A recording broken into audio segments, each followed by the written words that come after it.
Well, good morning everybody and welcome to coverage of round 6 of the 2022 Super One series here from Clay Pigeon. My name is Andrew Mather from Double Dash Motorsport Media.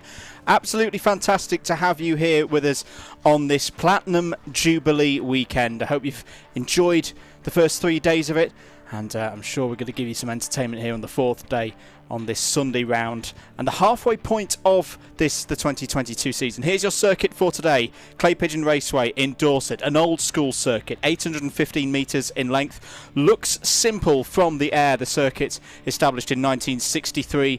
It is anything but, and particularly today where we are expecting mixed conditions. We had a big thunderstorm here in the area last night. Here is your weather forecast: light rain and overcast clouds throughout the day, but I will say anyone who's been at any amount of time here at this Clay Pigeon circuit will know it very much has its own microclimate. Sat on the top of a quite steep hill here, so no offence to the weather forecast, but absolutely anything could happen here today, and it sure is going to make for some very exciting racing. 10 classes in action here today.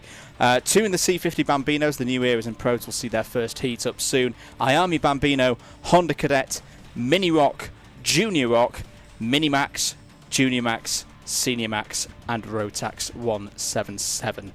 But that, I think, is all the introductions done. Let's get underway then with our first race of the day, which will be the combined first heat of the day for C50 Bambino New Era and Pro.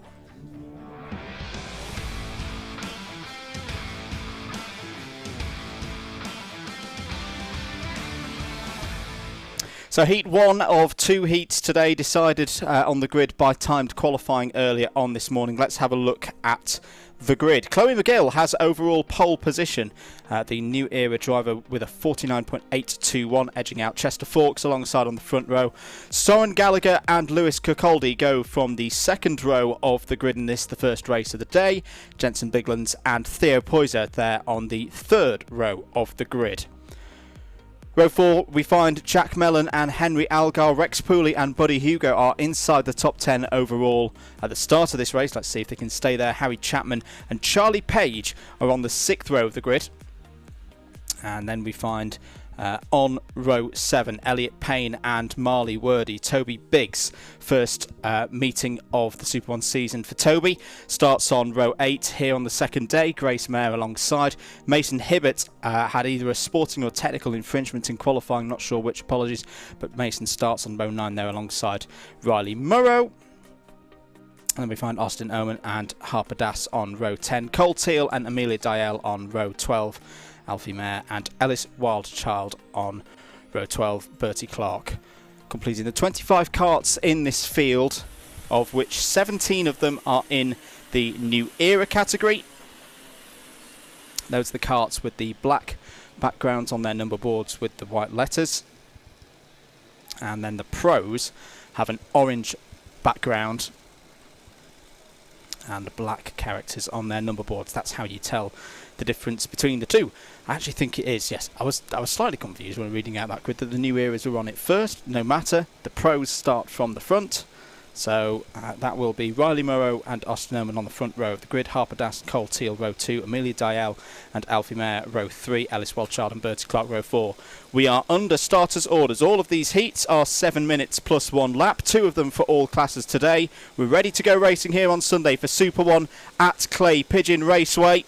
Eyes on the lights, and away we go for the first race of the day here in the Bambino C50 categories.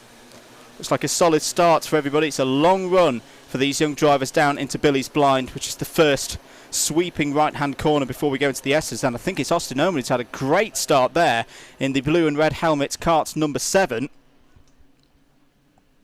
Was second yesterday in the final. We'll be looking to get back on the top step here today. Look at them all filing down towards the hairpin for the first time. We'll see plenty of action down there today, and it is Austin Oman in the lead. Kart number 7 there. See the A&O design on the side of his helmet. I think it's been a very good start as well for Alfie Mayer. I saw the number 15 Pro Kart. I think he's up to 3rd place, so that's a great start for Alfie, up 3 positions from where Alfie qualified. All about momentum, this circuit. Apart from the hairpin, there's not really any slow speed corners, and even the hairpin is a fairly tight one. So end of lap 1, here they are across the line. So Austin Oman leads, Riley Murrow second, Chester Fawkes is third on the road, first of those in the new era category. Alfie Mayer in fourth, Cole Teal fifth, Harper Das sixth. Good to see Harper out there. Was feeling a little bit poorly at the podium ceremony yesterday, so good to see that Harper is back in action there in kart number 85, just going through the horseshoe now on your screens.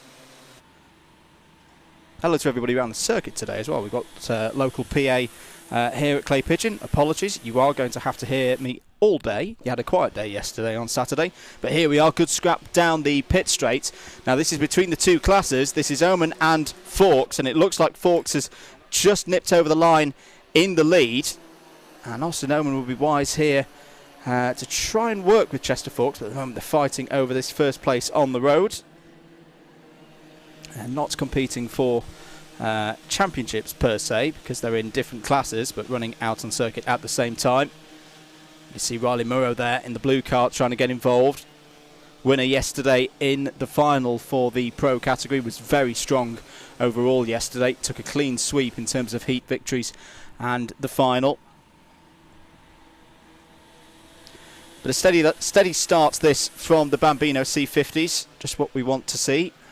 For what it's worth, as things stand today, as Fawkes and Oman go side by side over the pit straight again, Fawkes seems very good out of top bend, which is the last corner of this Clay Pigeon circuit. He's up the inside again as they go into Billy's blind. Murrow's trying to go round the outside there in the, well, I was going to say card number 38, but there's two of them on your screen at the moment. 38 with the black number board is Fawkes, with the orange number board is Murrow, and Murrow has got through. This is still good though for Chester Fawkes, because at the moment he's a good way clear of the next new era entrant, which is Chloe McGill, currently 6th on the road. Chloe does have the championship lead as it stands after 5 rounds out of 12 this season. Best 10 scores, combination of scores across the season, count towards the championship. Still a little bit early to be talking about championship here in round 6, but Chloe McGill does have a 1-point lead over Chester Fawkes. Lewis Kokoldi is third on 5.72. This is good stuff at the moment from these three drivers working together now, with Oman, Murrow and Fawkes at the front of your order. Down the back straight they go. You can see Fawkes just looking to the outside again. He's got enough space. Can he find a way round the outside there through the hairpin? If he's got a nose on the inside for the horseshoe, it's going to be to his advantage. And yes, nicely done move there from Chester Fawkes. Back into second place overall in this race. A couple of changes further down the order to tell you about. Jack Mellon and Buddy Hugo have gained 2 positions on that last lap. They've got past Jensen Biglands and Bertie Clark. I think Bertie Clark has had a problem though, so fell 5 positions on that last lap. Side by side again between Owen and Fawkes as they go over the line. This time Fawkes just tucks in behind. We've looked through the championship situation for the new eras. What did it look like, you may ask, in the pro category before the start of this morning's racing? Well, Riley Murrow held the lead as Fawkes is looking down the inside again for the overall lead. He likes the hairpin. Oh, has he overshot? Yes, he has overshot a little bit there. Oman on the cutback retakes the lead. 7 points currently the lead for Riley Murrow over Austin Oman at this stage of the season, 6.18 to 6.11. Alice Wildchild a further 8 points back in 6.03. Harper Das 4th on 5.82. And it's your top rookie, our single rookie in this category, Bertie Clark in 5th. Once again, side by side, brilliant racing so far today. And Harper Das is coming into this there in the fluorescent yellow lid. As down the inside goes Fawkes. Murrow crucially takes through, and here comes Harper Das on the inside. What a brilliant couple of corners there from Harper Das. Takes the lead in the pro category. Second place on the road, but he won't be too bothered about the leader, as that is a new era entrant. Oman down the inside of Murrow again. This is a fantastic first race of the day from our Bambino C50s, our youngest drivers here at Clay Pigeon today. It was Oman's all over the grass there. Maybe got forced a little bit wide by Murrow, going wheel to wheel, the 2 championship contenders. Well, what an opening race this has been. It's going to be 3 more laps, maybe. Yes, there'll be 2 more on time, then the +1 lap at the end. So Forks leads not only overall, but in New Era. Harper Das, with that brilliant run through Sector 1 on the previous lap, leads in the Pro category. This would be a great effort from Harper Das, who I mentioned wasn't feeling particularly well yesterday and worked really, really hard. And is on for one of Harper's best results of the year so far. In fact, I'm just looking through. Has had 1 heat victory, which was at round 2 at Rowrah. Could be on to get his 2nd win in class of the year so far. 30 seconds on the clock. Bit of traffic for the leader to deal with shortly. That's the number 65 of Toby Biggs and Grace. Red flag. There's a red flag has been put out here. Not quite sure why. Oh, now I can see why. There's been an incident just coming out of the horseshoe. Everybody looks okay. And obviously our young drivers here, safety is paramount. The race has been stopped. And that will probably be a called result there. So Chester Forks from Harper Das, Riley Murrow, Austin Home. And I'm just trying to work out which of the drivers it is. Obviously I'm not going to speculate until I know for sure who it is. The field's just coming to a stop on the approach to the horseshoe here. I've also got this short pause. I'm looking to my producer Adam that maybe we'll play one of the interviews from yesterday if we've got them ready. We haven't got them ready, apologies. But yes, in fact, whilst we're filling a bit of time, let's actually look through the results from yesterday and remind you of what happened throughout the field as Amelia Dial there goes through your shot in the number 27. So Riley Murrow took the final victory. Austin Owen was 2nd. 3rd place went to Ellis Wild Child. 4th place in class went to Harper Das. 5th place Cole Teal. 6th place Amelia Dial. Bertie Clark was 7th, your top rookie. Alfie Mayer completed the field of runners in C50 Pro. Chloe McGill was your championship leader, but yesterday it was Chester Forks who took the round victory in New Era. It was actually a clean sweep yesterday with 2 heat wins and a final victory. Carts just being told one by one to go around horseshoe nice and slowly, get them back to the pits. Next up after this, of course, will be the IAME Bambinos. If you're waiting for a particular category, a good resource to have on hand if you've got a laptop to hand or a phone, something that can connect to the internet, results.alphatiming.co.uk/superone, superone all as one word, /2022 2022. On that website you will find all the championship tables as they stand after round 5, all the results not just from today but yesterday and the whole season. That's Harper Das. That was a really good performance there from Harper Das and timed it well. I'm fairly certain we'll keep hold of the victory virtue of any laps counted back. But yes, we were going through the Pro.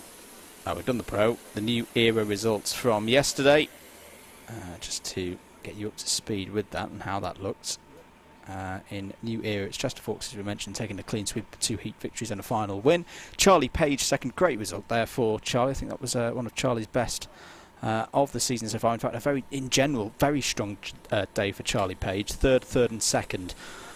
So good to see Charlie in kart number 33, the Project 1 driver from London. Really having a strong day there. Soren Gallagher similarly finished 3rd yesterday. Best result for Soren so far this year, the privateer from Scotland. Jensen Biglands was 4th. Buddy Hugo was 5th. Marley Wordy was 6th. Those were your trophy recipients yesterday.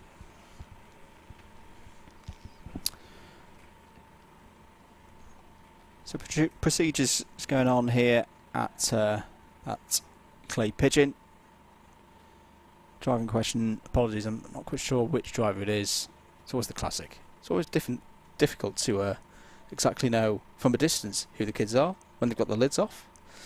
But they're walking back and seem relatively unharmed, which is very good news. I think we'll take a short break here on the comms here at Clay Pigeon and get ready for our next race out on circuit, which will be the first heat of the day for the IAME Bambino category.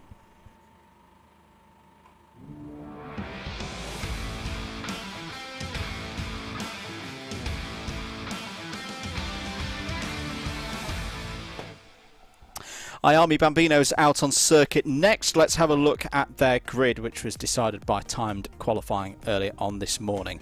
Fraser Anderson has pole position for this first heat. James Roots joins alongside on the front row. Daniel Ferguson and Charlie Clough are on the second row of the grid. Logan Jones and Ronnie Carter on row 3. Darren Dimitrov and Grayson Wortley on row 4. Josh Cook and Arthur Farrow on row 5. Dean Singh Pahal and Hector Dickey on the 6th row of the grid. And then we find Harry Williams and Ethan Coupland on row 7. Logan Rolfe completes the 15 karts in this category.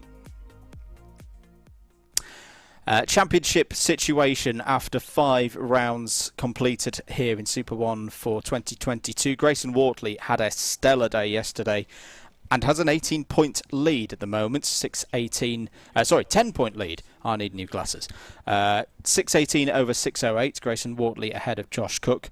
Wortley and Cook were 1 and 2 yesterday in the final. Ronnie Carter is third on 573. Completed the top 3 yesterday in the final. And just to keep things nice and in line, Charlie Clough, 4th in the championship. Finished 4th in the final yesterday, 571 points for him.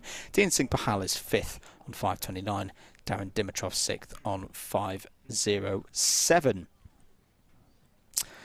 Heat winners from yesterday as well were Josh Cook and Charlie Clough. It's been a very competitive championship so far here in the Bambino IAME category. Other round winners that we've seen so far this year in front of the cameras from Alpha Live at GYG for round 4. It was Grayson Wortley who took the win on that day. Ronnie Carter was the other winner from GYG. All of these race meetings having 2 rounds per weekend, 1 on the Saturday, 1 on the Sunday. And we've also seen Josh Cook have final victories so far this season, 2 of them at the start of the season at Rowrah. We've got every single Sunday round for you here for Super 1 2022 broadcast on Alpha Live. We'll be at Fulbeck in around a month's time. Great to be going back there as part of this full championship schedule. First time we've had this for a few years for obvious reasons, of course, and then we'll be back at Whilton Mill and Shenington to complete the season. Do check out on the Facebook page as well for Super 1 Series the interviews with some of our winners from yesterday. There's some very good spirits in the paddock. But if you're just joining us here on the Alpha Live stream, good morning. It's 20 to 12. In fact, let's have a look at some of the comments. Hello to Mary, who's cheering on Harry James. Jensen Hookey as well being cheered on by Simone. We'll see Jensen later on in the Honda Cadet category. Finished 4th yesterday in the final.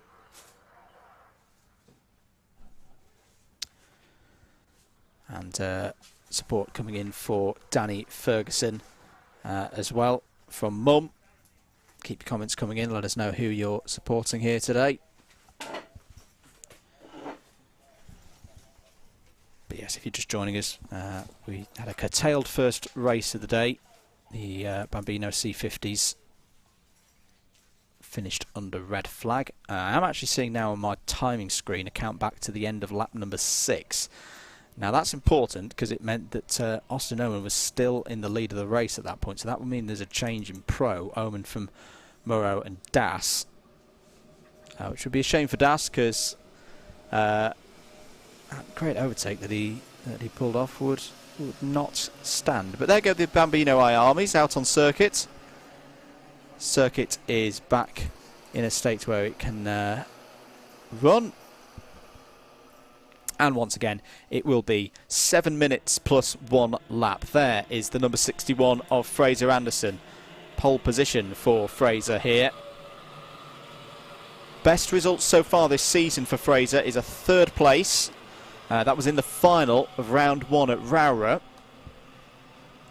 So a great opportunity here for the privateer from Kelty in Scotland to get a best result of the year so far, and that would be a good reward. One of the long, a lot of, again, great support from drivers in Scotland, and it's a very, very long way for them to come down here to Dorset. It'll be a standing start, of course.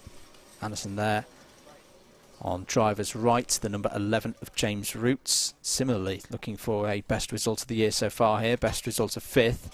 Engines being fired then here for the first heat of the day in the IAME Bambino category.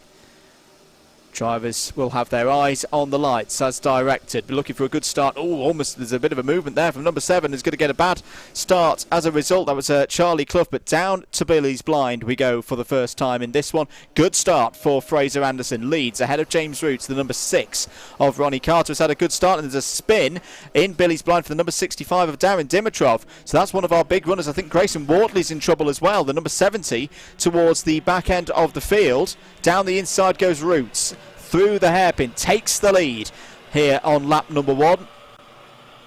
Good confident start from both of our drivers on the front row of the grid.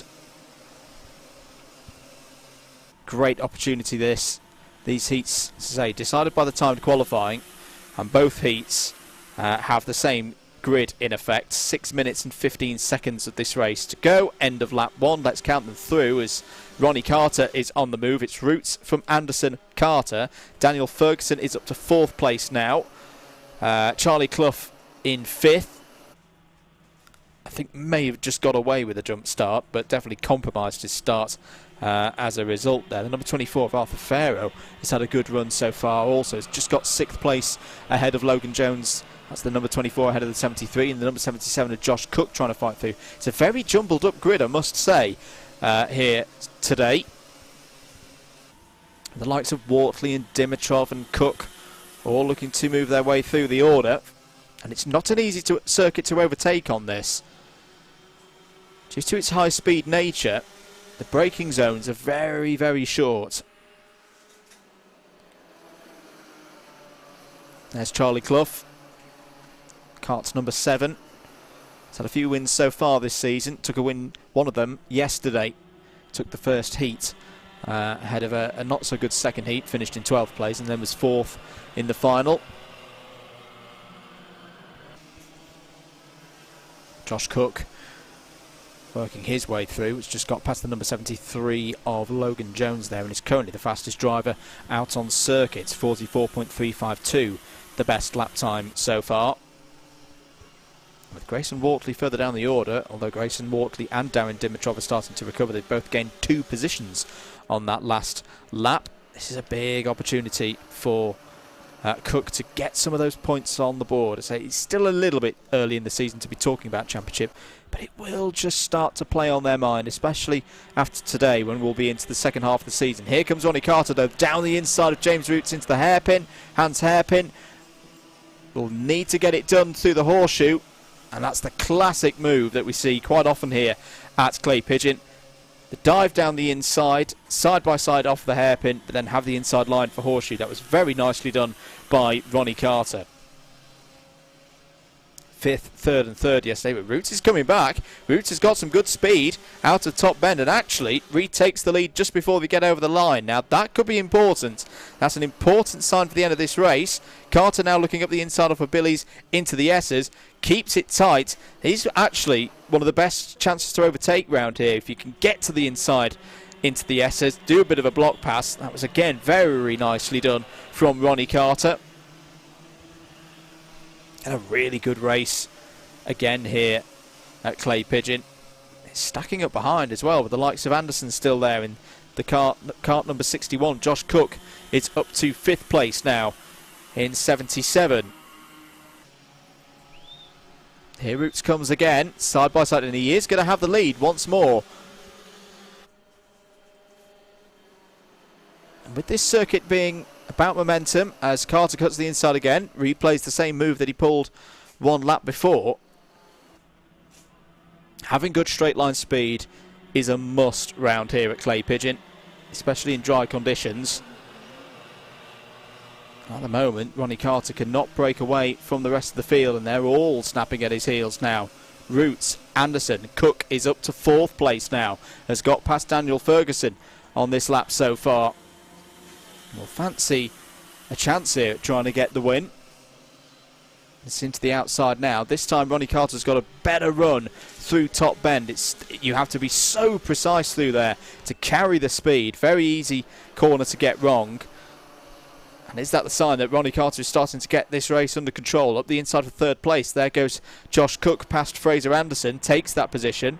Once again, it was a move into the S's. Roots is looking back down the inside into the hairpin. Retakes the lead. Is the switch back on for Ronnie Carter? Will need to get across. And he's trying to get across. Does so just before the horseshoe. Crucial move that for Ronnie Carter. Top 6 covered by 1 second at the moment. Charlie Clough's trying to get involved in the fun also. Further half second behind.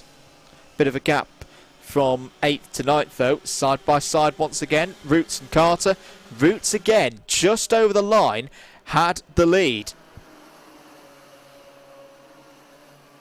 Carter holds the inside line, retakes the lead towards the S's. 90 seconds of this one to go. Is there some traffic for them to deal with? I think there might be. I think it's Ethan Coupland who's had a problem so far in this race, and is some 38 seconds off the field. Look at them now. The number 24 of Arthur Farrow coming back into this has gained 4th place on that last lap. It's unfortunate actually for Fraser Anderson that the pace at the front of the field, because it's so chop and change, means that more drivers are coming in, and he may lose the opportunity here as they all swarm around Ethan Coupland there. Great driving from everybody to avoid any form of incidents. Less than a minute to go. There will be 3 more laps. Well, we hope there'll be 3 more laps if everything can keep green here. But Ronnie Carter holding on to this lead. A lot of pressure going on the shoulders of the young man from Runcorn. Josh Cook now arrives down the inside. Josh Cook takes the lead. So for the first time in this race, the driver second in points at the start of things here today has hit the front of the field, and his title rivals are still outside the top 10. This could be a huge, huge race for Josh Cook, and just what he'd want to get things going here today. Took the Heat 2 victory yesterday. 2 more laps to go. Still a little bit of time on the clock as they came over the line. So there'll be this one plus 1 more. Cook from Carter. Still James Roots in there, looking for a best result of the season so far in 3rd. Defending into the hairpin is Josh Cook. Oh, big moment there for Daniel Ferguson. He's going to lose a lot of momentum. Had a half slide coming through the hairpin. Did well to hold on to it. But unfortunately, that's going to be Daniel Ferguson out of the equation here. We're going to be seeing the last lap board in a short moment. This has been a terrific race to kick things off for the Bambino IAME category. Side by side, 3 wide as they go down the pit straight. James Roots is trying to go around the outside once again. It's held out there by the number 6 of Ronnie Carter. 3 wide through Billy's blind. How on earth have they all got through there? Arthur Farrow to the outside. It's held off there for 2nd place, but it's this number 6 of Ronnie Carter to the front of the order. A supreme bit of driving by everybody involved. Cook still there in 2nd place. Farrow in 3rd. Roots in 4th. Fraser Anderson in 5th. Daniel Ferguson's actually caught back onto this group after that moment 1 lap ago. But can Ronnie Carter hold on to it? He's been having problems out of top bend. He's defending to the inside. Surely that's going to compromise his run down towards the line. It's going to be a proper drag race to the line. Josh Cook pulls out. It could be a photo finish in Heat 1. It's Carter. Ronnie Carter by 4 thousandths of a second ahead of Josh Cook. James Roots finishes in 3rd, his top rookie, and scores a best result of the season so far. Arthur Farrow in 4th, Fraser Anderson in 5th, Daniel Ferguson in 6th, Logan Jones 7th, Charlie Clough in 8th, Logan Rolfe in 9th. Darren Dimitrov recovers to finish 10th after that spin on turn 1.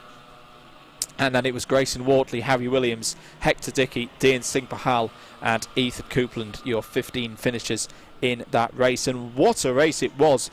Possible contender, I'd say, for race of the year so far in Super 1. Very good stuff. Clean racing throughout from our Bambino IAME drivers, and we'll see them again later on.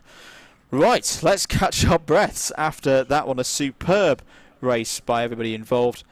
Next out on circuit here for coverage of Super 1 at Clay Pigeon for round 6 of their championship in 2022 will be the first heat of the day for Honda Cadet.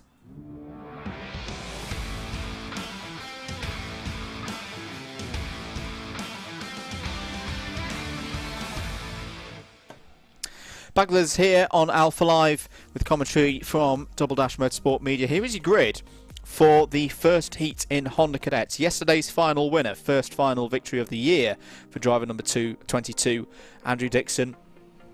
Clearly not a fluke, is on form this weekend, has taken pole position in timed qualifying earlier on this morning. Charlie Warren joins alongside on the front row. Great weekend so far for driver number 66, Max Taddy. Is on the second row of the grid here today alongside Hugh Roach. Had a chat with Max's family yesterday. They were very happy with the top 6 and could be even better here today. Tyler Davis is on the third row of the grid alongside Jensen Walker. That is your top 6. Oliver Warner and John Richardson start on row 4. Riley Till and Jensen Hookey on row 5. Katie Donaldson and Joel Bullen start on the 6th row of the grid. Logan McAllister down on the 7th row of the grid will be looking for much better than that. The championship contender is joined by Maria Roberto. Thomas Butcher and Cian Sullivan are on row 8. Josh Parker and Leo Livings on the 9th row of the grid. Hugo Dyson and Austin Stiley on row 10. Ella Dixon on row 11.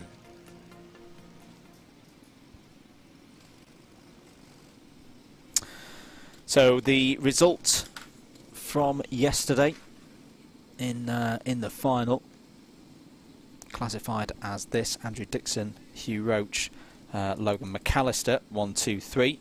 Jensen Hookey classified in 4th, and it's really been very impressive from Andrew Dixon this season, this round of the season. Can he continue it in round 6? Eyes on the lights for this standing start. Away we go for 7 minutes plus 1 lap here at Clay Pigeon. First heat of the day for Honda Cadet, diving into Billy's Blind, and a very good start indeed. I think for the 92 of Charlie Warren, going round the outside there into the first corner. Is there some problems for one of the drivers towards the back? Didn't quite catch which number it was, apologies, but down into the hairpin they go for the first time. Looked like Hugh Roach was making a move there to gain at least 1 position. I think it might have been Tyler Davis, the number 83, who was in trouble coming off of Billy's Blind.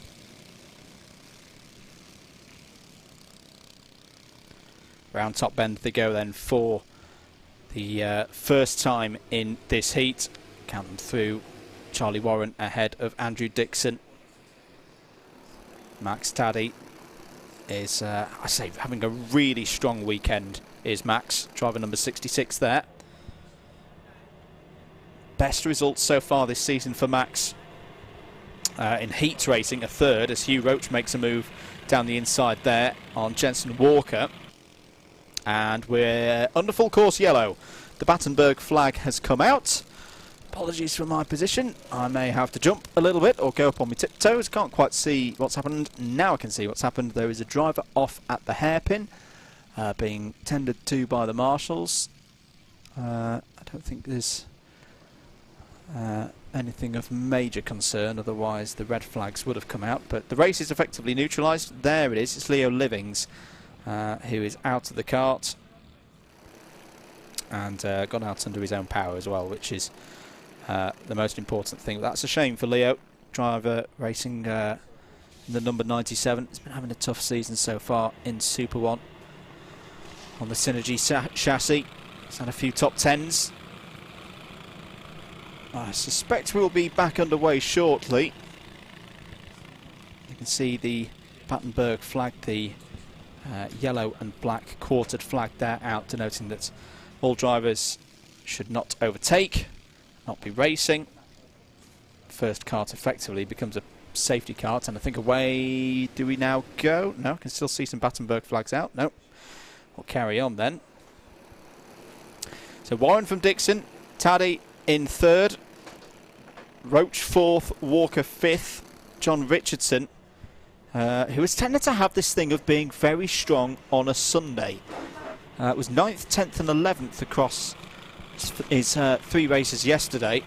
And I think the trend of being stronger on the Saturday is continuing here, because at the moment John Richardson is in 6th place, still under Battenberg flag full course yellow conditions. I can now see those flags being withdrawn. The green flag will come out shortly and we'll be back to racing speed with just less than 4 minutes on the clock to go, and away we now do go back to racing. So effectively a 4-minute sprint now for the drivers as Hugh Roach dives down the inside of Taddy and takes 3rd place. Jensen Walker there in the number 25 is sniffing around for a position. You can see the commitment through the S's there. Good chance this for Warren and Dixon. They've got a bit of a gap. They've got to work together. This is the classic scenario in Honda Cadet racing where it's all about momentum and it's all about smart racecraft.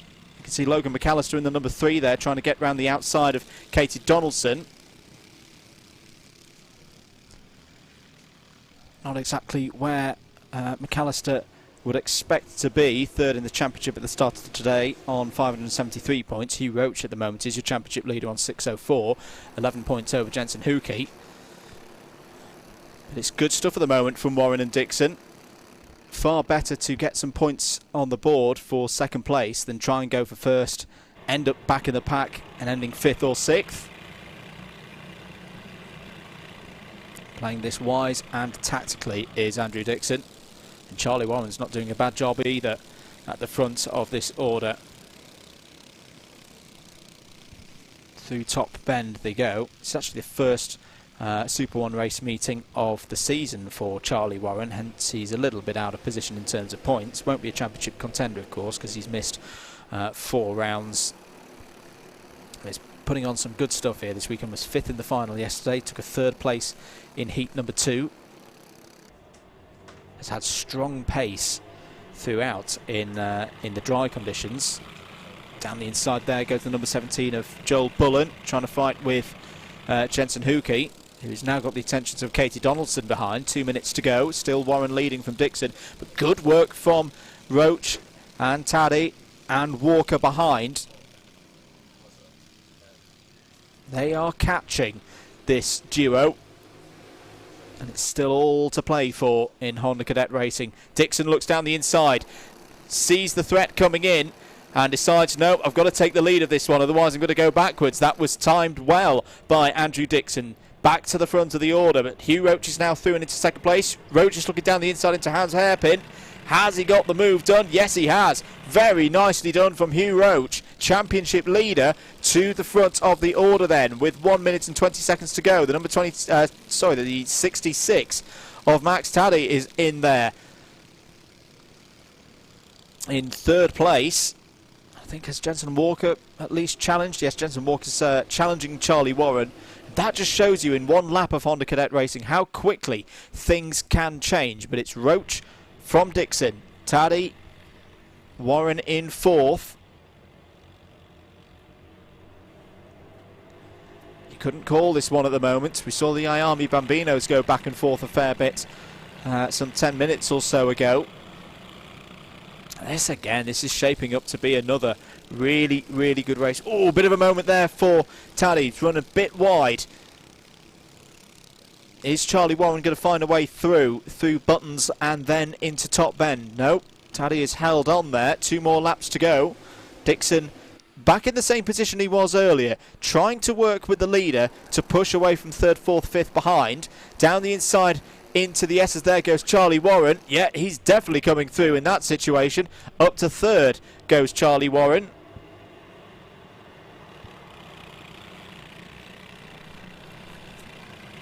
This is the position that he was in Heat 2 yesterday. Time has now expired. Last lap board will come out shortly. And Hugh Roach, who took a clean sweep of victories last time Super One was in front of the Alpha Live cameras. That was at Glan-Y-Gors just around a month ago. Is this going to be the start of another great day on a Sunday for Hugh Roach? He's defending really hard into, and there's a bit of a bang of wheels there. Warren's gone through to second place. Taddy's through to third. Not a good couple of corners for Andrew Dixon there. I think it's gone down to fourth place. He's held on to fourth. He's now trying to attack and go back for third. Warren is also all over the back. In fact, it's got sold the dummy. Brilliant stuff from Charlie Warren.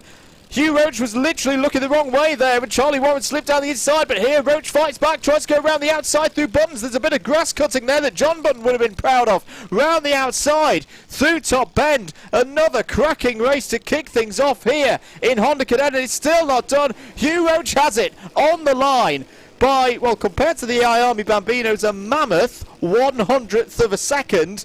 Roach from Warren, Dixon in third, Walker fourth, John Richardson in fifth, Max Taddy in sixth place, Katie Donaldson seventh, Jensen Hookie in eighth, Logan McAllister and Joel Bullen complete the top 10. Classic Honda Cadet racing here in Super One at Clay Pigeon. That one really got us going here in the box. We'll see them out again later on in the day for their second heat, and if it's anything like that, do definitely stick around for that. Next heat out on circuit, first heat of the day, will be Junior Rok. That's up next.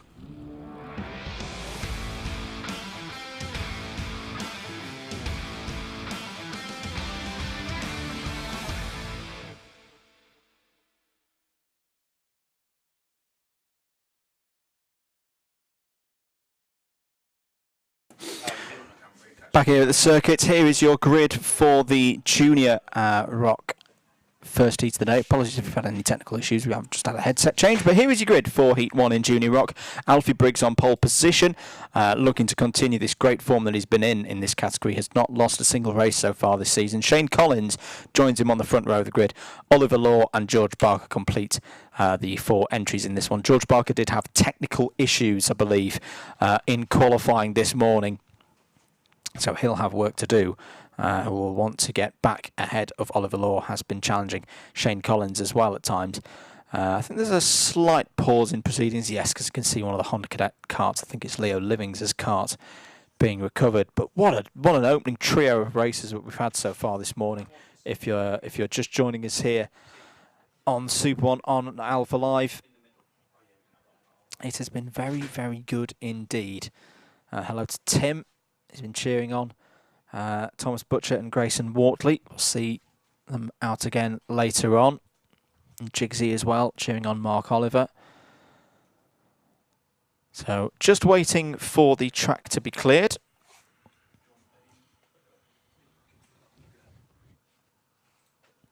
Whilst we've got a little pause, let's have a chat, or see a little chat that we had with our Honda Cadet winner from yesterday, Andrew Dixon.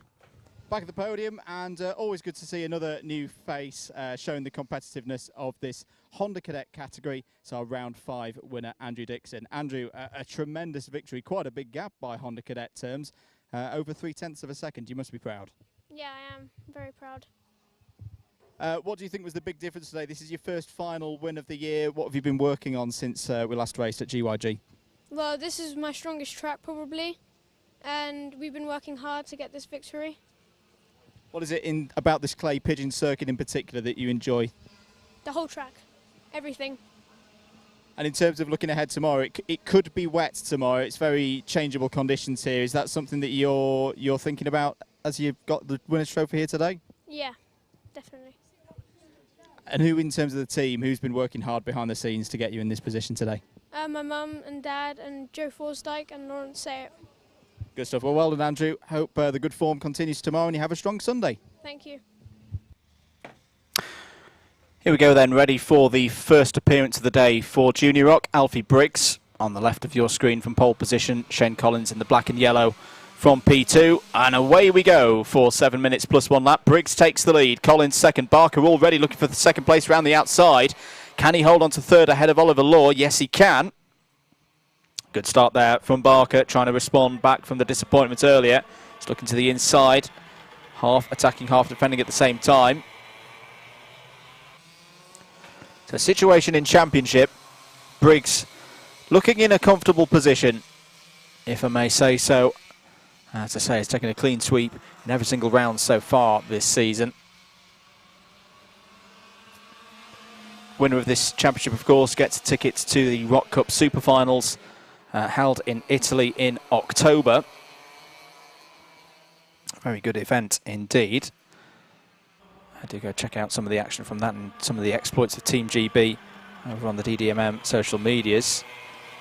But Briggs already pulling away. Collins trying to hold on for second place ahead of George Barker at the moment. George Barker second in points going into today, 608 over Oliver Law in 594. Shane Collins, remember though, did miss the first meeting of the year at Rowrah, so effectively has used up his drop scores already. George Barker was having a half little look there down into Billy's blind. And it's a very high speed corner is Billy's blind. It's a very much a corner that if you're going to go for a move, you've got to be committed, and you've got to have it committed early. It's not really a corner that you can do a bit of a dive bomb on, because the braking zone is so short. And it's a very wide corner on entry. If the driver on the outside doesn't know you're coming, they can quite easily turn in and there'll be a little bit of an incident. So that's why George Barker's just taking his time with this one. No problem with that. And Oliver Law still holding there in fourth place. 35.252 is the fastest lap of the race so far from our leader Alfie Briggs, out front by 1.75 seconds now. There he is. Has been racing out in Europe again in recent weeks, has Alfie. And we'll see Alfie as well in the Rotax competition later on this, I shall now say afternoon, because we have gone past noon. 4.5 minutes to go. No seniors here today, I should mention. George Barker continuing to hustle the back of Shane Collins. We saw them have some great battles at Glan-Y-Gors a month ago.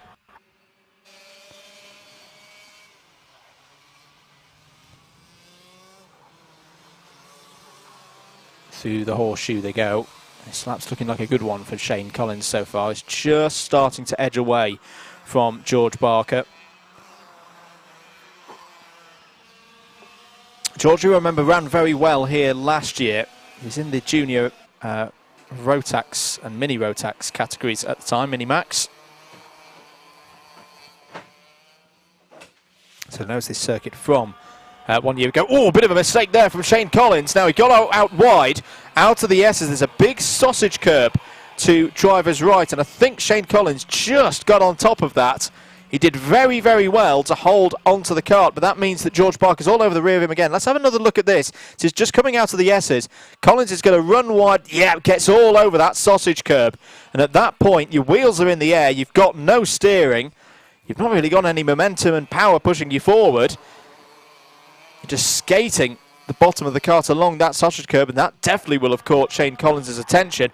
Will George Barker have a go here into the hairpin? Now Collins has dealt with that well. I can say from experience, the picture that we have there from the hairpin, John Ratcliffe down there on that position, I'm told has now got his camera bag on the right way round. A few technical difficulties this morning, shall we say. Anyway, I'll stop taking the mick out of John.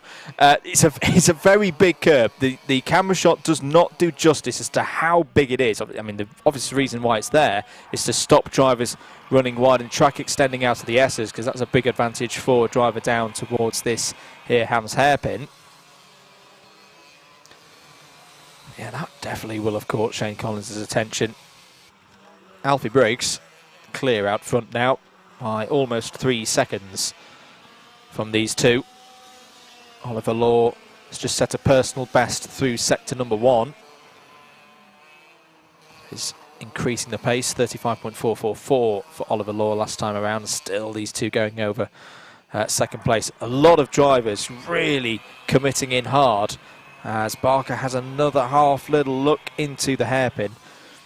Let's watch next time how the karts are reacting to going through the S's. They take a lot of curb on the initial right before the left as they go through that that chicane.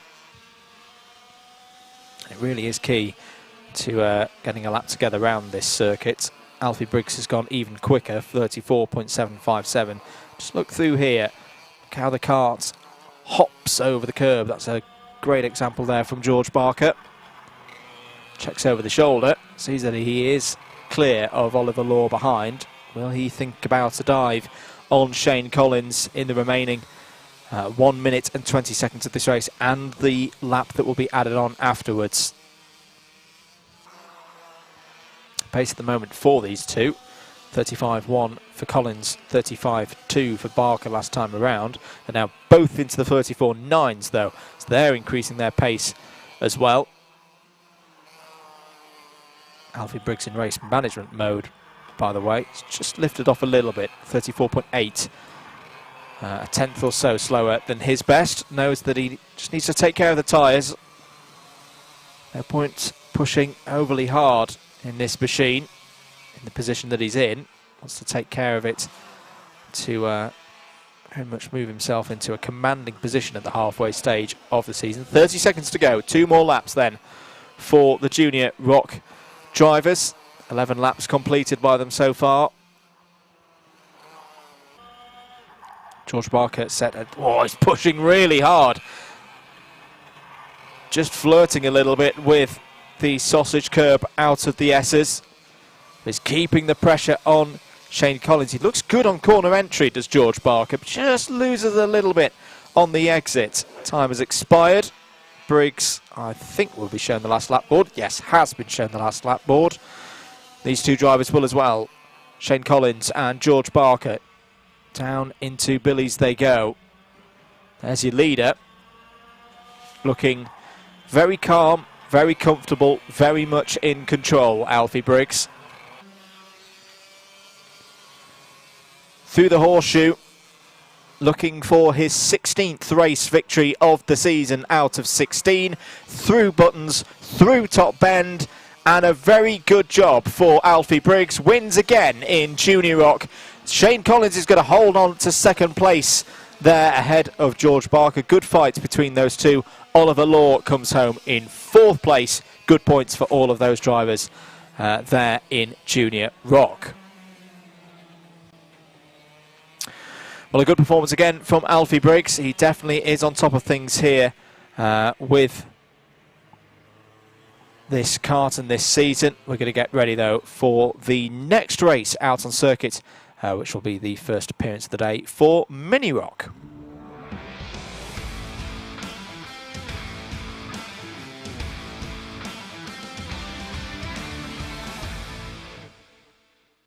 Mini Rok heading out on circuit very shortly. Let's have a look at their grid before they take to the circuit. Charlie Benson has pole position for Mini Rok here today. Marcel Popical is second on the grid. I saw both of those drivers working together quite nicely during that qualifying session earlier this morning. Connor Scarisbrick continues a really strong season so far. Starts this Sunday round from the second row of the grid and is joined by Eddie Stewart. Rook Thompson and Alex Dole are on the third row of the grid. And then we find Max Winfield and Cooper Snedden on row 4. Cooper Snedden had a brief chat with his family this morning. Unfortunately, had a carburettor failure on the dummy grid this morning, hence why Cooper was not out to set a time this morning. And unfortunately, the continuation of it has been a really difficult season for Cooper Snedden so far. I was talking to him yesterday, switched to the Paralin chassis, did that for round 1. At Rowrah, had a bit of a bad crash at Rowrah in round 1, which he's still feeling the effects of, but is persevering nonetheless. The driver who went to Rok Cup Super Final in 2021. Championship scores on the doors. A few drivers missing here today, doing other events, but Charlie Benson leads on 6.04, Connor Scarisbrick second on 5.97, Marcel Popical on 5.41. But as I say, the likes of Jarrett Clark, Sam Woolley, Christian Papp all missing here today. They'll be using up their drop scores. We're ready to go, though, for Mini Rok, and the first of 2 7 minutes plus 1 lap heats. And a good start from Charlie Benson into Billy's blind. Really wanted to get first place there. Eddie Stewart's on the inside of Marcel Popical. Takes advantage. Benson went very deep to try and hold off Popical there. Ran both of them wide. And Eddie Stewart took second place. It looks like Popical's back down the inside, though, taking second place in the yellow and black kart there. Mad Croc chassis underneath him, the privateer. racing with the colours of Poland on his karts also. He looked very, very closely. End of lap number 1 then. Charlie Benson, final winner yesterday, took a heat as well, was second in the other one, so it was almost a clean sweep for Benson. Marcel Popical prevented him from doing that clean sweep yesterday, so we know he's in good form as well. Good start for Cooper Snedden also. The number 7 is already up to 5th place.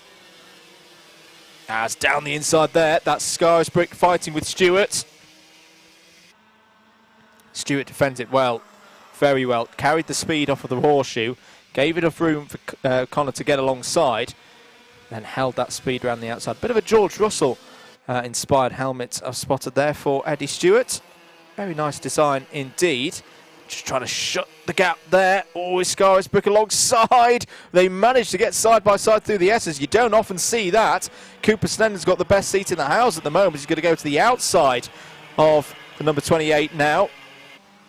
Trying to find a way through, and has found a way through. Bit of a slide from Scarisbrick as they went through as a 3 through the hairpin, and that's enough of an opportunity for Cooper Snedden to get through and into 4th place. It's a really good drive from Cooper Snedden at the moment. Best result so far of the season, a 3rd place, which was yesterday in Heat 1 here at Clay Pigeon. Can he match that result down the inside, going for 3rd place into Billy's Blind? Textbook stuff, but has run a little bit wide. Scarisbrick pops on the inside and takes 3rd place as they go through the S's. It's also kicking off behind. Alex Dole and Rook Thompson involved, the number 50 and the 11. What a great battle this is. Scarisbrick, Snedden, and then Stewart. It's getting close to the front of the order as well. Fastest lap of the race has just been put in by Marcel Popical. It's a couple of tenths quicker than Charlie Benson per lap at the moment. Only half a second between them. In fact, make that quarter of a second between them. Getting very, very close between the two leaders. Action wherever you look in Mini Rok, and this is very much what we've come to expect from Mini Rok, both here in the UK, but also internationally across Europe and North America. Very close racing, very entertaining, and a great step for drivers to take on their karting journeys. 3 minutes and 40 on the clock to go. Still Benson leading for Popical, but the gap is now less than 0.2 of a second. Conor Scarisbrick continuing to hold on to 3rd place ahead of Cooper Snedden. Here are Benson and Popical. Just does look like Snedden and Scarisbrick are just pushing off the front now ahead of Eddie Stewart. There's a big podium celebration yesterday for the final result, which is a very good one for HTR Racing. We're running Eddie Stewart and Charlie Benson this year to the extent that poor Eddie got a real face full of champagne from Charlie Benson. It was all in his eyes. Some very bleary-eyed photos were taken afterwards. He's having some good results so far this weekend, is Eddie Stewart. Back with our leaders, though. Charlie Benson and Marcel Popical. 1st and 2nd going through the horseshoe now. 3 minutes on the clock. What can Marcel Popical do here? Took a heat victory yesterday, as we've mentioned. 2nd in the final. Best round as a whole so far this year for Marcel Popical. Based in Windsor. Races under a Polish racing licence.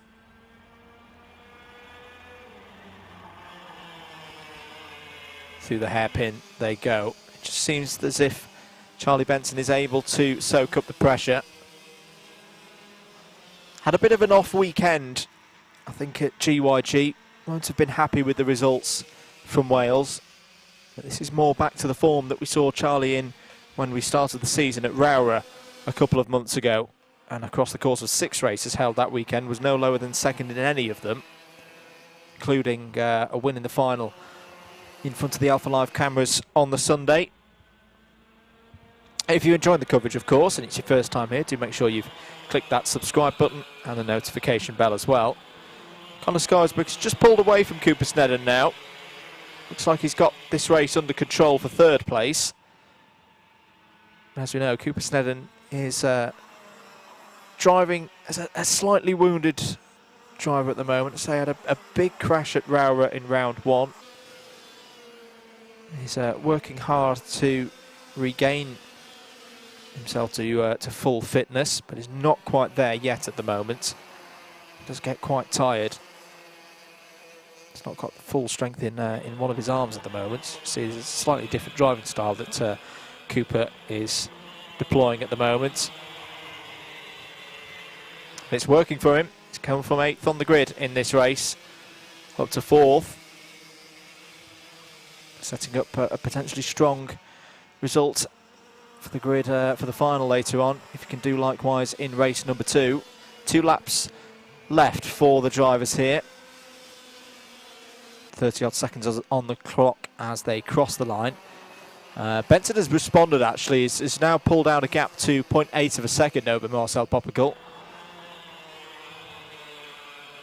So it's just starting to simmer down a little bit towards the end of this first heat, but we'd expect that from a heat. These drivers will know it's a long day. They want to make sure that they're in a good position for the final. That's where the big points are paid later on in the day. Time has expired then. Let's see if Charlie Benson sees the last lap board. Yes, he does. And this has been a very impressive drive once again from Charlie Benson, and will please HTR Racing massively. Middle part of this race, looked like Marcel Popical was really attacking and going to provide a few problems for Charlie Benson to overcome, but overcome them he has. Through buttons now. Corner named after this circuit's most famous son. Round the top bend, Charlie Benson is going to take another race victory here in Mini Rok and takes the first heat of the day ahead of Marcel Popical in second. Another strong result for Marcel. Third place goes to Conor Scarisbrick. Cooper Snedden finishes a battling 4th. 5th place for Eddie Stewart. Rok Thompson in 6th. Alex Stoll and Max Winfield complete the 8 runners there in Mini Rok. Well, very good stuff from Charlie Benson. Big opportunity this here today with the absence of Jarrett Clark, who's racing elsewhere today, to really get some good points on the board as we get into the second half of the season. We'll see the Mini Rok drivers out again later on this afternoon for their second heat. Meanwhile, we'll get ready here at Clay Pigeon for race 6 on your schedules here today, and it'll be the first heat of the day for Rotax 177.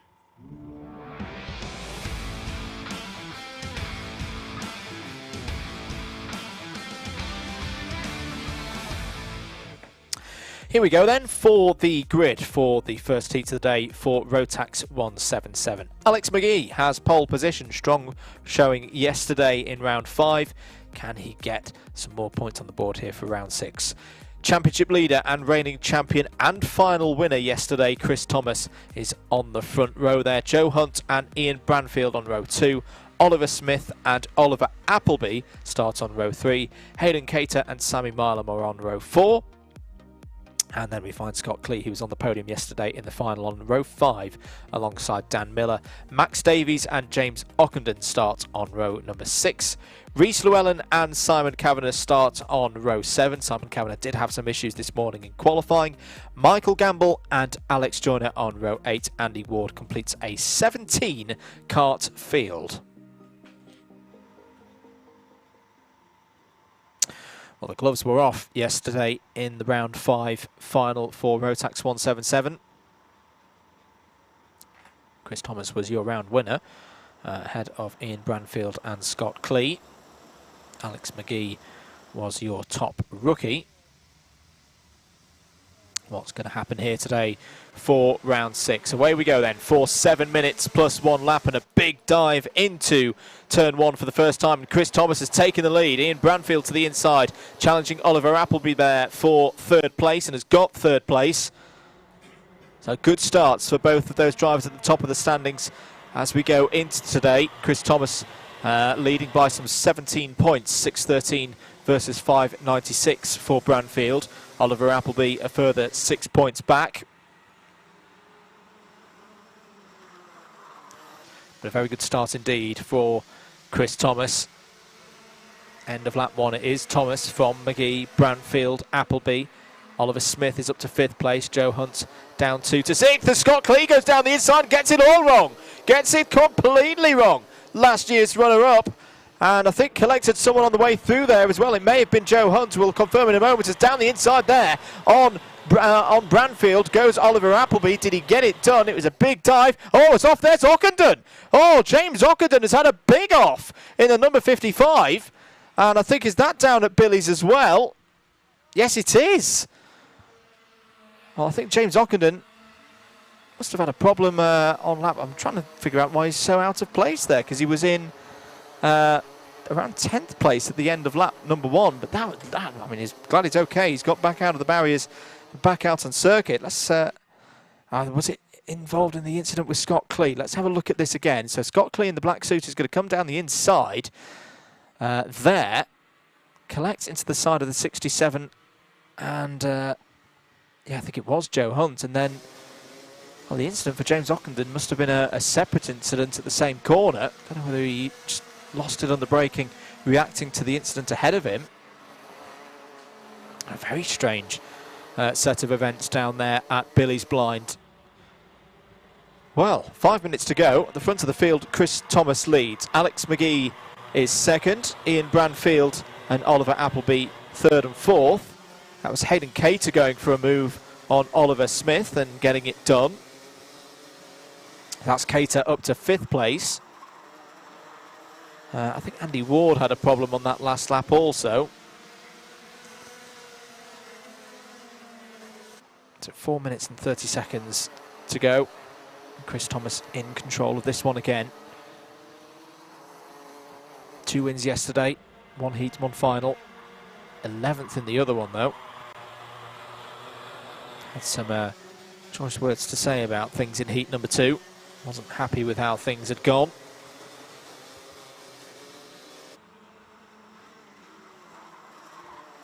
But he's striking back here in terms of extending this championship lead that he's got over the rest of the field at the moment. There's Oliver Appleby. He had a very good day at GYG last time in front of the cameras. 1st, 4th and 1st in the final. His single final victory so far this season. Ian Branfield there though, he's had a final victory. Took a clean sweep of results at Glan-Y-Gors in round number 3. So we know on his day he has the pace to be at the front, and it looks like these two are working together at the moment to close down on Alex McGee. Fastest lap of the heat so far from Branfield, 34.956, 3.5 minutes to go. Still Chris Thomas controlling out front. There's been some action further down the order. I could say that Scott Clee and Joe Hunt have both got past Alex Joyner. So that's 12th now for Clee, 13th for Hunt.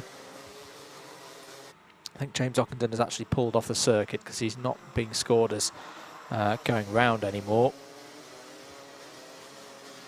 Maybe some damage to that cart that they need to get repaired ahead of the second round of heats. Alex McGee responding nicely here though, I must say. 35.048, resisting the pressure from Branfield and Appleby behind and not letting Chris Thomas completely get away with this. The work is not done for the championship leader yet. Oh, and McGee was a little bit wide there, coming out of the hairpin. Can often happen. The circuit just drops away from you a little bit through the second phase of the hairpin. Over start finish they go. Still quite a few laps to go in this one. Short lap here at Clay Pigeon. Only 35-36 seconds or so in one of these Rotax 177 pieces of kit. So I'd say with Branfield that it's still a little bit too early perhaps for the move, but no, oh, he's going to have an attempt anyway, not get it right at all. Oliver Appleby's going to come through and take 3rd place. Well, I thought Ian Branfield was just going to keep pushing Alex McGee there, and I just wondered, did he get caught in 2 minds as to whether to go for the move or not? Got it wrong and actually ended up going backwards. Big lap this for Oliver Appleby, you feel. He's got to show that he's catching up to the back of Alex McGee. Otherwise, you think Branfield's going to try and get back through. This is good news, actually, for Alex McGee. Just gives him a little bit of breathing space as we get into the latter stages of this race. Scott Cleese got past Rhys Llewellyn on that last lap. Joe Hunt has also gained a position. These are the two drivers involved down at Billy's Blind in the incident on lap number 2. Joe Hunt has got past Simon Kavanagh for 12th place. Otherwise, it is still Thomas from McGee, Appleby, Branfield, Cater, Milner. Dan Milner, currently the fastest driver out on circuit, 34.933 last time around. Look how hard Branfield is on the brakes there, pushing it into the hairpin. He is closing in, and Appleby's going to have to defend now. I think they recognise that at the moment they've not got the pace to catch up to Alex McGee. Hayden Cater's not out of this also. You can just see him there at the back of this train in 5th place. Could he pick up any spoils of war as we get into the last 2 laps of this first heat today? How many of these first heats have been top draw so far today at Clay Pigeon? 15 seconds to go on the clock. Chris Thomas, looking comfortable now, has just set his personal best of the race so far, 35.006. But Appleby really having to work hard now. Wasn't a good day yesterday for Oliver Appleby. 3rd in the first heat, then 10th in the second, and only 9th in the final. A driver that we're regularly accustomed to seeing on the podium. Not anywhere near there. Down the inside goes Cater. Saw a gap. On the grass is Branfield now. That may have even been slightly corner cutting there, but we're on the last lap. Great move that by Hayden Cater. Just saw a gap big enough to get his Rotax 177 down the inside. I think that surprised Ian Branfield a bit. He's now got the attentions of the fast finishing Dan Milner behind him. Meanwhile, at the front of the field, Chris Thomas comes round the final corner to take yet another victory in Rotax 177. And it looked like relatively easy work there for Chris Thomas, who worked hard yesterday. Alex McGee takes 2nd place, and the best result of the season so far for Alex McGee. 3rd place for Oliver Appleby, 4th for Hayden Cater. Great move there right at the end to take that position. Ian Branfield, I think, might be a little bit disappointed. Only 5th there. Worst result of the weekend so far for Ian Branfield. Dan Milner in 6th, Oliver Smith in 7th. And then we find Sammy Marlam in 8th, Max Davies 9th, Scott Clee, after that slight bit of trouble down at Billy's Blind, finishes in the top 10. Joe Hunt, Rhys Llewellyn, Simon Kavanagh, Andy Ward and Michael Gamble were your top 15. Alex Joyner, the last of those classified, and running at the end in 16th. James Ockenden, the single retirement, and will get points for 17th. Good stuff there from the Rotax 177 crew. We'll see them out again later on this afternoon. Next up, out on circuit, race 7 on your schedules here at the circuit will be the first heat of the day for Minimax.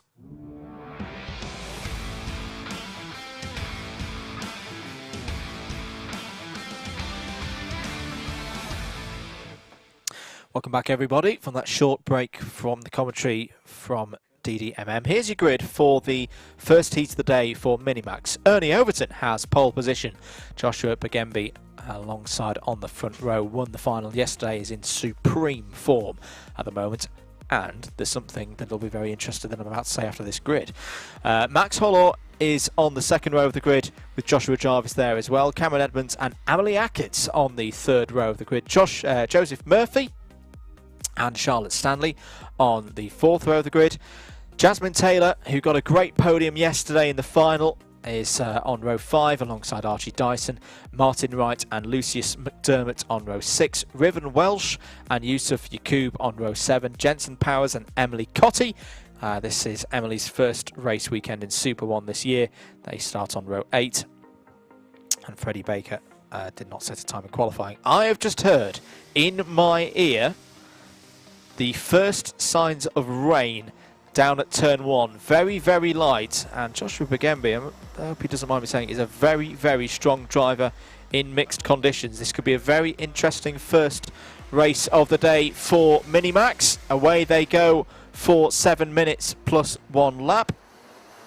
And they're all sliding a little bit there through Billy's Blind, but it's a good start for Ernie Overton there in the blue and yellow helmet.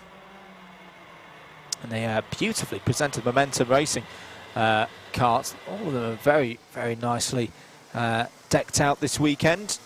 Jasmine Taylor's in one as well. And look at this start from Ernie Overton. He's really bolting away from the front of the order.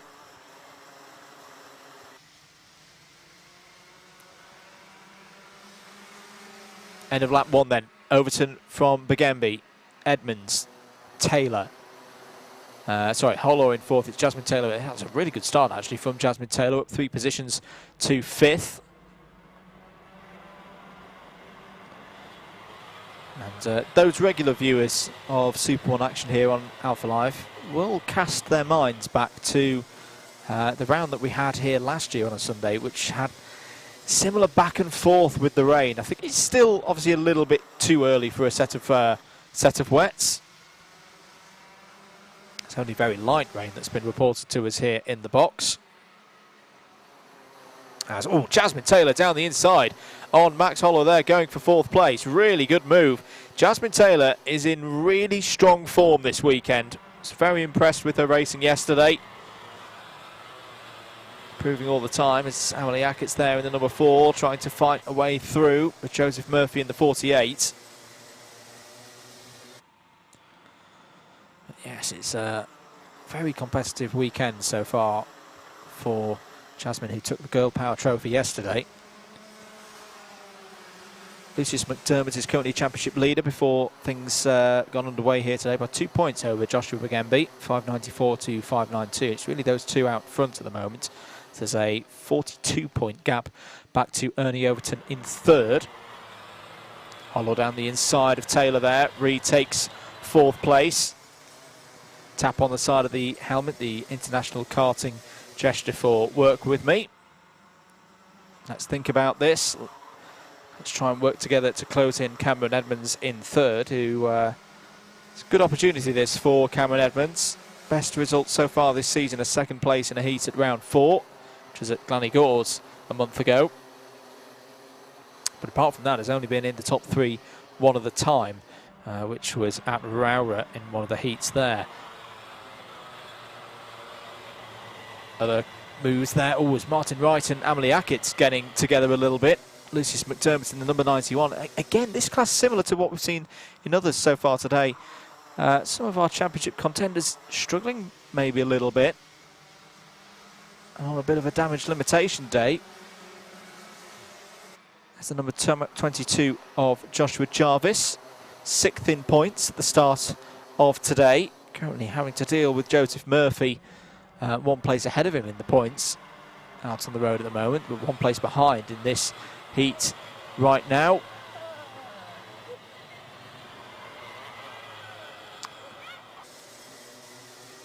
Three and a half minutes to go. As I think, actually, apologies, we've had a change for the lead. Apologies, I missed that one. Joshua Bambino ahead of Ernie Overton now, so I don't know whether Ernie Overton's had a slight problem off camera. He's got back on pace now. Has just put in the fastest lap of the race, but there it is, confirmed on cameras. Bambino ahead of Ernie Overton. Thankfully for Ernie, he's still in the mix here. Did have a good gap over Bambino at the start of this race. Just under 3 minutes on the clock to go, so we're past halfway now in this one. Jensen Powers has got past Yusuf Yacoub for 13th.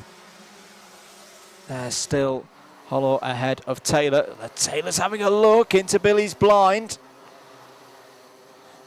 Pulls it together well, because it's so easy to have a go into Billy's blind, pull out of it, and then have this problem where you're very slow through the second part of that long right-hander towards the S's. It was worth a go, though.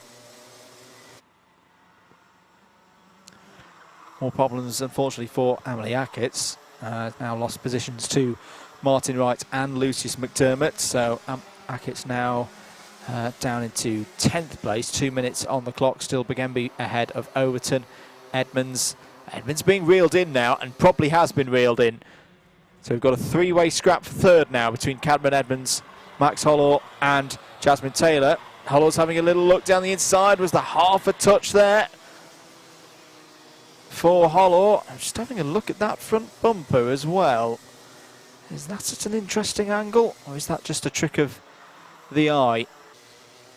Not many laps of this one to go. Max Holler is currently the fastest driver out on circuit. In fact, no, correction, that is now Ernie Overton. And look how little grip there is. Taylor down the inside of Holler. Brilliant move. But Holler's going to fight back into the S's. Retakes the position. What great racing we've seen between these two so far. And look behind as well. Joseph Murphy, the number 48, is coming into this. The driver racing for Joe Weaver Racing. This is great stuff so far. Minimax have been, I'm going to upset some other classes here, I think the best and most entertaining class in the championship so far this season. And they're putting on another great show here. Here are your leaders, Bigambi and Overton. 40 seconds on the clock. It's going off for third as well. Down the inside goes Holler on Edmonds, and Edmonds may get swallowed up here. Taylor's going to nip through. Murphy on the Harser chassis. It's trying to, and the Team Harser UK cars has got through also. It's up to 5th place. And it's all started to go wrong for Cadman Edmonds as Ernie Overton looks down the inside on Joshua Bigambi. Has chosen 2 laps to go. Bigambi cuts back. Really good stuff from Bigambi. Didn't panic when Overton came down the inside there. Knew that there'd be a chance on the undercut just through the exit of Billy's blind, and perfectly just got it right in the spot where he needed to. They'll see the last lap board next time around. Can Joshua Bigambi hold on? I'm just looking out of the commentary box window. Still no sign of any heavier rain. Bigambi goes defensive. Can he get it locked down? Yet no way through for Ernie Overton there as they approach the S's. Got to get it right out of the S's though. Bigambi's going to defend again. He knows how crucial this race is to continue this strong form that he's been on so far this weekend. Defensive again through the horseshoe. 2 corners to navigate then for Joshua Bigambi. There's one of them through Buttons, through Top Bend. He's just got to get the foot down now to get to the line. Is Ernie Overton. He's going to have a go. It's going to be very close on the line again, but Joshua Bigambi takes it ahead of Ernie Overton. Joseph Murphy on the last lap takes 3rd place ahead of Jasmine Taylor and Max Holler. That's your 1, 2, 3, 4, 5. Cadman Edmonds finishes in 6th. Martin Wright 7th. Joshua Jarvis was 8th. Lucius McDermott 9th. Amelie Ackett completes the top 10. Charlotte Stanley is in 11th place. Jensen Powers 12th. Riven Welsh 13th. Yusuf Yacoub in 14th. Archie Dyson 15th. And Emily Cotty finishes in 16th. A very good race there from Minimax. Another entertaining one in the books for them. Next up out on circuit, the next class going for their first heat of the day will be race 8 on your schedules, and it'll be the first appearance of the day for Junior Max.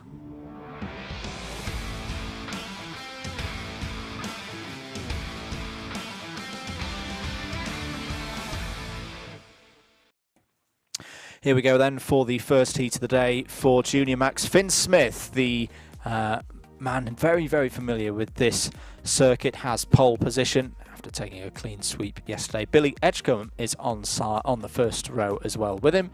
Alfie Briggs, big day for Alfie Briggs, I feel, in this junior Rotax Max category, and has qualified well, is on the 2nd row of the grid alongside Ethan Bentley. Jake Howarth has been on good form so far this weekend, continues that, has a start from row 3 here alongside Alexander Adams-Acton. Sam Ardolino and Archie Buttle are on row 4, Callum Gush and Shane Collins there on row 5. Jamie Salter and Charlie Cox are on row 6. Max Tompkinson completes the 13-card field.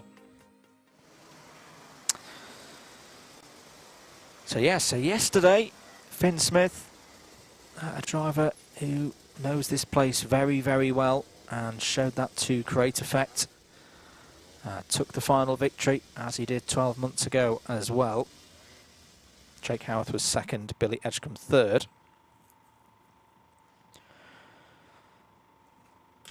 Championship standings before we get things going here today look a little bit like this. Jake Howarth leads on 584, Shane Collins 24 points further back. Alfie Briggs a further 3 back, and really do feel for Alfie Briggs, who took a clean sweep in round 1 and hasn't really hit those heights since then. With no Aiden Hassan here today, it's a big opportunity for some of these drivers to get good points on the board. Away we go for 7 minutes plus 1 lap, and Finn Smith leads down into turn 1. Alfie Briggs has had a good start, is already up to 2nd place. Saw Alexander Adams-Acton having some troubles there in the number 18 through Billy's blind. As they head towards the hairpin for the first time, Billy Edgecombe has a little look down the number 23 on Alfie Briggs, thinks better of it, and Jake Howarth is still there in 4th.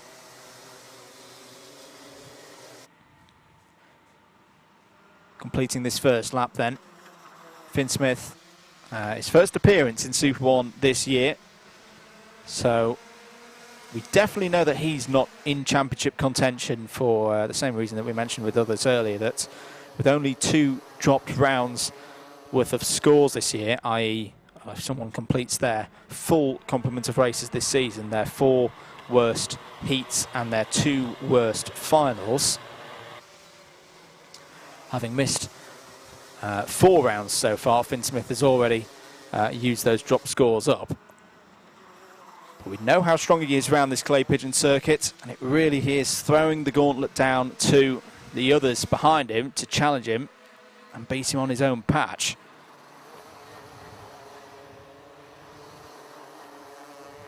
And 2 laps down, Smith from Briggs, Billy Edgecombe there in 3rd, Jake Howarth in 4th. Jake Howarth, strong point scoring yesterday, 3rd and 2nd across the 3 races, and down the inside there goes the number 24 of Archie Buttle. Good move there on, I think, Alexander Adams-Acton for 7th place. Knows Howarth, the highest scoring of the regular drivers so far this season, and I think was very pleased with his efforts as Adams-Acton tries to find a way back through. As a bit of a scruffy moment there from Sam Ardolino. Becomes another driver to join the club of those having a bit of a surf on the sausage coming out of the S's. Callum Gush takes advantage down the inside of Adams-Acton, takes 8th place. Alexander Adams-Acton was the top rookie. Rookies being those drivers who are competing in this Super 1 series for the first time, may have raced in other places, of course. It's all back down the inside like that from Alexander Adams-Acton. That was about as late as he can do it through Billy's blind, but he did it well. So it's spreading out a little bit at the front. Finn Smith in control by half a second. You've then got Briggs and Edgecombe going over 2nd place. At the moment, I think they're just in working together mode, conscious that they are dropping Jake Howarth and Ethan Bentley behind. In fact, Bentley's having a little look there, more than a little look, to try and get past Howarth. Not able to do so. Big chunk of curb taken there by Ethan Bentley as they went through the initial part of the S's. It's very intriguing to see how the rest of this race is going to play out, because you've got a lot of drivers, I feel, towards the top end of those points who will be wanting to make sure that they get a big haul today, not necessarily going all out for race victories as if it's the last round of the season. This is very much a time of the year to just develop your scores. Bentley looking down the inside of Howarth there, has got the move done. Really good stuff from Ethan Bentley. Just got enough of an inside line, carried the speed, and is rewarded with 4th place. 3 minutes and 10 seconds to go.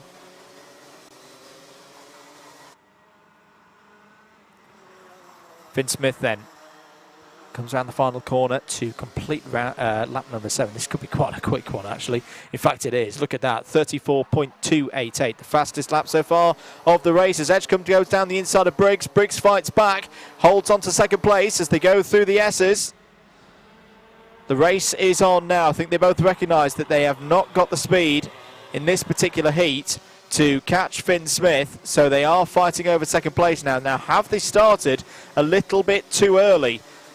Ethan Bentley's pace last time around was the 34.6, but that was with the overtake on Jake Howarth taken into consideration. So that will have slowed him down a little bit. What's the pace like this time around? Well, Bentley's just taken nearly 0.4 of a second out of these two. Briggs still holding ahead of Billy Edgecombe. I think they've looked over their shoulders now. They've realised that Ethan Bentley is not too far behind. They can't afford to battle at the moment. I think they're resigned to the fact that Finn Smith is up the road and out of sight. But they both want to make sure that they hold on to second and third places. Over start finish they go then. 34.8 this time around. Briggs defensive to the inside. Bentley's taken another 0.3 of a second out of the drivers in second and third place. And you can visually see how close he is now. That is a lot less than 0.8 of a second. He's had a mega first sector. And Jake Howarth's not out of it as well. Jake Howarth has just set a personal best lap last time around. It's actually quicker than Bentley at the moment. 34.430 for Howarth last time round this Clay Pigeon circuit. So it's still all to play for here. Finn Smith is away and gone. Alfie Briggs is trying to lead this one out down the inside there. Ethan Bentley parks it on the apex, has got through. So Ethan Bentley up to third place now. Defence from Billy Edgecombe.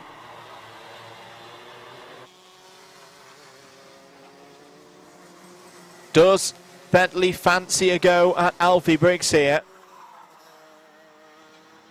Bentley, so far this season, best result is a 5th in one of the heats yesterday.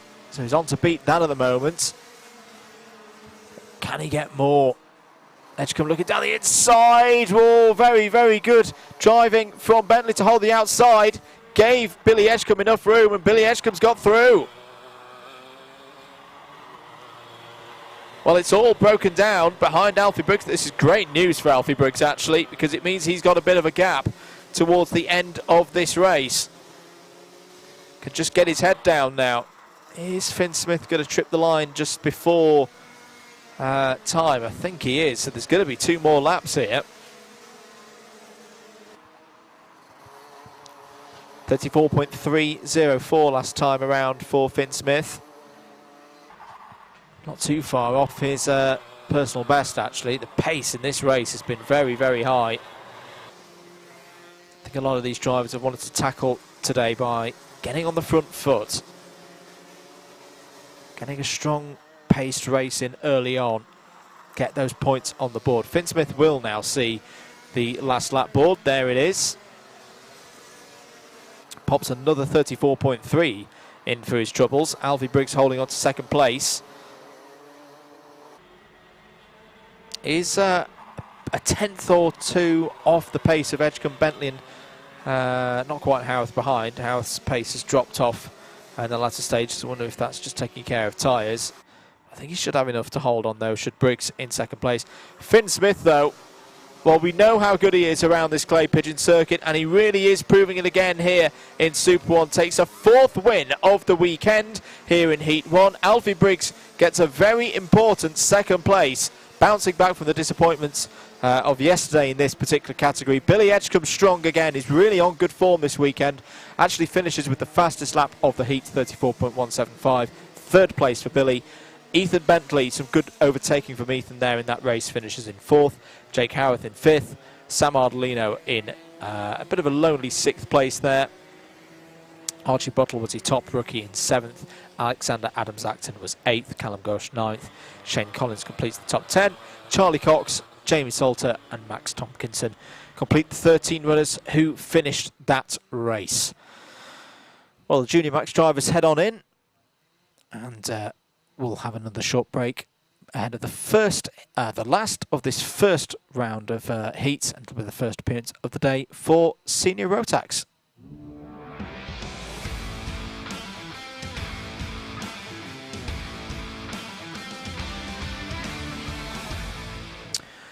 So Rotax Max action, and the seniors coming out to play very shortly. Let's have a look at their grid. Cameron Crockett has pole position. Alongside him on the front row is Joe Weaver. Carl Dunford and Joshua Valance are on row 2. Jack Maidment and Alex Holgate on the third row of the grid. Daniel Jones and Millie Hart on row 4. Nathan Guzzi and Tom Taylor on row 5. Max Martin and Isaac Lord on row 6. Kieran Janali is there on the 7th row of the grid, joined by the number 37 of Kai Daira Niani, and Harry James and Alicia Bradshaw on row 8, Ben Page and Gino Cook on row 9.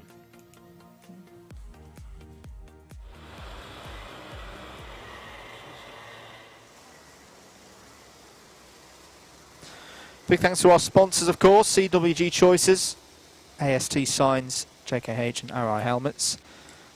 Without them, we couldn't put this event on today, so big thanks to them. Do go check all of them out for their continued support of the Super One series.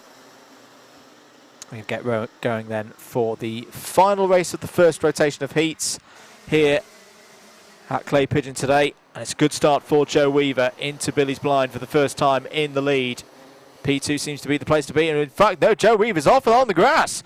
Was forced out wide there and is falling down the order quite dramatically. They were all going past him. It all got a little bit caught up. I don't know if Joe Weaver had a problem off of turn 1, off of Billy's Blind there. It got shoved out wide. It's yes, it is a contact warning for Cameron Crockett, who came through in all of that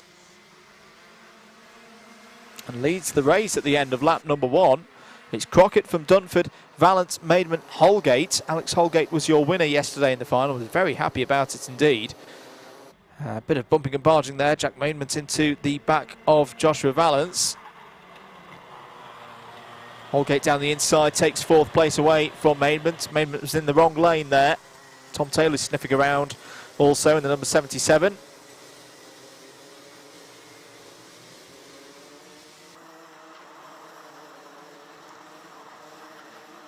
So lots of changes for position in the early stages of this race. Crockett, Dunford, Valence, Maidment, Taylor. That's your top 5.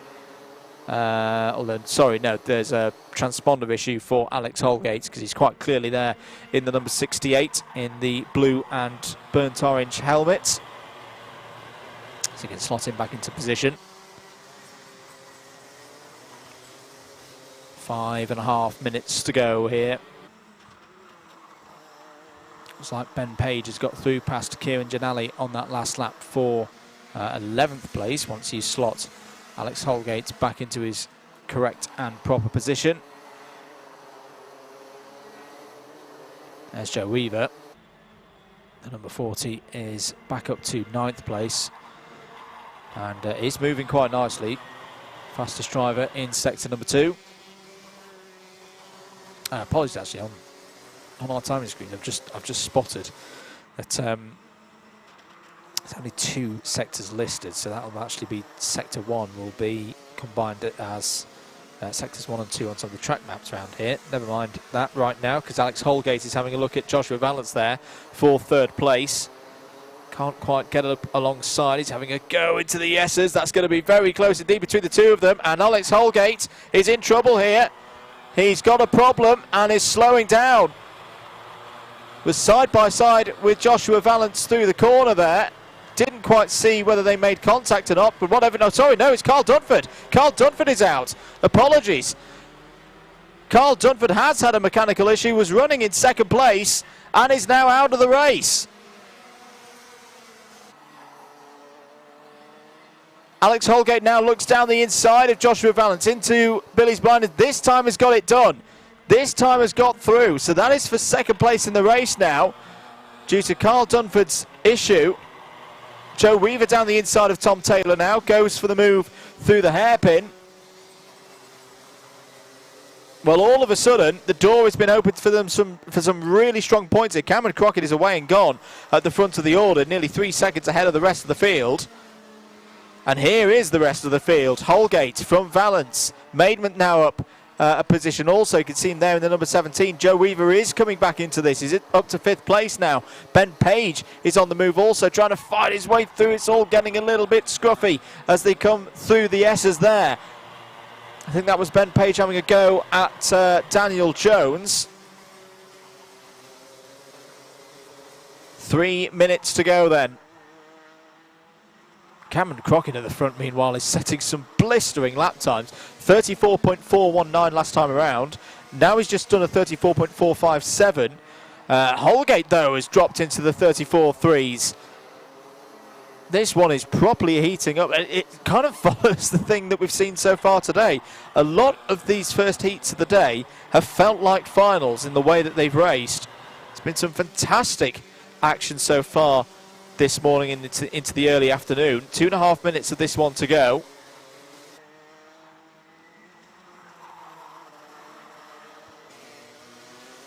Just looking further down the order, no other position changes to mention. Little adjustment there from Joe Weaver. He's looking down the inside of Joshua Valance. He's in the mood for this. That's 4th place now for Weaver. Has a little check of the helmet to say, let's keep working together. Let's keep progressing here. There's still opportunities to be had, do you think, in this one? Joe Weaver is your championship leader at the moment. 587 points versus Joshua Valance's 569. So that'll feel good for Weaver to get past his nearest competition. He's already seen Carl Dunford, third in points, fall completely out of this. And look at this. This is Ben Page and Tom Taylor side by side. Ben Page to the inside, holds on to 6th place.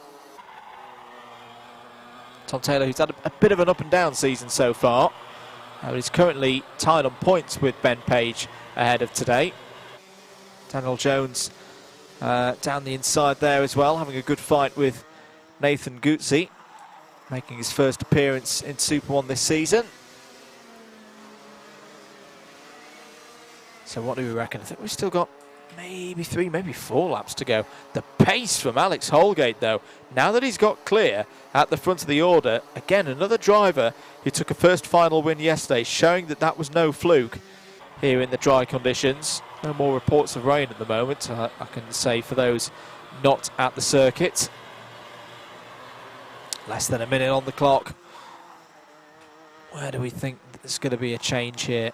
Well, I think Alex Holgate has got 2nd place under control.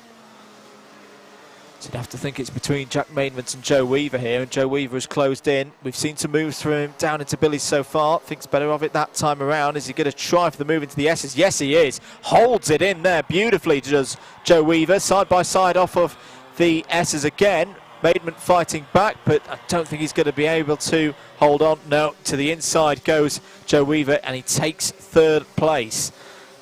Ben Page finishing this race very strongly. It's just under 34.223. As he's in clear air now in 6th place. In fact, that's even more impressive if you think that that is not with a toe. The toe is quite powerful round here at Clay Pigeon. Kieran Giannelli has just taken 10th place away from Max Martin. Daniel Jones, by the way, in 8th place is your top rookie.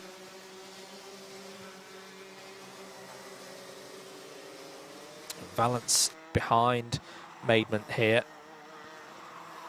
Can Valance find a way through? Last lap board is out for the leader. Cameron Crockett 2.7 clear of Alex Holgate. Joe Weaver in 3rd. Yeah, Joe Weaver will be frustrated with how this race started. Was on the grass through the S's on the first lap. But the way that he's come back here, did not have a good day at all yesterday, did Joe Weaver. 15th, 6th and 6th, the results for your championship leader. So this will actually be the best results of the weekend so far. But here is Cameron Crockett, very happy with that. A win for Team Clay at Clay. Takes the first heat of the day ahead of Alex Holgate. Joe Weaver 3rd, Jack Maidment 4th, Joshua Valance in 5th, and Ben Page, that's your top 6. Daniel Jones 7th. Something happened to Tom Taylor on the last lap because he's tumbling down the order. Hopefully it's just an issue with the transponder. Didn't see whether he came over the line there from our position here in the comms box, unfortunately. But on timing at least, Daniel Jones ahead of Nathan Guzzi, Kieran Giannelli, Max Martin. That's your top 10. And then you find Isaac Lord in 11th, Millie Hart 12th, Daya Yanani in 13th place. There is Carl Dunford being recovered back to, well, he's recovering his own car. And yes, Tom Taylor did have an issue. There he is on Buttons Bend on the last lap. So big problems there for Tom Taylor. At least I think that's Tom Taylor going round. Alicia Bradshaw also finished there in 15th, 16th for Harry James, 17th for Gino Cook. Carl Dunford, as we saw, a retirement in 18th. And I'm just going to get confirmation. Yep, that is the number 77 of Tom Taylor. He has now been scored in 7th, but I'm not sure whether that is correct or not. We'll wait and see on that one. But that was the end of the first rotation of heats. Hope you've enjoyed them, and we'll be back very shortly for the first of the second heats, which will be the second appearance of the day for the Bambino C50s.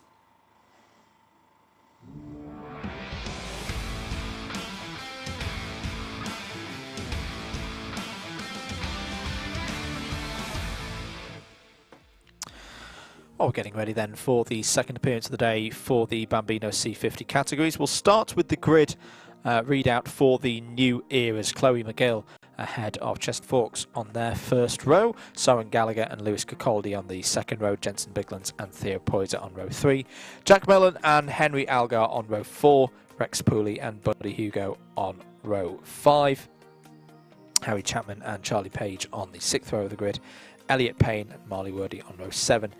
Toby Biggs, and Grace Mayer on row 8. Mason Hibbert, the 17th and final of those new eras into the pros now. You've got Riley Murrow on pole position for the pros, Austin Owen in 2nd, 3rd for Harper Das, 4th for Cole Teal, 5th for Amelia Dial, Alfie Mayer and Alice Wildchild, 6th and 7th. Bertie Clark completes the 8 runners in pro. Keep the supports coming in. If you're enjoying the coverage,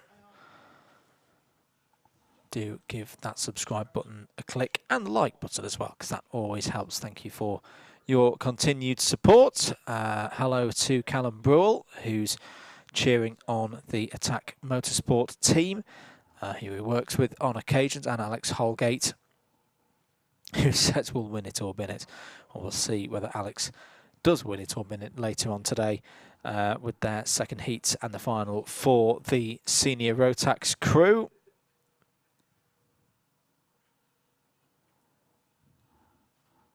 Slight pause here, which I think is going to be for recovery of a cart at the end of that senior Rotax race. And whilst we're waiting for that, let's have a little watch of one of our interviews from yesterday. We're here today at the podium at Clay Pigeon on Saturday with our winner, and a clean sweep winner today in the C50 Bambino New Era category, Chester Fawkes. Chester, that is a very, very good day for you. Good to see you on the top step again. Yeah. How was the kart? How was the race today? Good. Which bits of this circuit do you particularly enjoy? It's quite different to the ones we've been to before. Yeah. I like everything. Plenty of fast corners, and today's a really good day for you in terms of getting lots of points. Are you enjoying the season? Yes. And we race again tomorrow. How do you think it's going to go? Good. I hope for like in the top 6. Good stuff. Well, well done, Chester. Another victory, another good performance on a Saturday. Hope we see you up there again tomorrow. Bye. Back at the podium, and I think this is the first time we've had a chat with Riley Murrow on a Saturday this year, but a very good performance nonetheless. Winner today in the C50 Bambino Pro category. Riley, how are you feeling after that race? Good. Talk me through the race. It looked like a very close battle out there. Austin and me were trying to get away from everybody, and in the last 2 minutes we just battled away, and it was very hard to get past him. And I knew as soon as I had to get past him, I had to defend because he's a good driver. The kart's been very strong today, some really good results in the heats. Who's been key for getting the karts ready today? Probably my dad. And we race again tomorrow. It might rain a little bit tomorrow. Is that something you're worried about? No.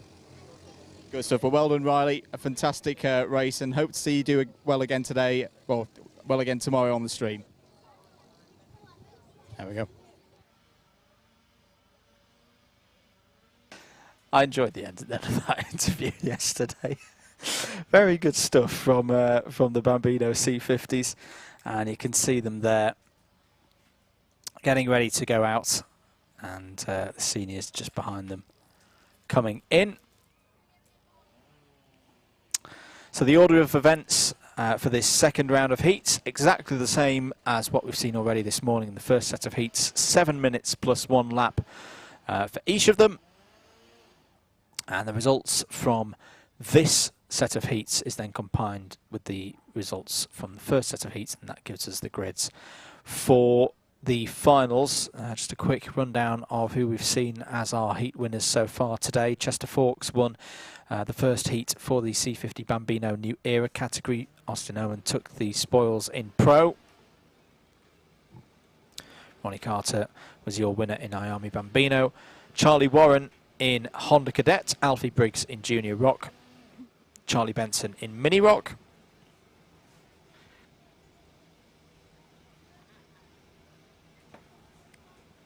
Chris Thomas in Rotax 177, Joshua Bigemby in Minimax, Finn Smith in Juniors. And we've just seen Cameron Crockett take the win in Senior Rotax, but I should just stress that is a very provisional result. That has not come through officially at the moment in the timing control, or at least it was here in the commentary box. Out on circuit then goes our field for the second of the C50 races. And just a quick reminder, if you weren't with us earlier, the way you can tell the difference between the two classes, the pros and the new eras. The pros have orange number boards.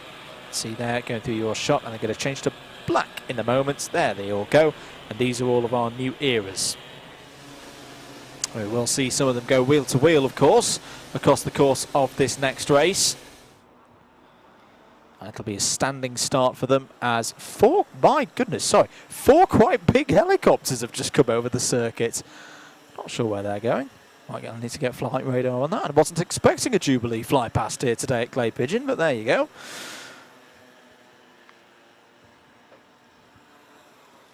Not that that'll have bothered our drivers as they'll form this grid up.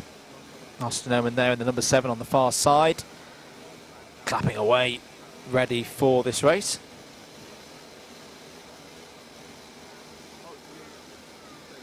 Getting ready then for this first of the races in the second round of heats. The Wildcats flying overhead, ready for this race. Away we go then for the second heat of the day for the Bambino C50s. Good start for Austin Owen. He'll take the lead into the first proper corner here around Clay Pigeon. That's big incident there, and that's involving the number 14 of Soren Gallagher. And was that the 18 of Lewis Cacaldi? Yes, it was. Lewis is okay, back on 4 wheels and back running again, but that was a big collision between two of our front running drivers in C50 New Era. Just like they look like they all bottled up there. Too many carts trying to share one piece of tarmac. That was a very, very close moment for Lewis Cacaldi. Austin Owen leads, though, from Riley Murrow. Harper Das in there as well once again. We'll be looking to make amends for the first heat, which was red flagged. Unfortunately for Harper Das, in terms of how the rules play out, was leading on the road, but then lost the lead, virtue of count back to the last completed racing lap before the red flag incident occurred. I can tell you in the new eras as well, it's been another really good start for Chester Forks. You can just see him there, 5th in the line, with the almost Jamaican style colours on his front bumper, the black, yellow and green.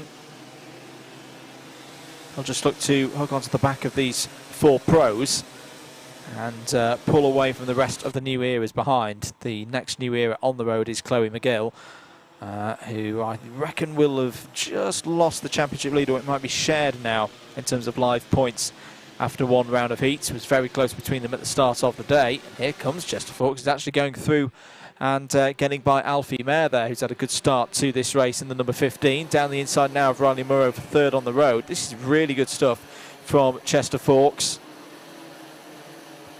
It's been a very tight class so far in New Era, quite unpredictable from day to day as to what's going to happen, but this is quite a statement, I feel, so far from Chester Forks.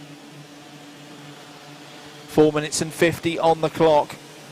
There's Austin Owen at the front of the field. Harper Das, what a trooper Harper is today, after feeling not so well yesterday. It's there in second place at the moment. He's clearly feeling good today, or at least out on the circuit. 4.5 minutes of this race to go. Here comes Chester Fawkes, looking to go to the outside now. Through the start-finish kink they go, and into Billy's blind. Looking nice and calm. Interesting grip that I see that Austin Oman has with his steering wheel. It's almost like he's pushing the steering wheel into position as opposed to pulling. It's clearly working for him. It's down the inside there. Riley Murrow is struggling here. I wonder, is there a problem? Is the front right corner of that kart looking okay? There's something wrong there. Again, was that just a trick of the eyes? It's just gone by, well, it's just been overtaken by Alice Wildchild and Cole Teal. Pace in a straight line seems okay for Riley Murrow. I just wonder if there's something going on in the straight line. 3 wide as they go over start finish then. Fawkes looking to the outside. Das in the middle of the road. Oman there is, oh, it's all going to get a little bit tight there, and Oman's run wide.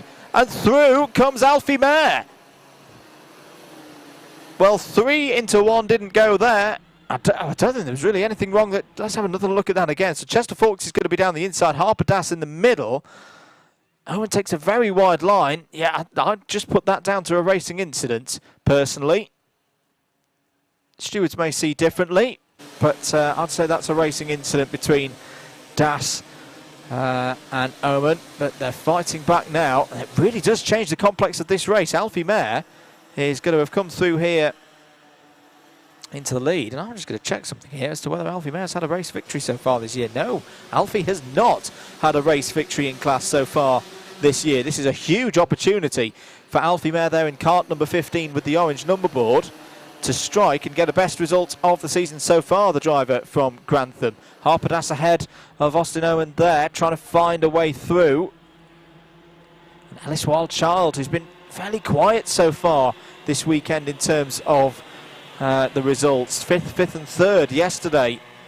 This is a good opportunity, the driver, the number 88 there, to score some more good points in this championship. 2 minutes and 10 seconds on the clock. Chester Fawkes in control of not just overall but New Era as well. There is a good performance going in from Chloe McGill again.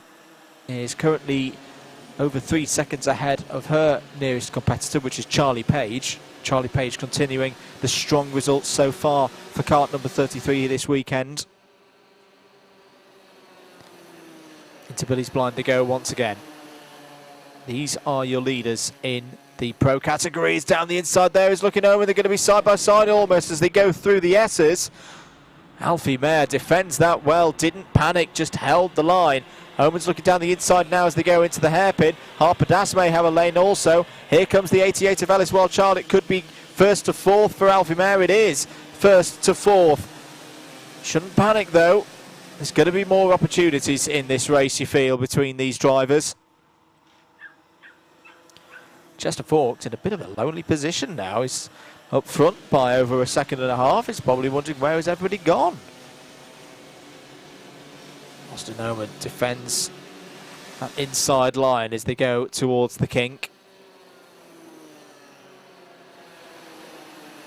Chloe McGill has got past Cole Teal on the road at least. There's been a good lap as well from Jensen Biglands, who's gained 3 positions ahead of Buddy Hugo and Theo Poyser. Rex Pooley and Henry Algo have made positions also on that lap. Harry Chapman has got past Bertie Clark for 20th place. It's been a tough weekend so far for Bertie Clark. The circuit, I think, is new to Bertie. So I reckon there's going to be 2 more laps. There will be some time on the clock as Chester Fawkes comes round here. But this is the big battle that we're focusing on. This is 1st, 2nd, 3rd and 4th, all in pro. Austin Oman still leading this. Harper Das 2nd, Alice Wildchild 3rd, and Alfie Mayer in 4th. And whatever was happening to Riley Murrow earlier, I think it's cleared up a bit, because he's now just solidified things in 5th place there. He's being attacked by Chloe McGill, 2nd of the runners in the New Era category. Looking a little bit further back, there's Jensen Biglands and Charlie Page. Charlie Page on the inside, kart number 33. to the inside as well. Good move from the number 11 of Buddy Hugo there.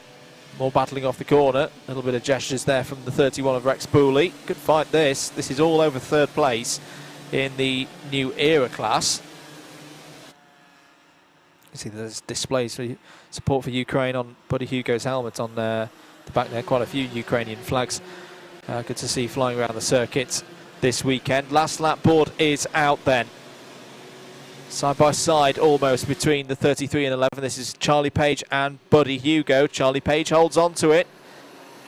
Is Buddy Hugo looking for a route underneath? Gets on the curb. Very, very nicely done there from Buddy Hugo. Brave into the S's there. Takes third place. I see Theo Poison, the number 12 there. It's not out of this. We are on the last lap then for the leader. Chester Forks is going to come through. He's having to deal with some traffic at the moment, but it's been a very, very good weekend so far for Chester Forks, and it continues here in heat number 2. He's going to be on for a clean sweep, you'd think, in the final later on in New Era. Takes a full complement of 34 points from this heat, and Austin Oman holds on to second place overall, but crucially first in pro. So he's another driver on for a clean sweep here today. Harper Das finishes in second, Ellis Wildchild in third. A best result of the year so far for Alfie Mayer. Good progress there for Alfie in the number 15. Riley Moreau finishes in fifth in pro, sixth overall. Chloe McGill is seventh overall, second in New Era. Cole Teal eighth, the sixth of those in pro. Charlie Page holds on by a tenth of a second ahead of Buddy Hugo for ninth overall and third in class.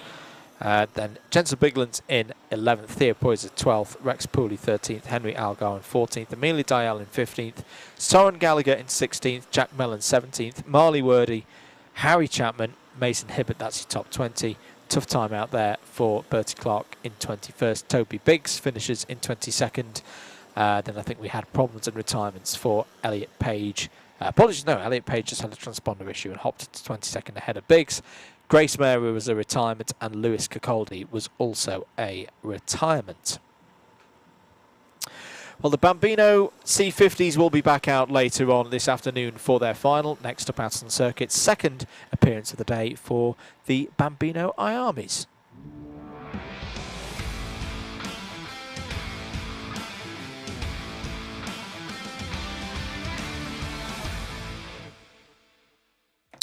Here we go then for the second appearance of the day for the Bambino IAMEs, and the grid set by timed qualifying earlier on this morning. Fraser Anderson has pole position, James Roots alongside on the front row, Daniel Ferguson and Charlie Clough is row 2, Logan Jones and Ronnie Carter row 3.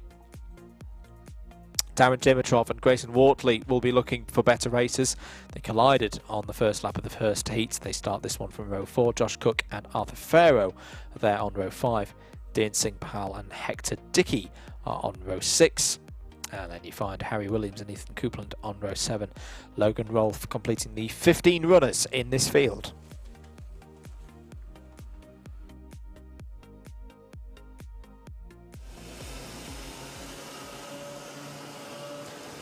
So out the field go for their formation lap.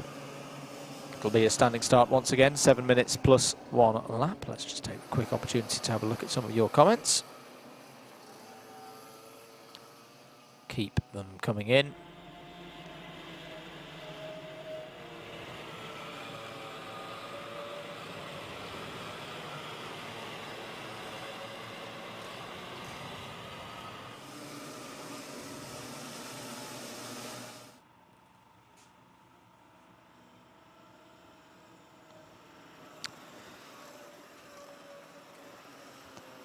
So it'll be 7 minutes plus 1 lap again.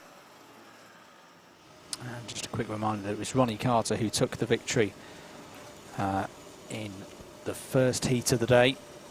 And the results from that first heat and the race that we're about to see here will set the grid for the final. It's just starting to get a little bit windy here at Clay Pigeon. A few more fluttering flags around the circuit. Grid being cleared now ahead of this race. Eyes on the lights, looking for a good run into Billy's blind in this one, and away we go for 7 minutes plus 1 lap in the Bambino IAMEs. Looks like a very even start between James Roots and Fraser Anderson, but it's Roots who's got the advantage into turn 1. Clean start so far from these drivers. Round there, and there's a big incident coming off of the S's, and I think is that the 65 that was involved with Darren Dimitrov. I think it was. There's other karts involved there also, and I think that was just a bit. There was a spinning kart which I think was Dimitrov off its Pahal, Dean Singh Pahal, the number 23, that has innocently got caught up in all of that. But I think there was a spinner coming off of the S's and going backwards in the middle of the road for a while, and then got collected. Looks like everybody's okay. Race continues. James Roots in lead. Ronnie Carter down the inside goes for second place and takes second place, and now going for the lead. There may be yellow flags out though through that section of the circuit. They just have to back out of that one.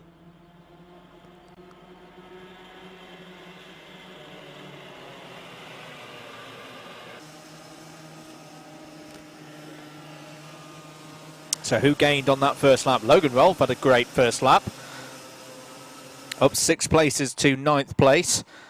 Harry Williams as well. I think Arthur Farrow also got slightly caught out in that first lap incident. He's in 13th place. But here is your lead group with a change at the front, with Ronnie Carter now confirmed at the front of the order. James Roots there in second place. The number 61 of Fraser Anderson fighting in third. As through comes Josh Cook. We saw this in the first race from Josh Cook. Gaining positions. I think the kart of Dean Singh Pahal, I was about to say has been cleared. Clearly hasn't been cleared, as Grayson Wortley fighting down the inside there, trying to get by. I think that was Daniel Ferguson in number 15, who's had a bit of a problem so far on this lap. 5 minutes of the race to go. Still Ronnie Carter leading. Could, if the race result finished like this, be another driver on for a clean sweep so far this weekend. And apparently we have got rain. I'm just hearing in my ear that there is rain now starting to fall out on the circuit. You can see there's a bit of a misty haze from the camera there at Billy's blind. Now all of these drivers running on a treaded tyre anyway. You can see how quickly that the conditions change around here. Notorious for a bit of fog coming in.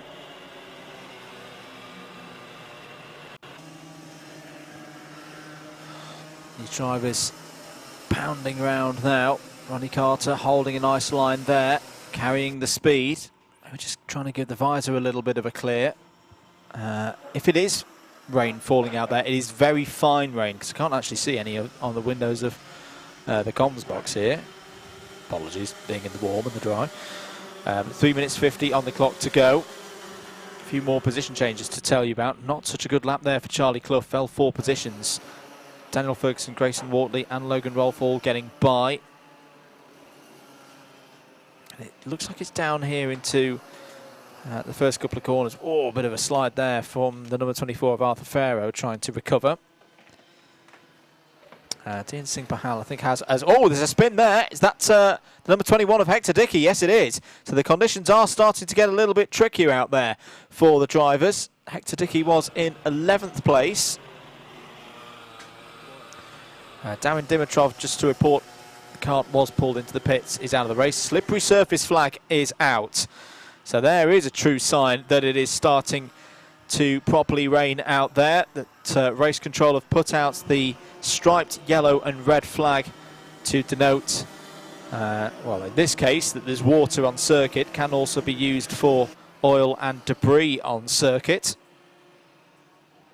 This is going to be a real test of the driver's mettle now. It was very close over the line between Ronnie Carter and James Roots last time around. Less than 200ths between them. There's the number 43 of Ethan Coupland going round ahead of Hector Dickey. Looks like our leaders are just coming out of the final corner now. They are very, very close together. Here they are, number 77 of Josh Cook. And there has been a change for the lead, so James Roots has taken the lead in the number 11, just ahead of this group on your screen. So it's Roots from Carter, Anderson, 1, 2, 3. Then here, Josh Cook in 4th, Daniel Ferguson 5th. Having a really good race is Daniel Ferguson and Grayson Wortley in 6th. There's Roots, number 11. Number 6 of Ronnie Carter in 2nd place, and Fraser Anderson. So you've got 2 drivers here on for their best results of the year so far. And then the championship contender in the middle of them all in the shape of Ronnie Carter. Slippery surface flags have now been withdrawn, I think because everyone's gone on top of the conditions. This will be a real tester for some of the classes coming up as to what tyres they go for. I would say, looking at it from where we are, that it's still a slick. I mean, these drivers don't have the option as to whether they choose for one tyre or the other. They get what they run with, and that is it. We could have some interesting races coming up in terms of tyre choice. There's Grayson Wortley trying to fight with Josh Cook here. This is over 4th place in this, the second heat for the Bambino IAMEs. 60 seconds to go. Not long on the clock. And then there'll be the +1 lap afterwards. Just having a look at lap times actually, so I mean, they're in the 46s at the moment. Which compared to what we saw earlier, well yes, we were in the 43s and the 44s earlier in this category. Grayson Wortley continued to try and find a way through. Daniel Ferguson to the inside. And Logan Rolfe, this has been a great race from Logan Rolfe. Has come from the back of the grid. Is up to 7th place. And is really getting in amongst it with drivers with a little bit more experience. But kart number 32, best result so far this season, a 6th place, or a couple of 6th places actually. One of them was yesterday. The driver from Toaster. Time is now run out. So the last lap board will be shown to the drivers next time around. Back with our leaders, still Roots from Carter, and they've dropped Fraser Anderson here. This has been a really well worked race so far from both Roots and Carter. You can see how slippery it is though. And even at this age, great karts control from these young drivers. Roots and Carter, and you fancy that for Carter, the move into the S's, which one he's pulled off a couple of times today, unless he gets side by side as they go over start finish. Nope, just tucks in behind. This is what we were seeing earlier, that number 11 is very strong in a straight line. Can Carter cut back on the inside, trying to use the curve for a bit of grip, and it's worked. It's worked very well. Up the inside goes Ronnie Carter, takes the lead on the last lap of the race. Through the S's, that is Ronnie Carter's preferred move, but he's going to have to defend now. Roots to the outside, trying to find the grip as they go through Hans Hairpin there into the horseshoe. Ronnie Carter will have the inside line, but again, it's all going to come down to the run out of Top Bend. Through Buttons they go. Top Bend remains. Can Ronnie Carter hold on? It's going to be one of those foot down to the line moments again. James Roots pulls out. It's going to be very close between them. We saw this a while ago. This time James Roots does take it. He takes the win by 0.074 of a second ahead of Ronnie Carter. 3rd place for Fraser Anderson. Josh Cook, another great recovery drive from Josh Cook, finishes in 4th. 5th for Grayson Wortley, better than the first heat. 6th for Daniel Ferguson. Logan Rolfe, a great drive there from Logan, finishes 7th, coming from the back of the grid. Charlie Clough in 8th, Logan Jones in 9th. Harry Williams completes the top 10. And then it'll be Arthur Farrow in 11th, Hector Dickey in 12th, 13th for Ethan Coupland. And, well, Darren Dimitrov did actually go back out there and set the fastest lap of the race on the last lap there. A 44.851, which was 3 laps off the overall lead. Dian Singh Bahal was a retirement on the first lap.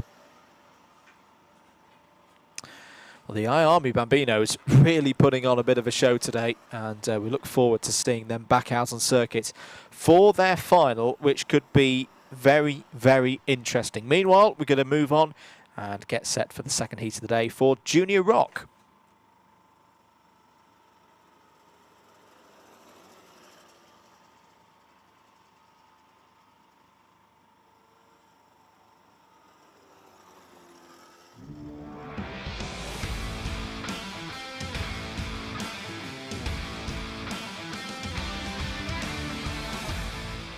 Apologies, getting ahead of myself. It's Honda Cadets next out on circuit, but here is the grid for their second heat of the day.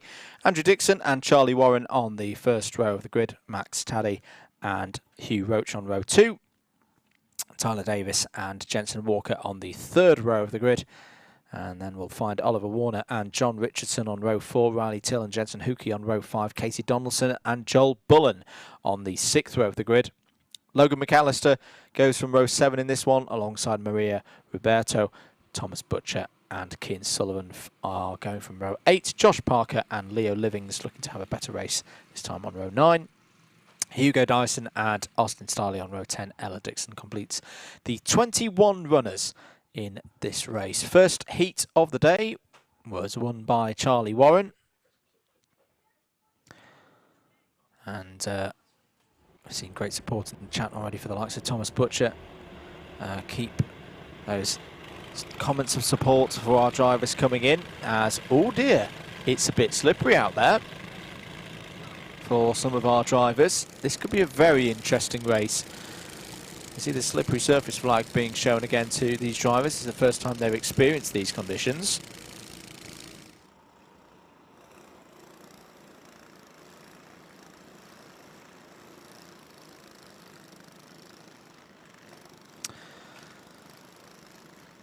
So this very much will be in the early stages when tyres are maybe a little bit cold. All about just surviving. We saw some thrills and spills in the previous race.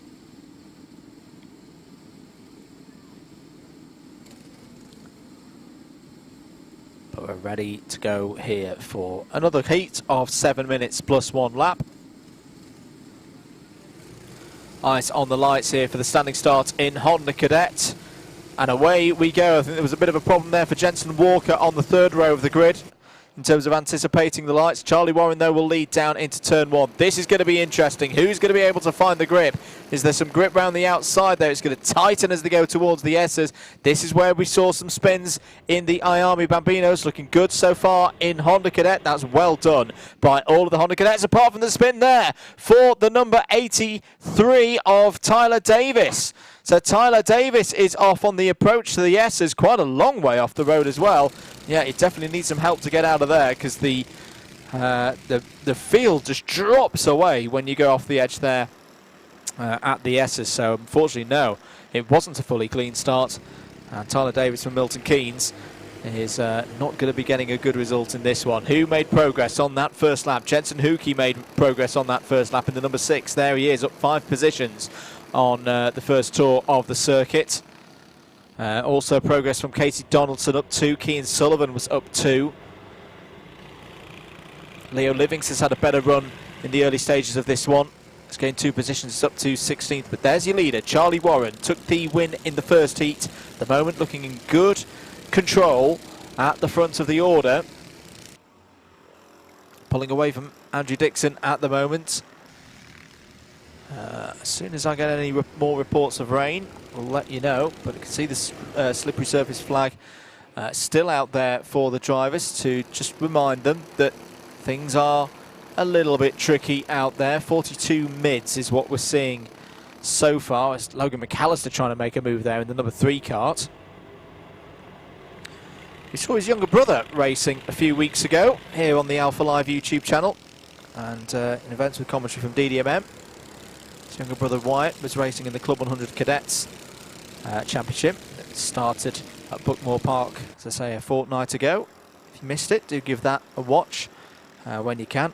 Remember, all of the streams here in Alpha Live provided to you to watch back free of charge at your leisure, including this one if you need to pop out later on today. If there's a street party that you need to attend, by all means take us with you, but you can also watch us back later on. Good move there from Max Tadej to get past Hugh Roach. This is a really good weekend so far from Max, as here comes Jensen Hookey down the inside. Hugh Roach being ganged up on a little bit here. He's got Jensen Walker for attentions now, and here comes John Richardson, the Sunday specialist. The number 32 coming through and gaining positions.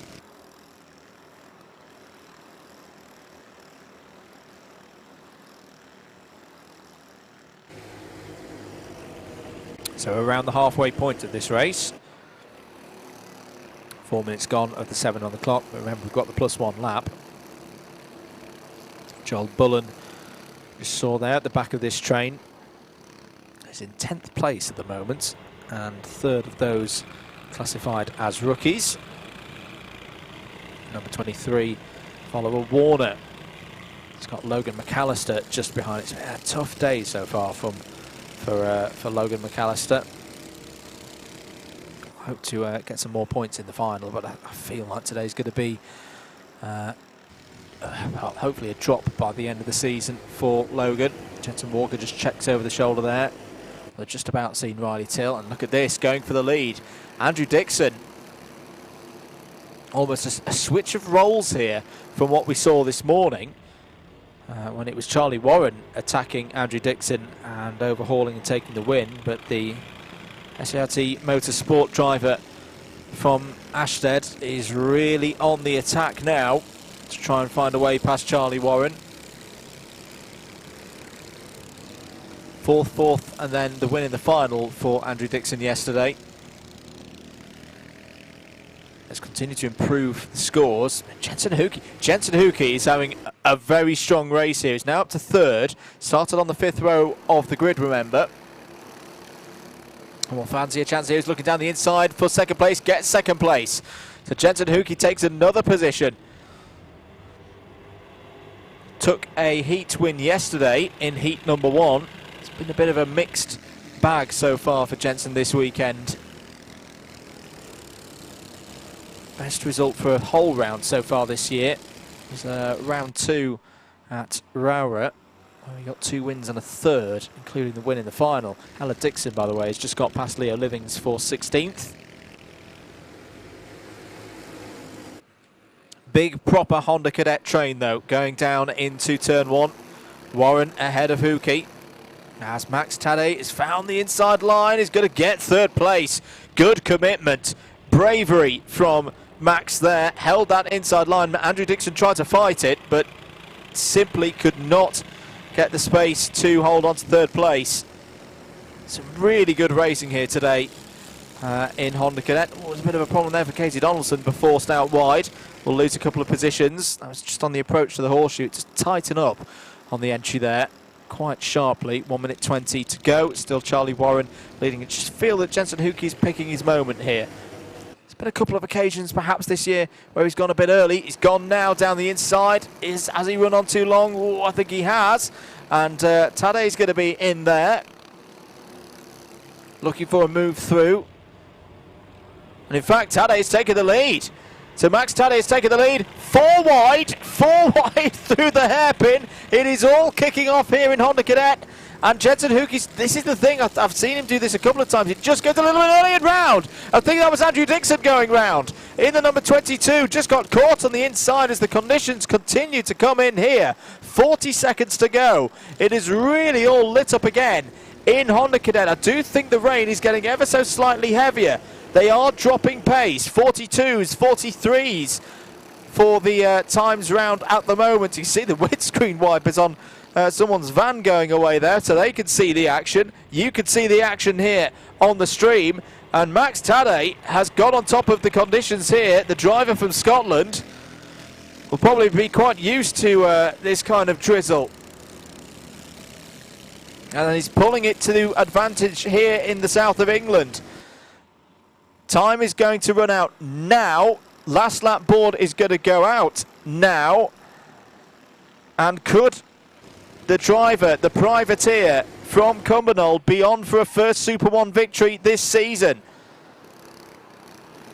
Was 6th yesterday in the final. You can see how greasy it is. It's not wet enough for a wet tyre yet, but you've got to have such good kart control. Hugh Roach is approaching, championship leader. The pressure is on Max Tadej here. Jensen Hookey's defending from Jensen Walker as they go into the hairpin.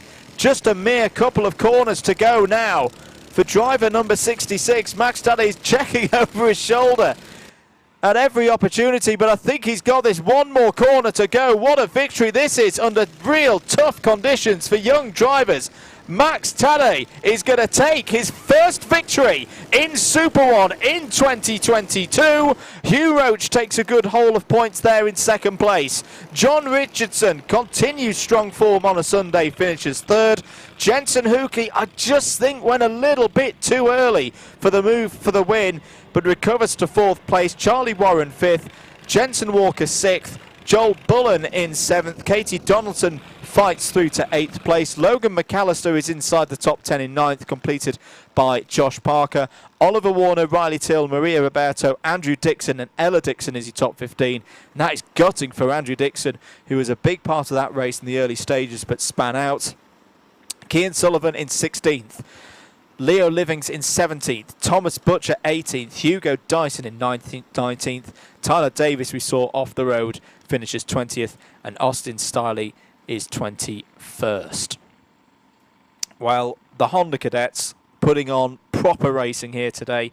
We'll see their final later on. Now we will get ready on the schedule for the next appearance of Junior Rok, and can see them in the pits now. Junior Rok Heat 2 is out next.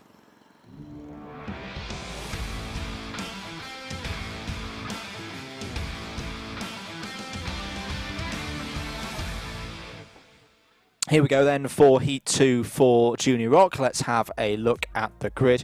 Alfie Briggs and Shane Collins is your front row. Oliver Law and George Barker on row 2. Well, I can see out the window to my right here at the commentary position, I can see slick tyres on Shane Collins' kart. And I'm just trying to stretch to see what George Barker has got on his. As I say, I still think it's a slick tyre condition. There's slicks on George Barker's. But it's just nowhere near the level of standing water or precipitation coming out of the sky to warrant a fully treaded tyre at the moment, and not even one that's worn in. So everybody on slick tyres for this one. Trying to get some heat into them.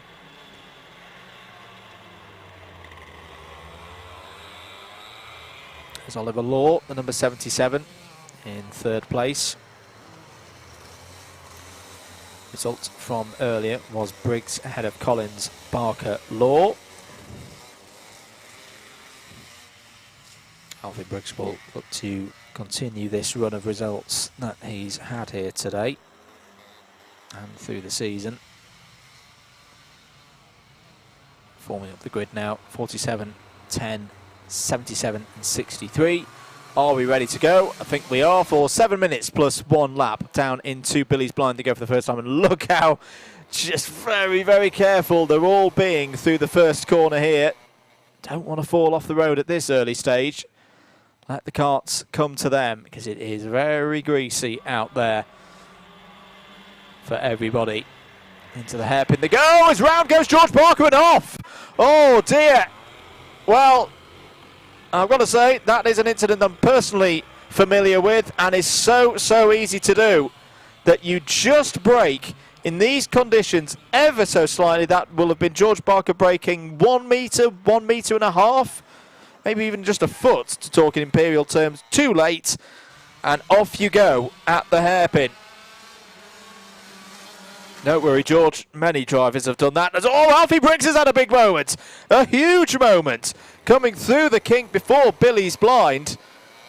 Managed to get it back together, and that shows you how tough these conditions are. To say, it doesn't look like it's raining much at the moment, but it clearly is, just enough to make these slick tyres very, very tricky. Alfie Briggs is now trying to use the curbs to hook himself around the corners. Shane Collins sliding away in the background in second place. Oliver Law, I think, has had a moment also.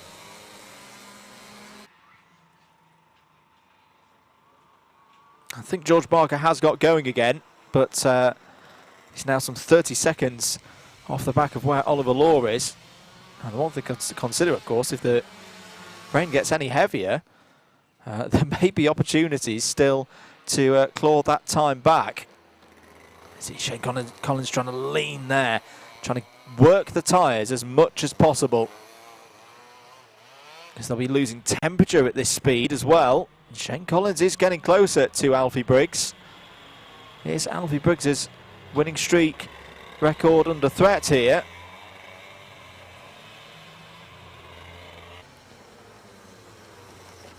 It almost looks quite comical at times, the speed that they have to do. And this is the problem, because they've lost tyre temperature now. If you push, you spin off. But if you don't push, you can't get the temperature back into the rubber. It's just about crawling around now. Here's where they can get the foot down through. As again, look at the understeer that Briggs is having to deal with at the moment. It's ever so gingerly going round this circuit. The other thing with Billy's blind is that the outside of it on the second portion, as you're setting the kart up for the S's, drops away. There's actually a negative camber there, which means if you just get in the wrong groove around there, particularly in these conditions, look, I think Oliver Law's had a problem there and has spun off, has got going again. Is George Barker going to have enough time to catch up here? But you can find on the outside through the exit of Billy's blind that the kart just drops away from you. It just does not want to go right. Gravity's working against it. Lack of grip's working against you. And you can get yourself in a bit of a moment. You can see how much Oliver Law is having to work to try and keep the kart on the road at the moment.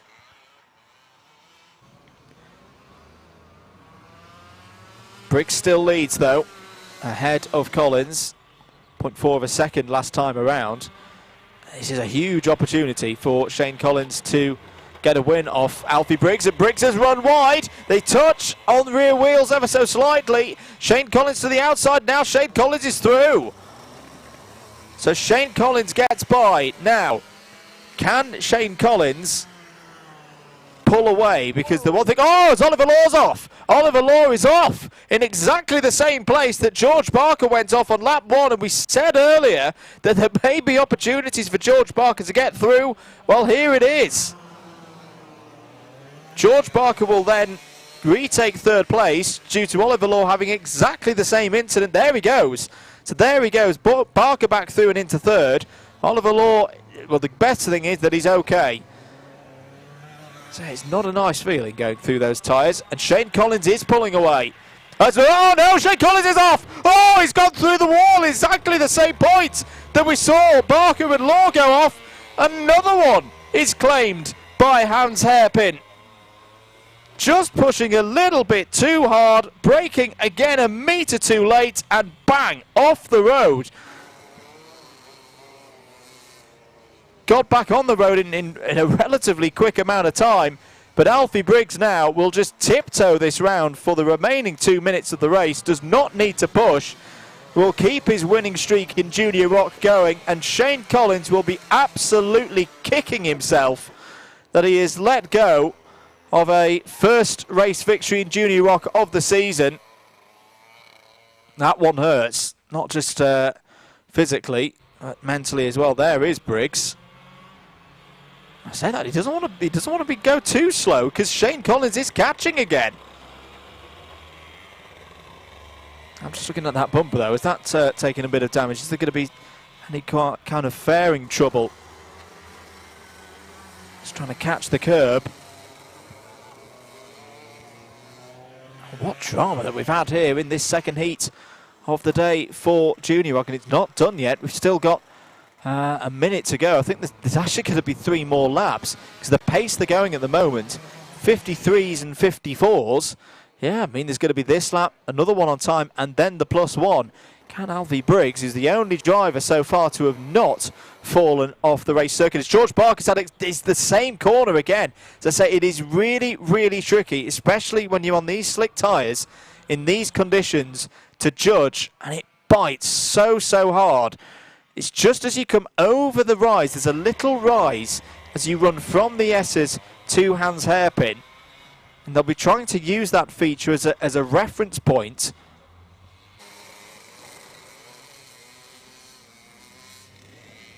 .25 seconds on the clock remaining.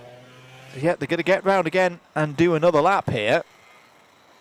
I do think the lap times are starting to come back down again. We're back into the 51s and the 52s. George Barker's kart, I think, may be done for this race after 2 impacts with the wall down at Hans Hairpin. He is out of the race now. Can Alfie Briggs just hold on? I think it's fair to say that Shane Collins has had the better pace in these conditions. You just see it there, just as the carts go over that rise, and your brain wants to break beyond that point. And again, a little bit of gravity and topology works against you in these tricky, greasy conditions, and it's very easy to get them wrong. Briggs will see the last lap board this time around. I don't think he's had to work this hard for a victory so far this season in this category. But he's got one more lap to complete. You can see it's almost just feathering the throttle down the straight. Down into Billy's blind they go. Still so little grip out there. Hooking the cart on the inside there through the second part of Billy's blind. Hopping across the curbs. Through the S's. This is where things will be on his mind. This is where he had a little bit of a slide that gave Shane Collins the lead earlier on in the race. Just getting it down to nearly walking pace through the hairpin. Sliding in out now. Shane Collins is there, but I think he's going to run out of time here. Alfie Briggs is just going to keep it locked on the inside of each corner. He's done that nicely through Horseshoe, through Buttons. Will hold it to the inside or the middle of the road just to fend off any kind of attack from Shane Collins. Well, this has been one of the strangest Junior Rok races I've ever witnessed, but Alfie Briggs is going to keep this winning streak going, takes the race victory in heat number 2. Shane Collins in second. And I think that may... well, is Oliver Law still going round? Yes, Oliver Law is still going round. Oliver Law is going to claim third place, having been one of 4 incidents down at Hans Hairpin. But Alfie Briggs will breathe a sigh of relief, not just because he's kept his winning streak going, but he's the only driver not to have made contact with the wall here down at Hans Hairpin. There is a disconsolate George Barker, who had 2 incidents there down at the hairpin. But as I say, it is very easily done. I've had that experience myself, and I'm sure he'll be back for the final later on this afternoon. Do stick around for that. We'll see the Junior Roks out again later, and we'll get ready now for the next race out on circuit, which will be the second appearance of the day for Mini Rok.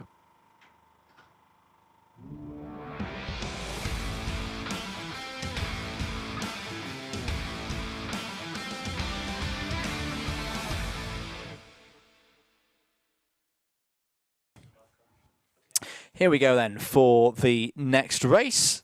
This will be the second heat of the day for Mini Rok. Charlie Benson and Marcel Papacull on the front row. Connor Scarisbrick and Eddie Stewart on row 2. Rook Thompson and Alex Dole on the third row of the grid. And then we have Max Winfield and Cooper Snedden on row 4.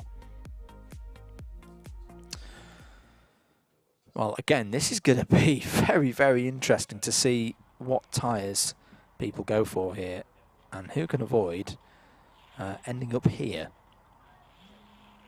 where we saw in that last race, if you're just joining us, 4 carts off in the wall. It's going to be a little bit of a pause whilst George Barker's cart is recovered. Let's have a look at our winner from yesterday. In fact, 2 drivers from yesterday in Mini Rok. Let's start with Charlie Benson.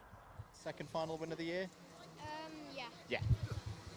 All good. This is Charlie Benson, HTR Racing in Mini Rok. Got another winner with us here today on the podium, and another first time on a Saturday. I do like to see the number of new faces here on the interviews on a Saturday. It's Charlie Benson, our winner in Mini Rok today. Charlie, a second final victory of the season. Really what you were looking for to kick things off here at Clay Pigeon? Yeah, at the start of the race, there was an incident, and so then I just got away with Eddie, and so we just pulled away, and we were hoping no one caught us, really. We've had a little bit of the bubbly here today on the podium. HTR Racing really pleased with this result. What's been the main thing you've been focusing on ahead of racing here today? Just winning. We really want to win. Get a podium.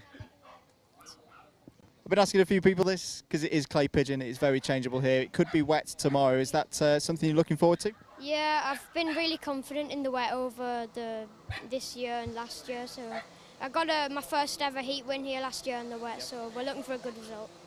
Yeah, you've definitely got the pace around this clay pigeon circuit. In terms of today's result, who do you want to thank for getting you up here?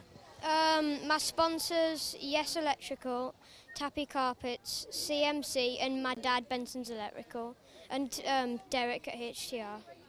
Fantastic stuff. Well done, Charlie. Keep the results coming in. We'll see you again tomorrow. Thanks. We're back at the podium because we've got an extra interview today. We want to have a quick chat with Cooper Snedden, fourth today in the final. Cooper, how did the race go from your perspective? Well, it was a good race. I had a good battle with Eddie Stewart. It was a really good technical race that we were looking for. We got the result, and it's all about having fun at the end, I guess. Good stuff. It's been a bit of a difficult season so far. You switched to Paralin early in the year, but things at Rowrah didn't particularly go to plan. How's the season gone from your perspective? Well, we had a really bad crash at the start of the year at Rowrah, so we were just hoping that we could get the result that we wanted for in the championship and just do well, you know. Yeah. You've got a good amount of experience at this level. You were part of Team GB when we were at the Rok Cup Super Finals last year. For those who've not been to that event or maybe not aware of it, how did it go for you? Well, it went really good. It went really good. We had a good finish with the team of Formula K Serafini. Yeah, it was a really good tactical, good race, and I would definitely recommend just going out even just to have a shot. What was it like stepping up to a circuit such as Lonato? Well, I've always wanted to go to a European track. I went to Cartodromo Valencia in 2019, but Lonato was just a complete different level. There was some really good drivers there, and yeah. And what is it about the Mini Rok in particular that you enjoy racing? I just love it because it's so fast, and it's all about just about the driver. But in like IAME Cadet and stuff, it's just it's literally about the engines. Like there is a lot of good drivers, but it's literally just about the engines. So yeah. Well, good stuff. Well done, Connor. Fourth place today. Hopefully top three tomorrow. Keep the results coming in. It's Cooper. Yes, apologies. I've just spotted that. I called him Connor at the end. What am I doing? I've been talking to him all weekend. Yeah, I think we're still having a little bit of a pause whilst things are cleared up from the juniors. I'm looking through the window. I'm seeing wet tyres. I'm seeing wet tyres on Marcel Popicle's kart. And I think I can see wet tyres on Eddie Stewart's. In fact, I think everybody has gone wet tyres for this next race for the Mini Max drivers. The Mini Rok drivers. 8 of them out on circuit today, so we're missing some of our regulars because they're racing elsewhere.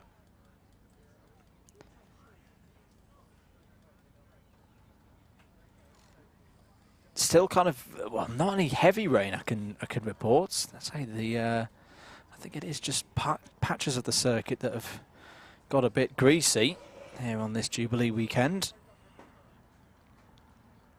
And the circuit is quite green as well, because even though we had all the running yesterday, if you're not in the area and you're watching from other parts of the country, enormous thunderstorm last night that started probably around 10 o'clock and went on for a good couple of hours, which has made a lot of the rubber that was put down yesterday wash away.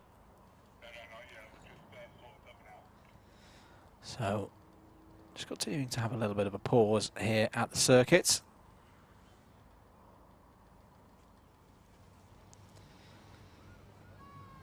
I can hear engines starting to be fired up, I think.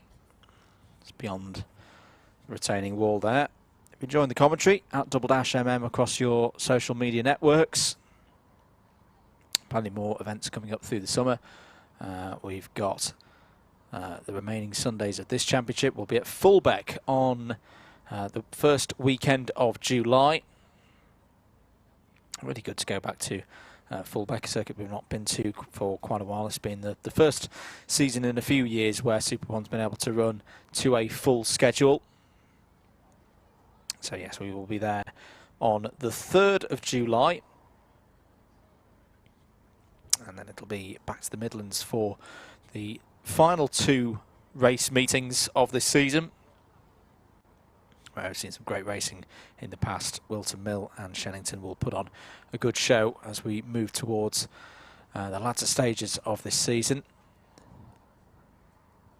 Coming up after this race that's due to start shortly, we've got the second heats of the day for Rotax 177, Minimax, Junior Max and Senior Max. Can see out the window, I can actually see some of the Rotax 177 drivers preparing, and again I'm seeing a lot of wet tyres being fitted to those karts. Out go the minis then, onto a circuit that looks deceptively grippy. And I think everybody is on a treaded wet tyre. You can often tell when it's running at speed. You just look at this, almost like the seam down the middle of the tyre. That looks a bit different to the wider, fatter slick. But conditions will still be tricky out there, and the other problem will be, because it is very changeable here, and it can dry quite quickly.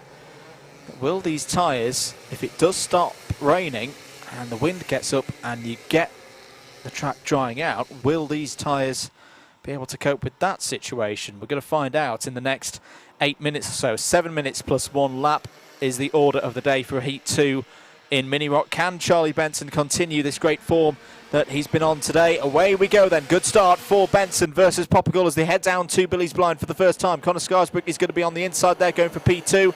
They're all taking this with a lot more speed than we saw the juniors go with a few moments ago, but it is Charlie Benson leading off of the S's for the first time. Connor Scarsbrook in second, Marcel Poppergull in third. Eddie Stewart's had a good start. He's up to the 4th place as Poppergull goes down the inside, takes second place. Was there a half spinner towards the back of the field? We'll catch through in a moment.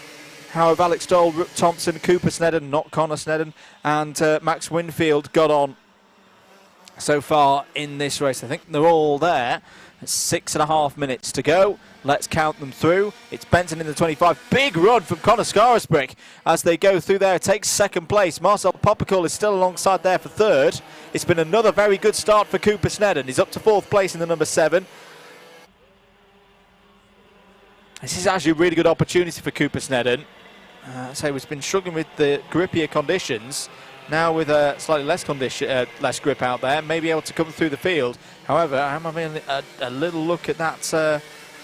In fact, I'm having a look at quite a few front fairings at the moment. 6 minutes to go.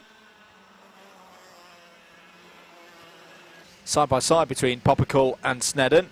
Whoa, both of these drivers have raced at high level before. 5.5 minutes to go. Snedden trying to find a way through around the outside there. Poppergull shuts the door but opens it up again. Snedden down the inside. Can he get it controlled?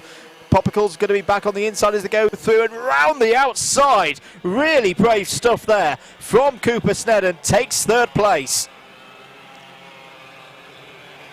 Held it in there. Crucially had his nose just ahead as they turned into the S's. That meant that Poppergull had to yield the position. Rok Thompson's had a good start to this race also. Is there in 5th place in kart number 11.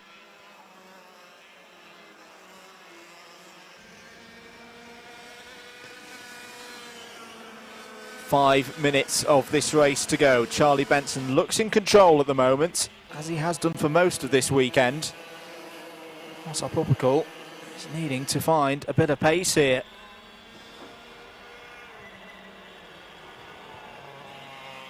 See the number 45 of Eddie Stewart. I think had something go wrong for him on the second round. Oh, it's round there. Goes Rok Thompson, well avoided by Alex Dole. It's not fully into the wall like we saw our juniors, but that is a big, big loss for Rok Thompson. Again, just a little bit deep on the brakes, and the back end of the kart overtakes the front. Round you go. And lose a lot of time as a result. Benson, Scarisbrick, Cooper Snedden there in 3rd place.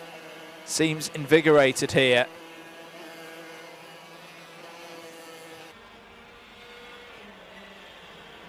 He's had a third place already this weekend.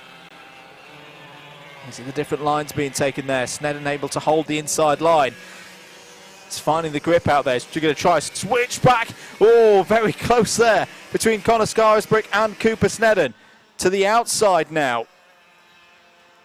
Got to feel that Snedden is quicker. He's gone for the move into top bend. That is a very brave overtake, and he's made it work. Cooper Snedden is on the move here, up to second place now.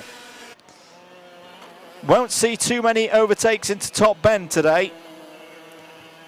3 seconds is the gap between Benson and Snedden.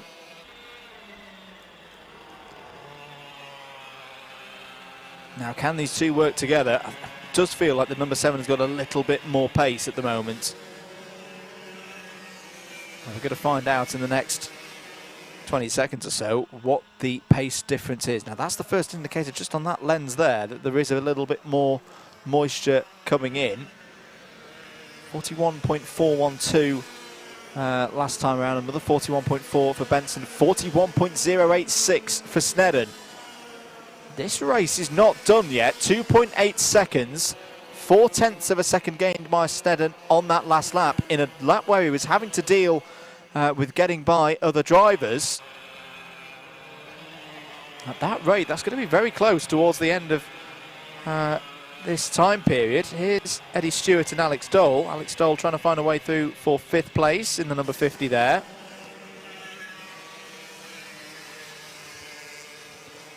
It's going to be a good haul of points, I feel, for Alex Dole today. Probably his best of the season so far with these results. Quick thanks to our sponsors: CWG Choices Limited, JKH, AST Signs and RI Helmets. Thank you for their continued support of the championship.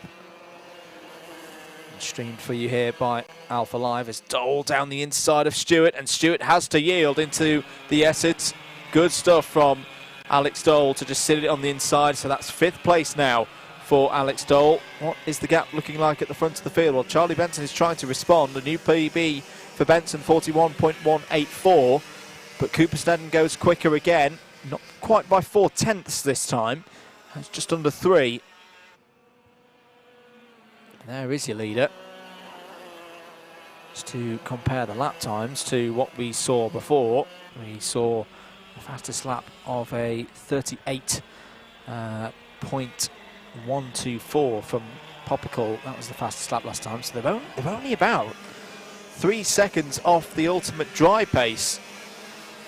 So I think these wet tyres might be getting a little bit of work in this race, so there's not particularly much to cool them back down.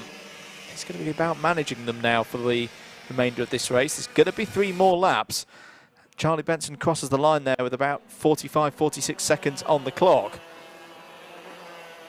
With the pace that they're going, they will cross the line again with 3 or 4 seconds remaining. 1.4 seconds, big lap that. That was a huge lap from Cooper Snedden. He pulled in nearly 3/4 of a second on Charlie Benson on that lap alone. 2 more of them and he'll be right on Charlie Benson. There is Cooper Snedden. Could Cooper Snedden be on for a first victory of the season in a single race? It's been such a trying season so far. Even this morning, a carburettor failure stopped Cooper Snedden from competing in qualifying. There they go across the line. Now time has expired. There'll be this lap plus 1 more. Another 0.6 taken out of Charlie Benson's lead by Cooper Snedden. He's got to time this right, though. It's the old adage. Catching is one thing, passing is another. And Benson, he looks to be struggling for grip, does Benson. He's having to take some very wide lines. You can see the inner shoulder. You can see the inner shoulder of those tyres on the number 25. They're starting to struggle. We're going to see the last lap board this time around. Snedden has almost caught Charlie Benson here. Charlie Benson is aware of the threat. Who is going to take this victory? Is it going to be Benson? Is it going to be Snedden? Or is it going to be Scarisbrick? You never know. These two could come together. And Connor Scarisbrick could be there to take the full points for a heat victory. You've got to feel that it's coming through here. That is the opportunity. Benson's wide a little bit again. Is there going to be a line on the inside for Snedden to go down the inside? He's going to have a little look. He's going to go for it. Is he going to take the lead? Yes, he has. Benson runs wide. Cooper Snedden has taken it on the last lap here through Horseshoe. The gap was there. Cooper Snedden, after all the problems that he's had so far this season in Mini Rok, is going to take a race victory. A heat victory goes to Cooper Snedden for the first time in 2022. Charlie Benson takes second place. Connor Scarisbrick takes third. Marcel Poppercull is going to be in fourth place. Alex Dole in fifth. Eddie Stewart sixth. Max Winfield will finish in seventh place, and Rook Thompson eighth. Let's have another look at that move by Cooper Snedden. He knew that Benson would go out wide. He parked it on the inside. He's got the lead there. That's fair for me. That is a fair move, if you ask me, by Cooper Snedden. And a well-deserved victory for a driver who has had a lot to be unhappy about so far in 2022, but has always had a smile on his face. Cooper Snedden takes a first victory of the season. Very, very good to see. Well, we'll see the Mini Rok drivers out again later on this afternoon. We're going to move on now to the second heat of the day for Rotax 177.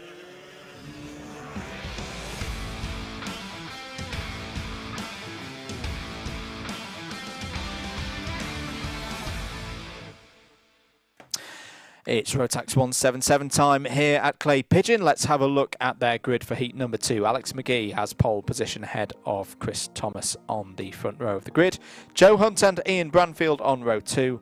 Oliver Smith and Oliver Appleby on row number 3. Hayden Cater and Sammy Marlam on row 4. Scott Clee and Dan Miller on row number 5. Max Davies and James Ockenden on row 6. Rhys Llewellyn and Simon Kavanagh row 7.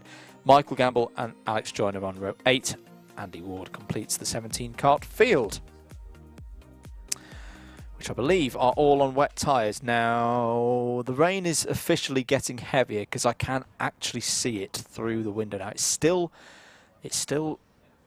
very fine. It is, as my mum would say, that fine rain that wets you. But wet tyres will be the order of the day. And we've already seen a fair bit of elbows out in this class so far this weekend. This could be quite spectacular in a few moments' time. Hope you're enjoying your Jubilee Sunday. Do make sure that you've pressed the subscribe button and given that support if you can to us here at Alpha Live. Hello to George Barker. Peter Tyre Marble got stuck between my brakes, so I couldn't brake at all. That doesn't help. That doesn't help indeed when you're in wet conditions. That explains some of the issues for George Barker in the junior Rok race. Out on circuit, and a lot of wetsuits are out, which is great. Absolutely wonderful, because they've all changed their colours now. It's all right. We'll be able to deal with this. There's your championship leader, Chris Thomas. Very important formation like this to find out where the track is, what each of the drivers have got underneath you. This could be a real opportunity for some of the drivers we wouldn't normally expect at the front of the field to get some good results here.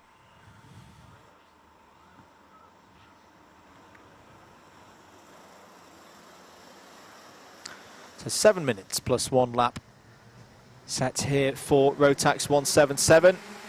Looking for Alex McGee to get a good start here, and away they go. Oh no, Chris Thomas has run wide. Then more have run wide in the background. This is similar to what we saw at GYG, where we had some problems on lap 1 for one of the heats. I think they have all got going again. James Ockenden was involved once more. But that was a very dramatic start for everybody. Down into the hairpin. Are they all going to survive? Chris Thomas is... Oh, he's gone into the barriers. He's gone into the tyres. Chris Thomas, championship leader, in trouble here in heat number 2. Simply not enough adhesion with those tyres to get him round the corner. And now he's got it all to do from this position. Well, it's Ian Branfield who's going to come round and lead at the end of lap 1. Oliver Appleby in second place. Hayden Cater's up to third. Max Davies Max Davies, who had a big off in the slippery conditions at GYG a few weeks ago, is up to 4th place here. Joe Hunt has held it well in 5th. Simon Kavanagh's had a good start as well. He's up 5 places to 8th as round goes Cater. Round goes Cater, loses it. And is that Kavanagh off as well? Well, Kavanagh's just been hit by the DDMM commentator's curse. The number 67 is tripping over things as well. That's Oliver Smith. It is all going off here in the Rotax 177s for their second heat of the day. Ian Branfield nearly went off also as Ockerden's off. Ockerden's off and has got going again. Oh, friend Mr. Ratcliffe. He eats a sausage roll for the first time in his life and he's getting all the action down there at the hairpin. The number 95's running wide. That's Andy Ward, who was up to 8th place from the back of the grid. Look out, they're coming in again. It's Sammy Milam this time, off in the hairpin. I'm very concerned about John's welfare down there. He had to drive through the storm last night. It was down to 15 miles an hour in places because he couldn't see, and now we've stuck him there. Where's our race leader? Where have they gone? They've just come over the line. There they are, Ian Branfield, who just to further confuse me, he's changed his helmet as well. But there we go. Oliver Appleby is in 2nd place. Max Davies is now up to 3rd. Scott Clee, who had a terrible time in heat number 1, is now up to 4th place. This could be a huge opportunity for him to get some good points. Appleby taking the inside line. This is going to be one of the interesting things now with drivers who are on top of these conditions. The different lines that they're taking now. Branfield clearly preferring that outside line, but that's without risk because there's a lot of dirt and marbles, and as we saw with George Barker earlier, he's confirmed, got a rather large piece of tyre marble stuck in his brakes. James Ockenden having some problems. He's about to go a lap down. We talked to Chris Thomas yesterday. We talked about these conditions and he said, oh, there's contact there between Ockenden and Branfield. And Appleby's through. And what Chris Thomas said yesterday has come true, that he didn't reckon he'd be himself up at the front of the field in these conditions, but somebody from the team would be. Let's have a look at that again. Apologies, no, that's not a replay, but Oliver Appleby will be confirmed as your leader. There's still a lot to go here. 3.5 minutes. KPR Motorsports Oliver Appleby leads. Ian Branfield in 2nd place. Max Davies is now in 3rd. Well, he's still in 3rd place. There he is, doing a tremendous job in the number 87. The driver from Barrow-in-Furness. And 3 minutes to go. Something's going on down there at the hairpin. Oh, is that the number 82 in trouble? That's the 92, sorry, that's in trouble. I think it's Alex McGee just getting out of the way of some of the leaders. He's not had a good one. We didn't even see Alex go off, but he was on pole position for this race. There goes Max Davies.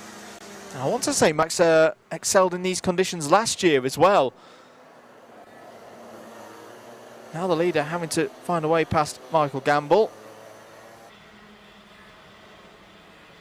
Big hat tip to our marshals out there who've been very, very busy and probably a little bit cold out there now. Branfield getting past some of the back markers. So if you're just joining us, this has been a little bit of a different one. Let's count through those who haven't spun off. Oliver Appleby, your leader, is one of them. Ian Branfield is there as well. Max Davies, Scott Clee, Joe Hunt, Dan Miller and Rhys Llewellyn. I think that's where the non-spinners finish.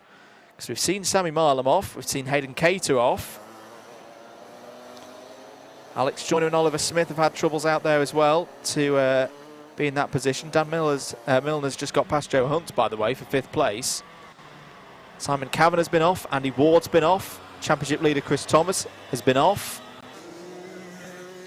It really has been quite a dramatic race. This is even though they are on wet tyres.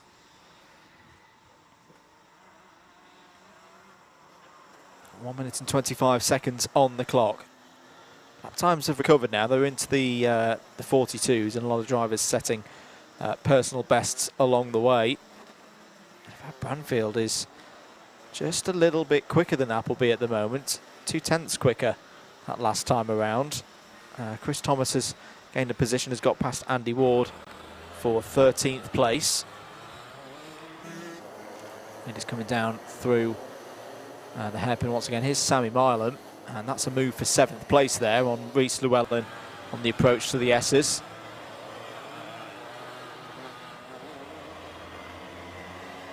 All these guys say the early stage of this race, utter chaos, but they have now got on top of it, I feel. And there are going to be some opportunities for some of those faster drivers later on in this. There's still a couple of laps of this race to go. So continue to watch Milam and Rhys Llewellyn. I think it's Hayden Cater not too far behind. Yeah, he is there. Hayden Cater in the number 8. Joe Hunt's just ahead of him. Cater down the inside of Llewellyn. Bit of a block pass there into Billy's blind.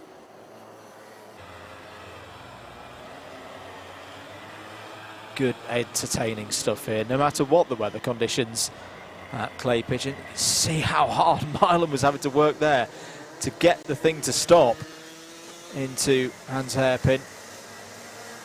Just tracking where the leader is. The leader has seen the last lap board, but it's on here because Ian Branfield has closed in to Oliver Appleby.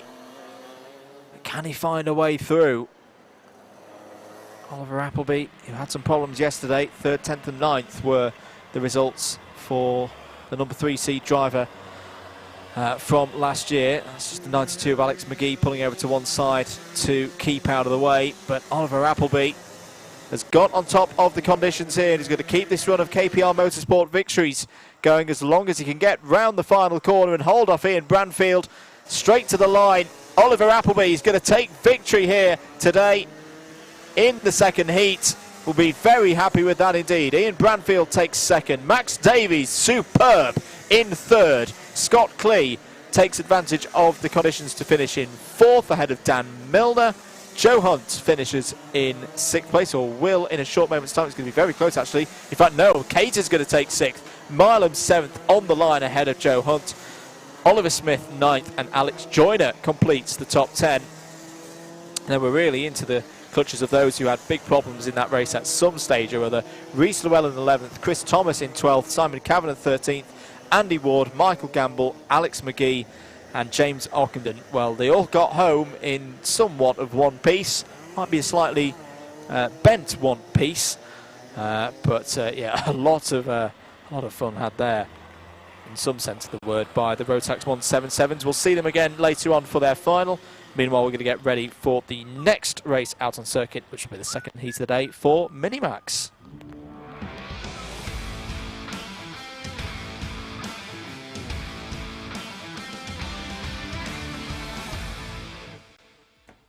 Back with us here at Clay Pigeon. Here is your grid for the next race out on circuit. Second heat of the day for Minimax. Ernie Overton and Joshua Gemby on the front row. Max Hollor and Joshua Jarvis on row 2. Cameron Edmonds and Emily Ackids on row 3. Joseph Murphy and Charlotte Stanley are on the 5th row of the grid. Jasmine Taylor and Archie Dyson are there on row number 6. Martin Wright and Lucius McDermott on row 6. And then we've got Riven Welch and Yusuf Yacoub on row 7. Jensen Powers and Emily Cotty on row 8. 16 karts in the field. Well, if there was any doubt before, I don't think there is now. It's wet. It's quite damp here at Clay Pigeon. So wet tyres will be on all of these karts, unless someone's doing something a little bit different. Big thanks to our sponsors here for Super One 2022, CWG Choices Limited, AST Signs, JKH and RI Helmets. Big thanks to all the Club 100 staff. Sorry, the Clay Pigeon staff, who I often come down here for Club 100. That's what was on my brain. Yeah, Clay Pigeon staff always feel very, very welcome here. And I like how they've gone into the Jubilee spirit this weekend also. It's been a really good feel here this weekend. Keep your messages of support coming in for the drivers in there, just behind that barrier. Our That's yes, I've just taken it. That's a very good idea. Let's have a quick catch up with our winner from yesterday. Once again here at the podium with our winner in Minimax today, Joshua Bagembi. Joshua, a season that seems to be going from strength to strength for you. Yeah, it's been a good season. Had a good start to the season, and carrying on the good momentum from the start. So, what's been the big difference here at Clay Pigeon compared to GYG and Rowrah, the circuits we've been to so far? I think it's definitely a much shorter track, more tight and twisty, but I like it. And in terms of the kart, is everything feeling good around here? Is there anything that you think we may need to work on ahead of tomorrow? No, I think everything's fine. We worked everything out yesterday in practice, so yeah. You've got some good tracks coming up in the season, Whilton Mill in particular. Is it too early to talk about championship? Yeah, I think so. It's wide open at the moment, so anyone can win it. And in terms of the efforts that have got you the win today, who would you like to thank? I'd like to thank Cutting Edge Racing, my mum, my dad, family, and Steve Cuttings. Good stuff. Well, well done, Joshua. Great to see you on the top stuff. Thank you to Joshua for taking the time out to have a quick chat with us yesterday. You've seen there on the stream. Drivers out for Heat 2 now.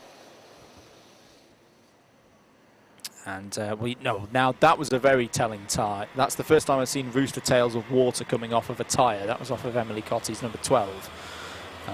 So I think the rain has set in now and probably will be here for the rest of races today. As, we've had another one down at Hans Hairpin. It is Emily Cotty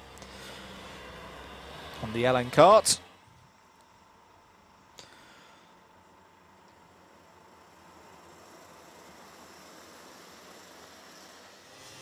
Rolling start then for 7 minutes plus 1 lap. And away goes Ernie Overton in the number 28, Joshua Bagembi. These are the conditions that he does like. I've seen from previous races that he's done. Has got a good start into the lead as they go through turn 1. It's a false start. It's the false start. First one of the day. We'll go around and reform the grid. I think that may have been because the anti-pole start of the grid had too good a start.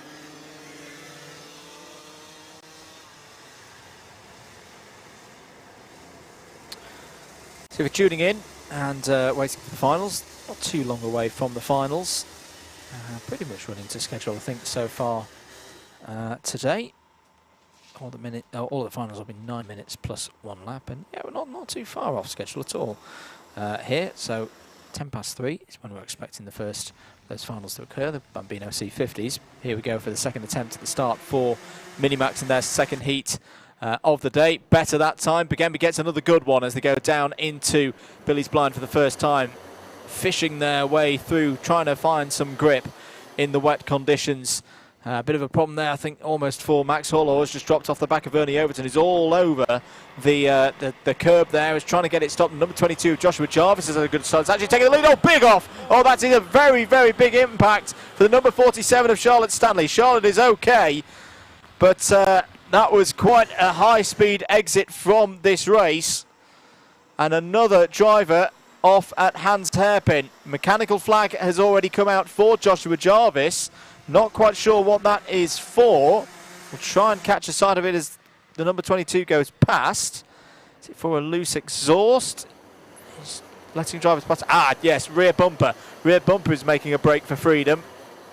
So that is a safety concern, and Joshua's going to have to come into the pit. So that hands the lead to Joshua Bagembi here at Clay Pigeon. The number 10 of Cameron Edmonds has come through. Jasmine Taylor is coming through as well. Jasmine Taylor is having a very strong weekend, is going for third place there as another one off down at Hans Hairpin. This time it's the number 87 of Riven Welsh. So Riven Welsh gets going again. 5 minutes and 40 seconds to go. Joshua Bagembi leads. Cameron Edmonds in second place. Ernie Overton now in third. Joshua Jarvis, unfortunately, has come into the pits to respond to the mechanical flag, the meatball flag for kart number 22. That is a real shame for Joshua, but the rules are the rules. Jasmine Taylor there in fourth place. Bit of a moment on under braking for Cameron Edmonds, and that's enough to let Ernie Overton go through, and Jasmine Taylor. So Jasmine Taylor up to third place. Another one, it's Emily Cotty off down at the hairpin. and was doing quite well as well. Was up to 12th place from the back of the field. So Bambino leads. Clear track ahead of him. No spray to distract him. Overton second, Taylor in third, Cameron Edmonds in fourth. Martin Wright is having a strong run here. He's in 5th place at the moment, ahead of Max Hollor, who's a second back in 6th. Bambino, just about keeps it on the road there, snatches a break. But look at that, Jasmine Taylor going for second place, gets the inside line to work, gets past Ernie Overton. It really is nervy at the moment, as Riven Welsh has had another bit of a problem down at the hairpin there. Halfway through this race, Bambino and Taylor first and second. Maybe just trying to break away now. Ernie Overton there in third.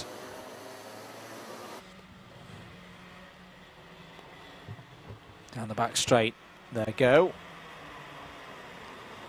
As Taylor looking to the inside now, liking that inside line. Bit of contact with Bambino. He's going to fight through there, and here comes Overton back on the inside. Retakes second place. Round buttons they go. Joshua Bambino dealing with the pressure very well at the moment, I must say. Isn't seeming to get too flustered at the moment. Ernie Overton has set the fastest lap of the race so far, 42.882, even with a bit of overtaking on that last tour. Archie Dyson's going very quickly as well. He's on his own at the moment in 12th place. So I think he has had a spin at some point, but it's just under 42.813. All queuing up now. Martin Wright, by the way, has got past Cameron Edmonds. I don't think we mentioned that. So Martin Wright is now up to 4th place there. Driver in the red suit and the white helmet, cart number 14.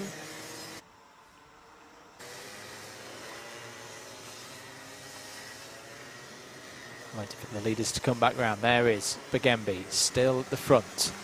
Overton second, Taylor third, Wright in 4th. And you see they're trying to use the inside curb on driver's left now to hook themselves around the kink so they don't wash out too wide, like we saw some of our Rotax 177s do in the early stages of their rain-affected race. Riven Welsh has got past Emily Cotty on that last lap. So Riven Welsh back up to 13th.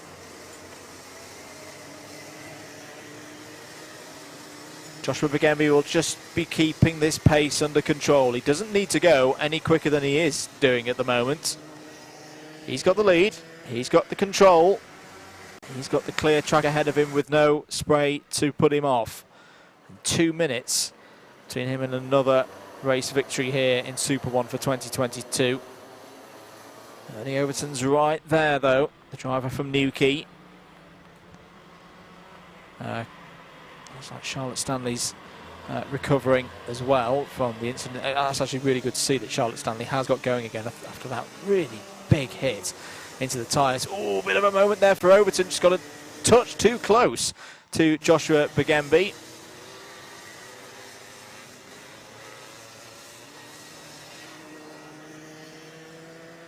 Joshua Bambino is dealing with this well at the moment. Jasmine Taylor still there. Looks like Max Hollow's caught up to the back of Cameron Edmonds, so we could see a fight over 5th place there shortly. Another lap ticked by. I think there's going to be, oh dear, as Charlotte Stanley has had an off in the number 47. I think we're going to have 3 more laps of this, including the one that they are on. Different line being tried by Jasmine Taylor again. It's clearly working for her at the moment there in 3rd place. First podium in a final this year yesterday. And it's looking good to be in the mix once again for the final for this class later on this afternoon. One more heat race after this one to go, which will be the senior Rotax Max, the Rotax Max category. And we'll be into the finals starting with the Bambino C50s. Working our way through the programme once more. 20 seconds to go on the clock. Remember, there'll be the +1 lap as Overton has a bit of a snatch there, under braking on just on the turning point into Hans Hairpin, and dealt with it very well. Last lap board about to be shown then. Is anybody going to make the move, or are they all just thinking, well, it's tough conditions out here, as off goes Joshua Jarvis. Rear bumper now reattached. Clearly just going out there for some testing. As here we go then for the last time. Emily Achatz is going quickly towards the end of this race. It's got up to 7th place. It's just set the fastest lap of the race at 42.145. But we're getting to the crucial point of this race. Martin Wright has a big save coming off of the S's. Beginning to the inside, Jasmine Taylor goes down the inside, takes 2nd place. Has she got the move done as they go towards the horseshoe? Ernie Overton's trying to go around the outside. There's more contact between the two of them. This is very, very close. It's handing the win to Joshua Bagembi here. They're still side by side, Overton and Taylor. But Joshua Bagembi, this I've got to say is one of the best race wins I've ever seen him have. Oh, he nearly throws it off the road right at the end. But Joshua Bagembi, under attack from the commentator's curse, takes the win in the wet by half a second ahead of Ernie Overton. Cadman Edmonds takes 3rd. What has happened to Jasmine Taylor on the last lap of the race? Was going for P2. I think Jasmine Taylor's come over the line in 11th. So it's all gone wrong for Taylor at the end there. But there is your winner, Joshua Bagembi. What a weekend he is having. This is quite a statement in the Minimax competition for 2022. He wins the heat as the number 17 of Yusuf Yacoub has gone round on the cool-down lap. Bagembi from Overton, Edmonds, Wright, Achatz. That is your top 5. Good drive that from Emily Achatz. Keeping going, finishing in the top 5 with some good pace towards the end. Max Hollor in 6th. Lucius McDermott. A tough weekend for Lucius McDermott. Continues there in 7th. Jensen Powers in 8th. Joseph Murphy 9th. Yusuf Yacoub in 10th. Jasmine Taylor, I think, will be quite disappointed with 11th in the end. Lost 9 seconds on the last lap of the race. Would have been right up there in the top 5. Otherwise, Archie Dyson 12th, Emily Cotty in 13th, Riven Welsh 14th, Charlotte Stanley 15th, and Joshua Jarvis, who had that mechanical flag, classified in 16th, 3 laps down. Right, well, we'll see all of those drivers back out again later in the afternoon. Next out on circuit is the 2nd heat of the day for Junior Max.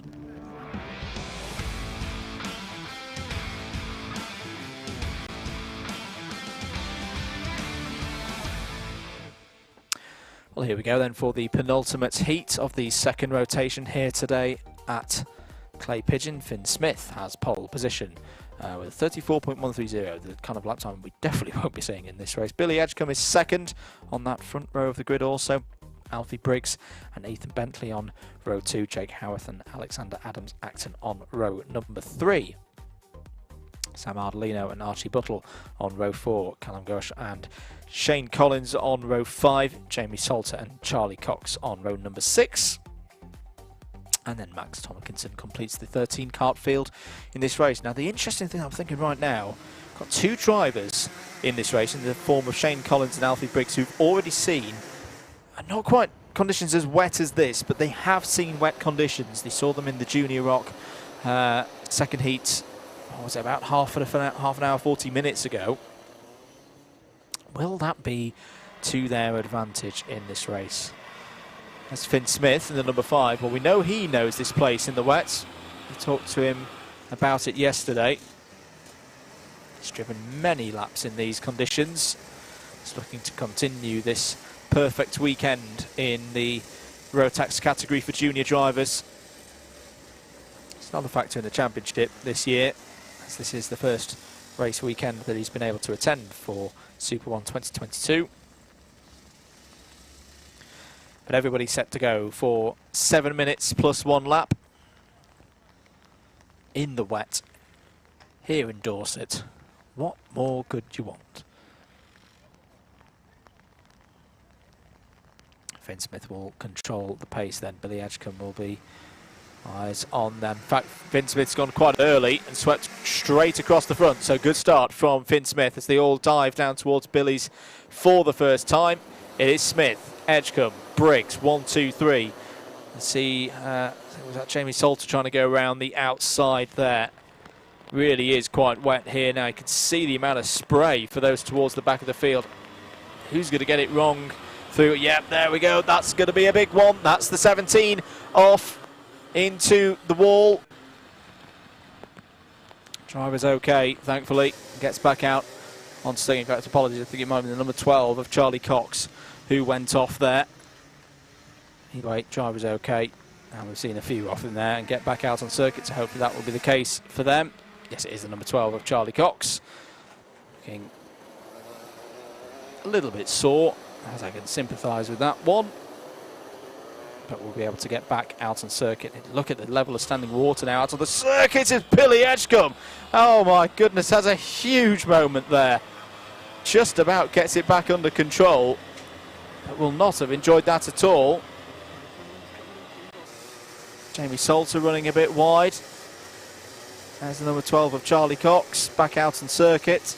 Just letting the leaders go by. Finn Smith. Well, he just looks so relaxed. So happy with the kart at the moment.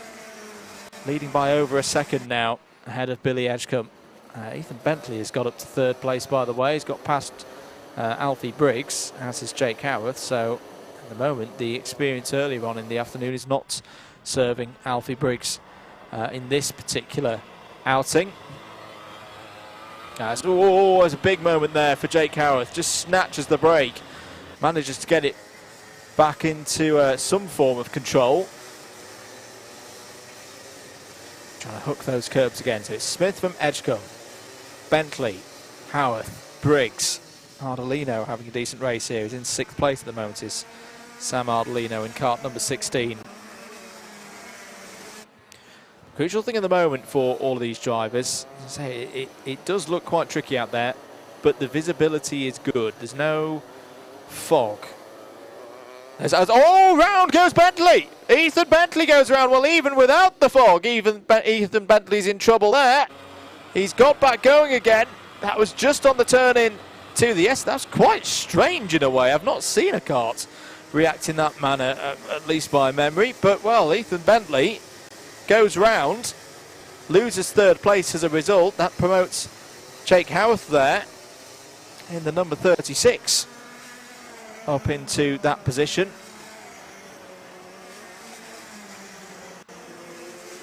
The team RC UK driver racing out of the JWR awning this weekend.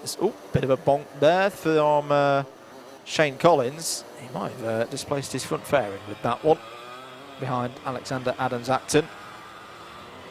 We'll leave that to the stewards. There's the number 24 of Archie Buttle, racing on the LN kart chassis. Everybody just trying to find some grip out there. Here's your fight for 5th place, Sam Ardolino and Archie Buttle. Archie Buttle just nicely getting on with things this weekend.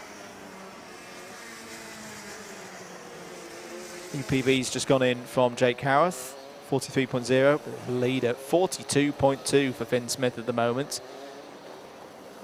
He's head and shoulders ahead of the rest of them this weekend. Given his experience at this circuit, he's serving him very, very well. There, Sam Ardolino will have had a heart-in-mouth moment there. He's actually going to get a really good run off of the hairpin, but no, it's not enough to get back by Archie Buttle.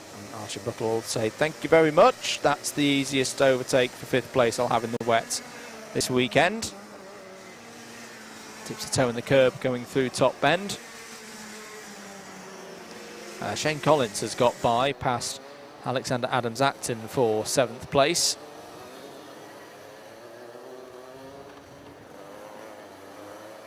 Two and a half minutes to go. This race has gone, well, it feels like it's gone fairly quickly.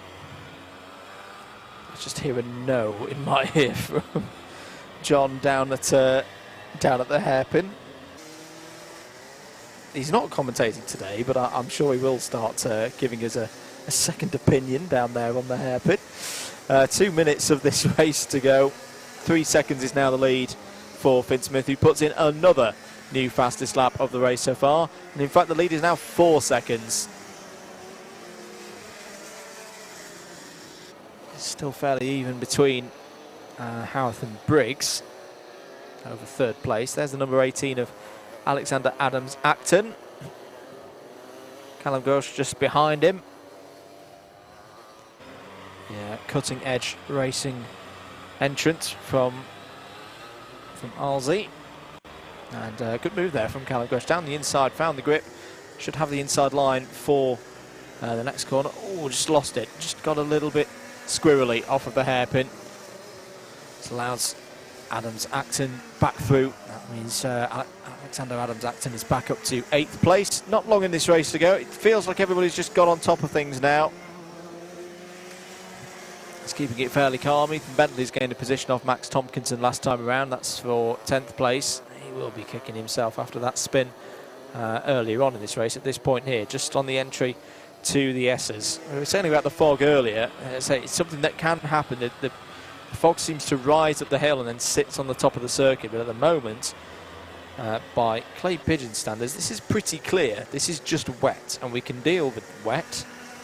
It's when it gets so foggy that marshal post to marshal post can't see one another. That's when it really starts to become a bit of a problem here.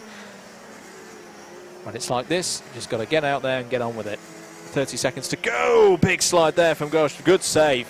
He's going to lose position probably here down the straight. Or maybe not. No, holds on to it. Ethan Bentley thinks better of it. Bentley might have the inside line now as they go into the S's and side by side through there. And that normally doesn't end in anything too good, but both of them are fairly behaved there. And kept each other pointing in the right way. Time is up. And Finn Smith will come over the line to see the last lap board go out with a 5.5 second lead. This is more than comfortable for Finn Smith. We'll make it 6 seconds now. Down the inside goes Ethan Bentley. Good move. Gets past Callum Gosh there for 8th place. But Gosh is going to fight back here. Sorry, this is for 9th place.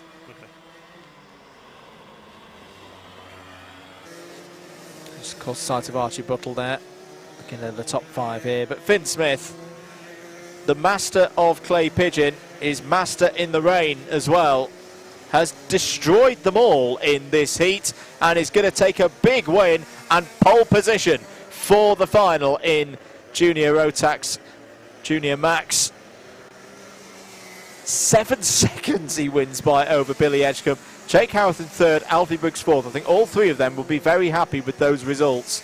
Archie Buttle in 5th, Sam Ardolino in 6th, Shane Collins in 7th, ahead of Alexander Adams-Acton. Ethan Bentley 9th. Will rue that spin halfway through the race. 10th for Callum Gosh, 11th for Max Tompkinson, 12th for Jamie Salter, and 13th for Charlie Cox. Well, not as dramatic race as the previous 2, but a very good one nonetheless for Finn Smith. And Finn Smith is on at the moment for a perfect weekend in Junior Max. And we'll see their final later on. Meanwhile, we'll get ready in the dry here in the commentary box for the final heat of the day, final heat of the second rotation before the finals, which will be the second appearance for Senior Rotax.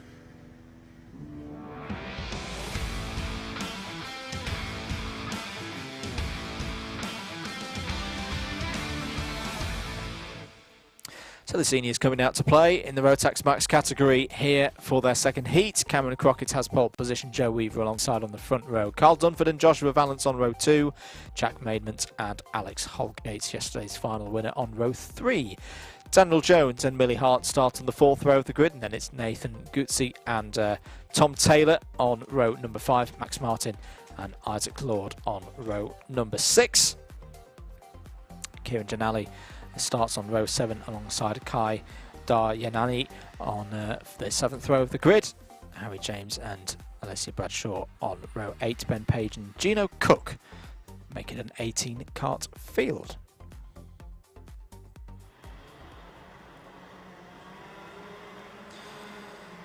So the fastest class here today. Won't feel like it at the moment in these conditions. They should be able to deal with them though. They've seen what's come before them. They can see where the pitfalls are. After this race we'll get into the finals. We're still pretty much running to schedule here, so finals due to start at 10 past 3, and that's going to surely be a false start. Yes, it is. So we'll go around and form that one up again. Order of finals will look a little bit like this. I say we're running the time. No, I actually think we're running a little bit behind time, but only by 10 minutes or so. So Bambino New Era and Pro will be out first. Oh, there goes another one. Number 32 this time, of Harry James. IAME Bambinos will be second. Honda Cadets will be third. No, sorry, I'm looking at the wrong column. We are running still to time. At the time of race start will be 3 for C50s, 3:24 for IAME Bambinos, Honda Cadets from 3:38, all on your schedule. Away we go then for the final heat of the day. This time the second appearance for senior Rotax. What a start for Cameron Crockett. Got to run down into the first corner very nicely. All of them very well behaved at the moment, as we'd expect from the seniors. And they're through the first sector A-OK. Joe Weaver is in a better position than he was at this stage in heat number 1. Down into the treacherous hairpin. Is anybody going to come a cropper? No. And that is exactly what I would expect from the group of seniors, the most experienced and fastest drivers in the field. In the paddock here today at Clay Pigeon, which, as you can see in the background, I think every single bit of land that you could see around the circuit has got some form of awning or van or support vehicle on it, and even the bits of the circuit and in the campsite that you can't see.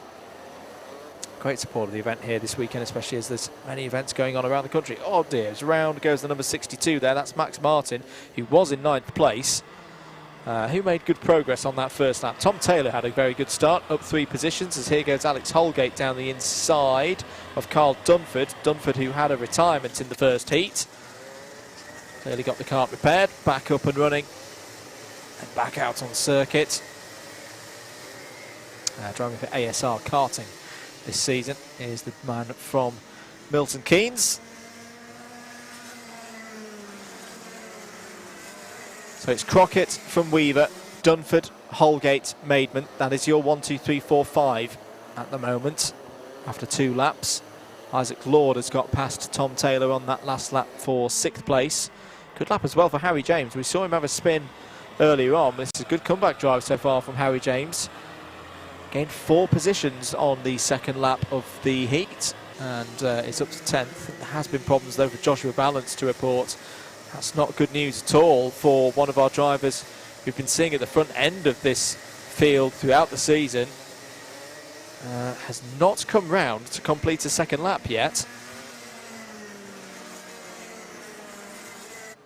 So not quite sure what the cause of that is. I'll try and catch Joshua Valance's karters. Jack Maidment and Alex Holgate fighting there over 4th place, and it looks like Maidment has got through. He's got past there. Still no sign of Joshua Valance, but I always like to check just in case it's a transponder issue. Means they're just not picking up, and try and see them through the gloom here at Clay Pigeon now. Just under 4.5 minutes to go then. Cameron Crockett seemingly in full control this weekend.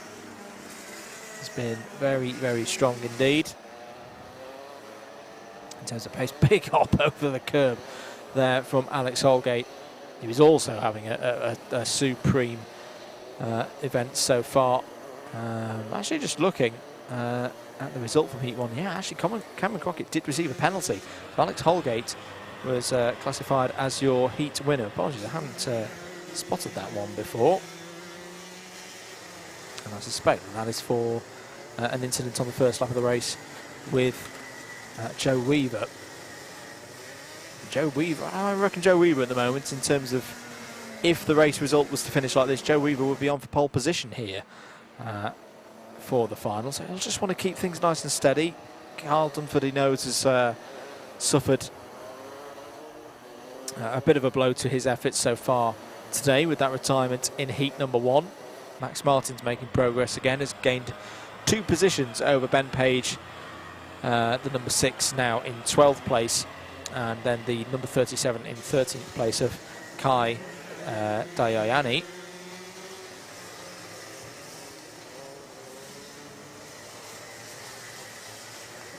Tom Taylor there fighting with Alex Holgate. This is over 5th place.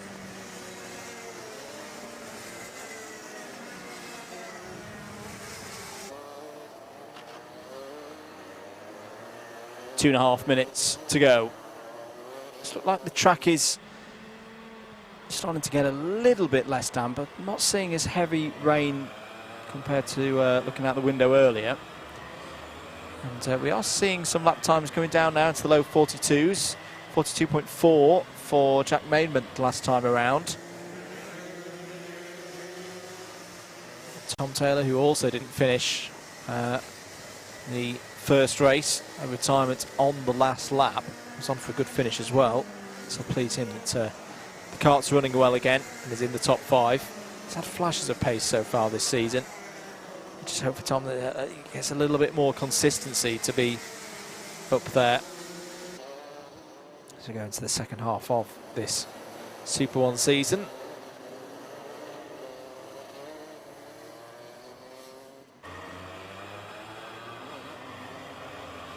I think all of these drivers at the moment, that they are taking care of their machinery, which is perfectly allowable for them to do.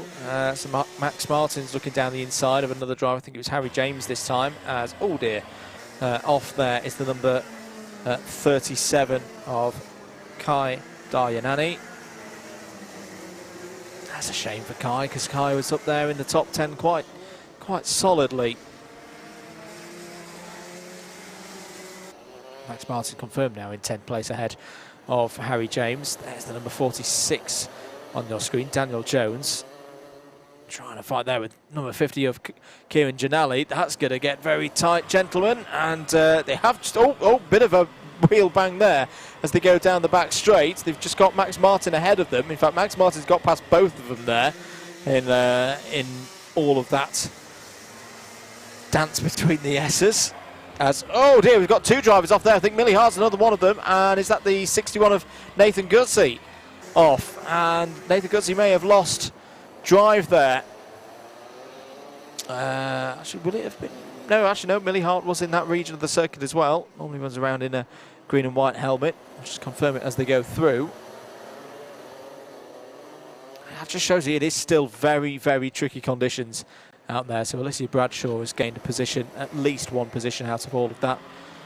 Yes, it was Millie Hart and poor Nathan Gutsy is out of this race, down to 16th place. Gino Cook has also retired from this race, if we've not mentioned that already. Last lap board is out then. Cameron Crockett.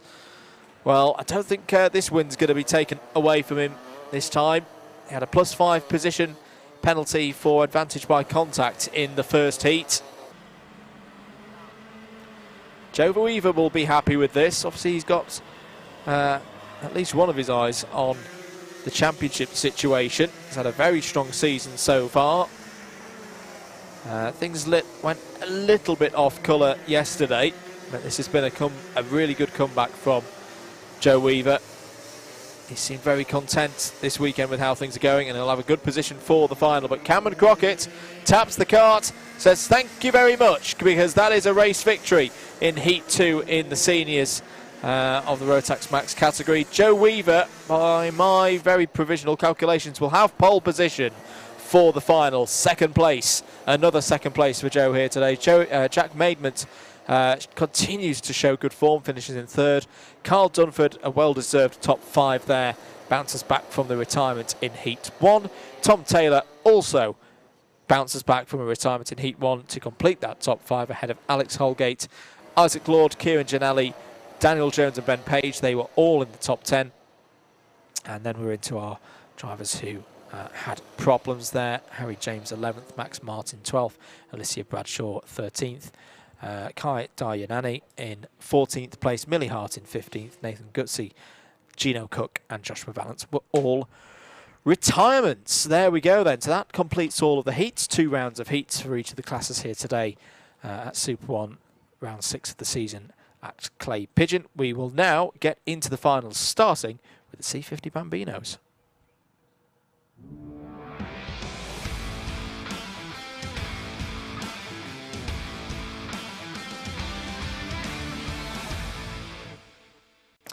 Let's have a look at the grid for the C50 Bambinos then, and their final, starting with our drivers in the New Era category. Chester Fawkes, 68 points from a possible 68, has pole position. Chloe McGill there in 2nd place, Buddy Hugo and Charlie Page on row 2, Soren Gallagher and Jensen Biglands on row 3. Theo Poiter and Jack Mellon start on row 4, then it's Rex Pooley and Lewis Cacoldi on row 5, Henry Algar and Marley Wordy on row 6. Harry Chapman and Mason Hibbert on row 7, Elliot Payne and Toby Biggs on row 8. Grace Mayer is the last of those in New Era. Now we break into Pro, and Harper Das has pole position in the Pro element. Austin Noman in second, Riley Murrow in third. Alfie Mayer, really good performance from Alfie this morning, is fourth on the grid for Pro. Ellis Wildchild in fifth, Cole Teal and Amelia Dial are sixth and seventh. One last driver, which is Bertie Clark. 25 karts in all in this final, 8 in Pro and 17 in New Era. All of them are on wet tyres anyway, so we don't need to worry about that. And just to remind you of who's won our finals so far this season, so we'll start with the Pros. Austin Noman took round number 1 and round number 2. Riley Murrow was your winner in the final for... in fact, no, I'm talking complete rubbish. Ellis Wildchild was your winner in the final for round number 3. Riley Murrow has then won the last 2 finals in round 4 and yesterday in round number 5. Let's go into the New Eras now. The first one was taken... I'm actually going to check that because I think that's wrong on my sheets as to who won the... random woman I've never spoken to in my life come up behind me and say, how was the first sausage roll? I've just heard. I think that has appeared on the stream, Mr. Ratcliffe, as someone has kindly been listening to the stream and is asking Mr. Ratcliffe about his first ever sausage roll experience. There is a statement I did not think I was going to be saying today, but there we go. The wonders of live streaming, everybody. Yes, I'm just going to check my sheet again. Lewis Cacoldi was the first round winner in Bambino C50 New Era. My producer has lost the plot to the right of me, but there we go. Second one of the year was Rex Pooley, that we saw on the cameras at Rowrah. Chester Forks was your winner. In fact, it's taken the last 2 ones on a Saturday, so rounds 3 and 5. What kind of order have I done this in? And Chloe McGill was your winner the last time in front of the Alpha Live cameras in New Era at Glan-Y-Gors in Wales.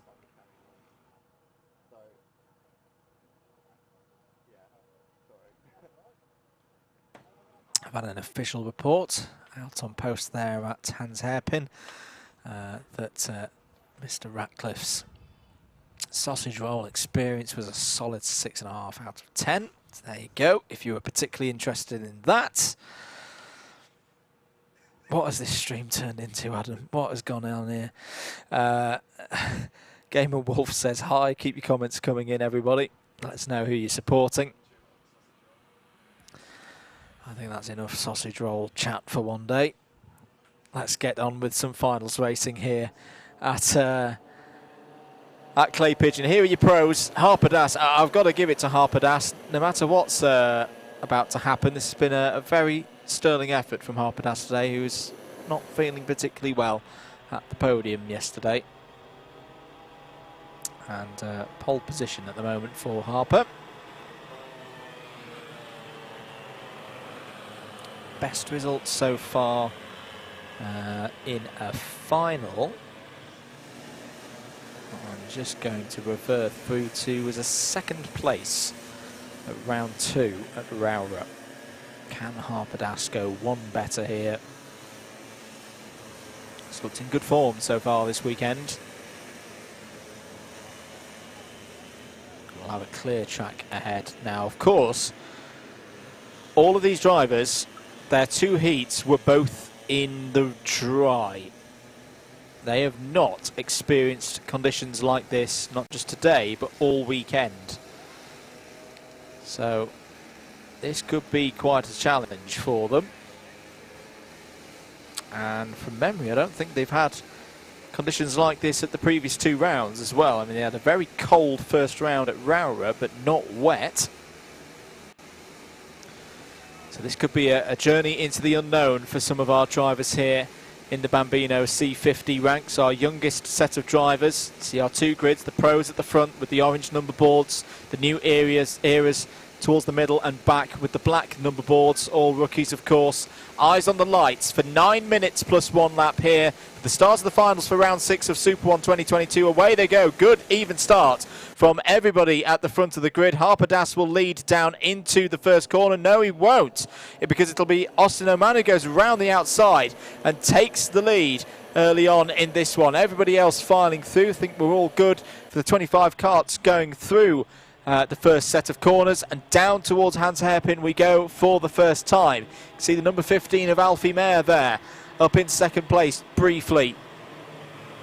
Through the go, Chester Fawkes has had another very good start in the new eras. We'll be looking to do a similar job to what has been done earlier by Chester Fawkes, which is get into the mix in the pro category and basically isolate himself from attack from anybody else in new era. But Austin Owen hasn't had a final win for a while now. Hasn't had one since Rowrah. Leads at the end of lap number 1. Alfie Mayer there in second place. Third for Harper Das. And there is Chester Fawkes. So this is the plan for Chester Fawkes, to get in there. Try and work his way up overall. And take what would be a very good weekend for Chester Fawkes.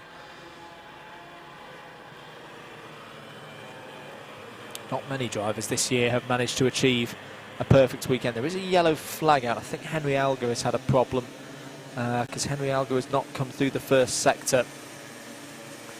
He's actually not come through the first lap at all as Henry Alger. So I think he's the cause of the yellow flag, though we can't see where the number 17 kart is at the moment.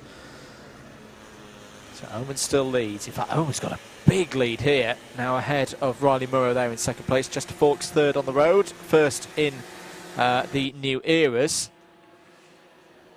Harper Das in third in class, and down the inside there goes Chester Fawkes trying to get past Riley Murrow. This is all good news at the moment for Austin Owen, because it's just meaning that Owen is pulling away from the rest of the field. Alfie Mayer has just slipped down to 6th place overall, but still 5th place in class.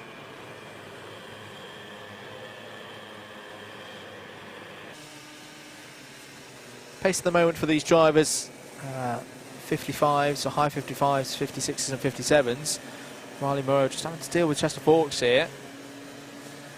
We'll want to hold on to that second place and try and push on up to Austin Owen, but I just don't think it's going to happen there. Oh, I think I just caught a sight there of Henry Algar's kart off just before pit lane. I think everything's okay, of course. Cross start finish. Oh dear, as the number 11 of Buddy Hugo has stopped out there on circuit. That's a real shame for the driver based in Leeds. Was running well as well. I think has lost drive. This is just coming out of the S as he's on driver's right as they go down towards Hans Hairpin. That is a real shame for Buddy. It's been quick all weekend and well, deserved a good finish in this final in front of the cameras, if you ask me. And that's not going to happen today. I'm sure Buddy will be back for more races as we go to Fulbeck next in a month's time. And another old school circuit. Some big curves and real challenges for the drivers. There's Riley Murrow on your screen. So currently in second place overall, has seemed to have quelled the attacks of Chester Fawkes. Alice Wildchild on for another good result here as well. You can see the number 88 there. Third place in class, fourth place on the road overall. And Harper Das. I'm just wondering, is there a problem on the rear left corner of Harper Das? Oh, that is a real shame. Buddy Hugo is out of the race. He's walking away. It's perfectly okay. I think that is purely a technical issue that has put Buddy out of this race. Jensen Biglands, by the way, has got past Amelia Dial for 10th place. Theo Poyser has also gained a position ahead of Rex Pooley. So that is for 12th place overall. Mason Hibbert's had a problem on that last lap as well. Has just fallen 4 places overtaken by Grace Mayer, Harry Chapman, Elliot Payne and Toby Biggs. I don't think we mentioned as well, it's not been a good day at all for Lewis Kirkcaldy in terms of the championship picture.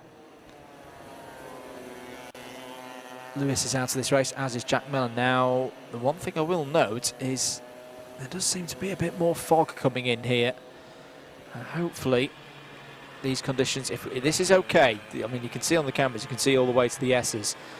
If the conditions could just hold like this for the next hour and a half, then I think we'll be okay. But so that will be on the mind of race control now, as the weather continues to close in. I think, is there another kart I can see off the road? Maybe Toby Biggs has had a bit of a slower lap. He's fallen a position or two. Difficult for our cameramen out there as well to see the action coming at them. Austin Oman, though, I've got to say, this is a very, very good drive from Austin Oman. He's had to stay calm over the last few rounds. It's not quite gone his way, but he's always been there or thereabouts for the round victories. Well, at the moment, he's got a 5.2 second lead over Riley Moreau with 3 minutes to go. Big hold there from Jensen Biglands in the number 66. There's Rex Pooley in the number 31.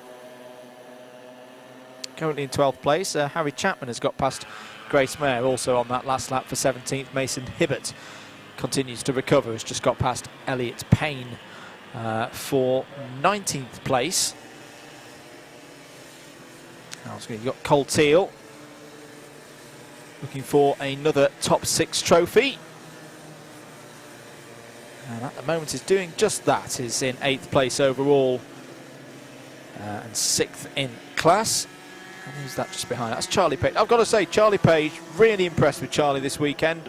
Big step forward. Big step forward for the driver from London. Before this weekend, the best result of the season for Charlie was a 6th place. And this weekend, I think I'm right in saying, Charlie has not been outside of the top 3 in the new era ranks, that is. So that is it's very hard this weekend to call who driver of the weekend is. I'll be honest, I think if it wasn't for Chester Fawkes' at the moment perfect weekend, Charlie Page would be a big contender for that. I think he's a big contender nonetheless. We'll say that.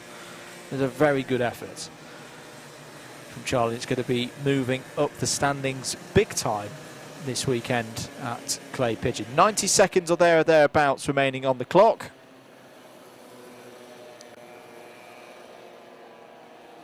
There is your leader in the new eras, Chester Fawkes, who really is starting to dominate this championship.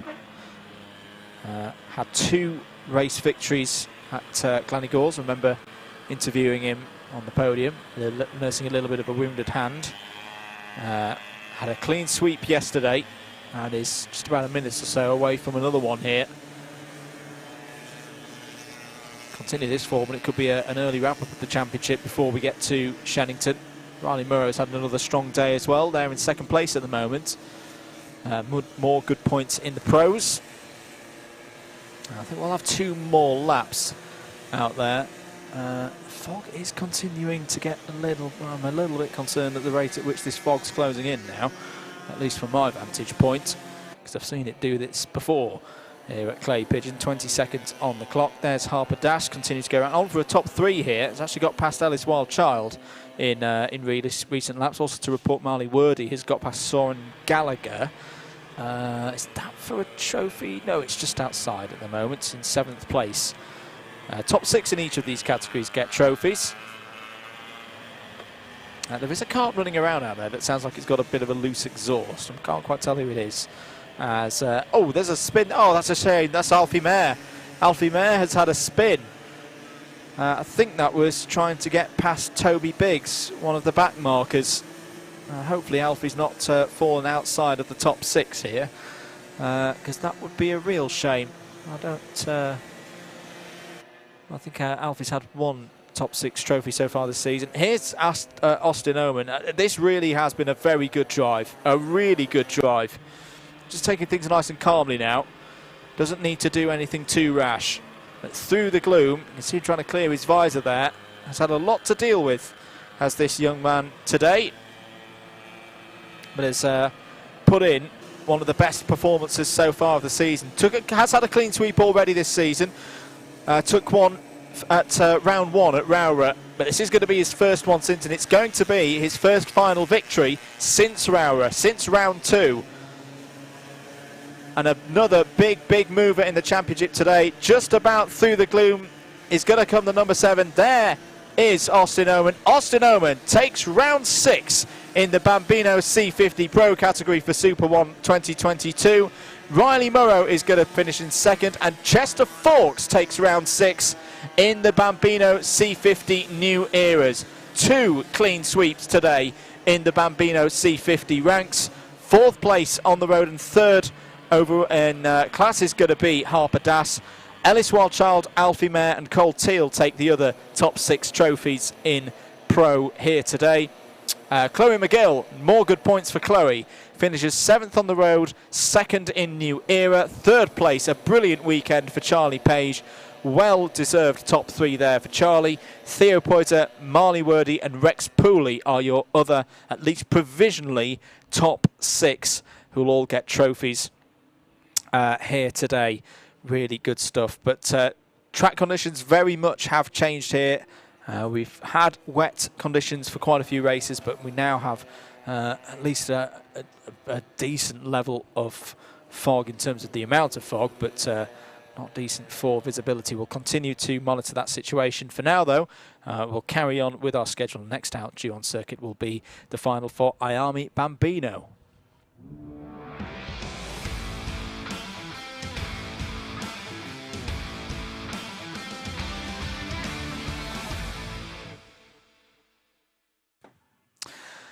Here we go then for the final in IAME Bambino. Here is the grid. Ronnie Carter has pole position. James Roots alongside on the front row of the grid. Josh Cook and Fraser Anderson is your second row. Daniel Ferguson and Arthur Farrow row 3. We'll have Charlie Clough on row 4 and be joined there by Logan Jones, Grayson Wortley and Logan Rolfe on row 5. Harry Williams and Darren Dimitrov is your 6th row of the grid. Hector Dickey and Ethan Coupland on row 7. Dean Singh Bahal completes the 5th in-cart field. I'm going to turn to Adam and say I think we're going to have a little bit of a pause here. Shall we play an interview with our winner from yesterday's final in the IAME Bambinos? Back at the podium here at Clay Pigeon, and another first appearance on a Saturday on the top step, but with a second finals victory in a row in the IAME Bambino category. It's Grayson Wortley.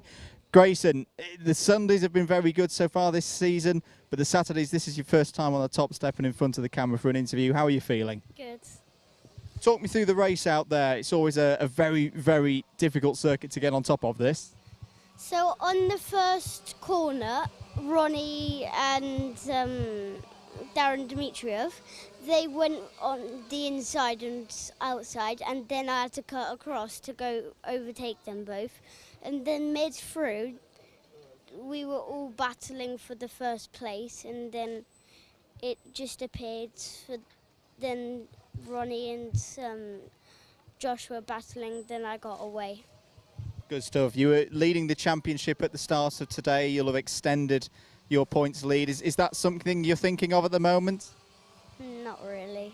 No, just racing as well. This Clay Pigeon circuit, to talk about the weather for tomorrow, it could be wet tomorrow. It's a very different circuit depending on the conditions, isn't it? Yes. And in terms of the rest of the season, the circuits that we're going to that you've done well at in the past, are you confident? Yes. Good stuff. Last question. Who would you like to thank here today for preparing the cars? Ronnie, because he was the one who kept pushing me, and then he was the one who held me in front so that I could win this.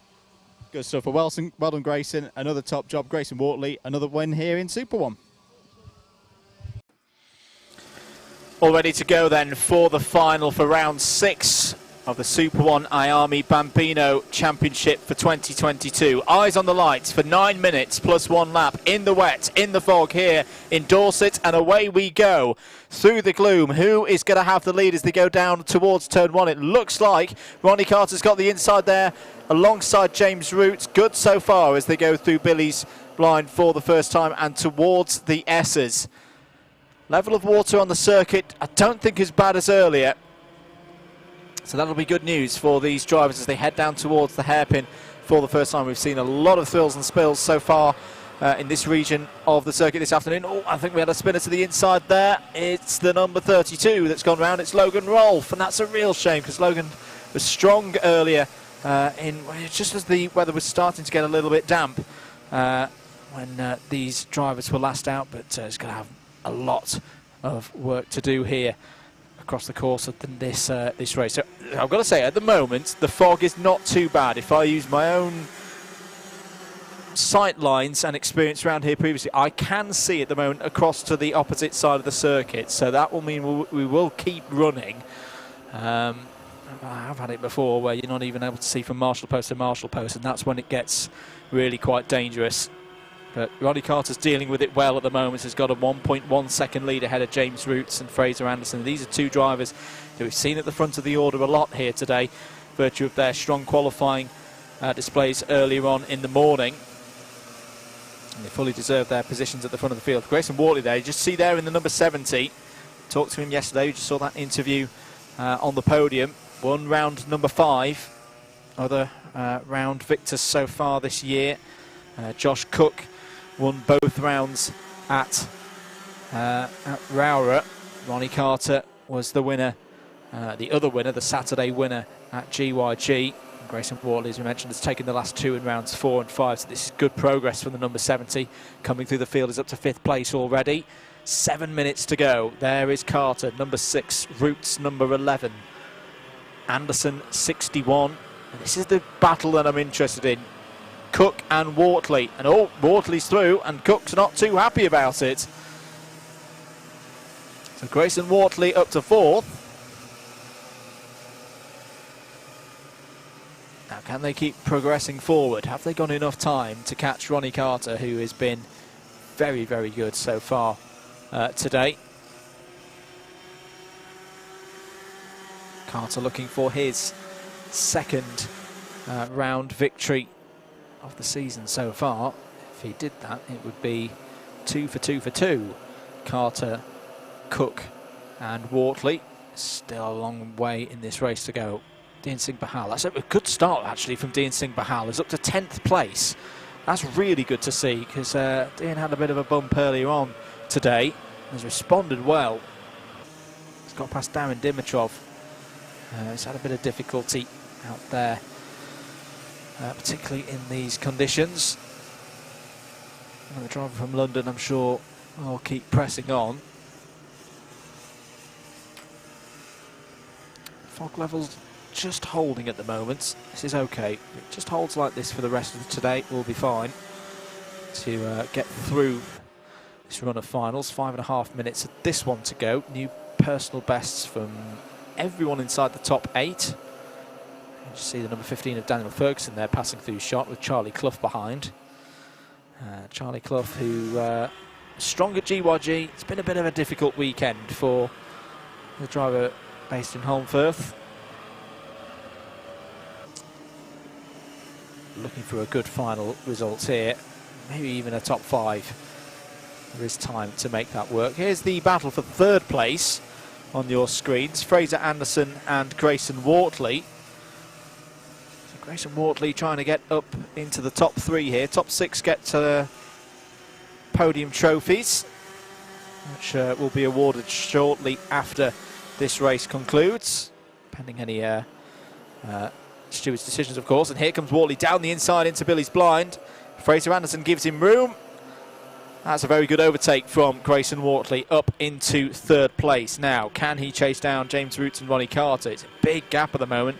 With the form that Ronnie Carter's in, 50.448 last time around for Carter, 50.371 for Roots. It's been a very good performance today from James Roots. I nearly mentioned Joe Root there. Of course, he's been having a good performance in the cricket, but this isn't cricket. We'll move on from that. 4 minutes of it to go. Something has happened out there to Josh Cook. Josh Cook has just fallen a long way down the order. Arthur Farrow has also fallen a long way down the order, so that is not good news for two regular drivers who've been up in the top 10. And then, as we mentioned, Josh Cook has won 2 rounds so far this season. It's not going to be a third here today in Dorset because he's down in 12th place. That's promoted Charlie Clough up to 5th, Daniel Ferguson up to 6th. So Charlie Clough is on for a top 5 now. Darren Dimitrov has got past Dean Singh Pahal for 8th place. What is the gap looking like? At the moment, Grayson Wortley is quicker than the front two, but we're talking a 10th or 2 per lap.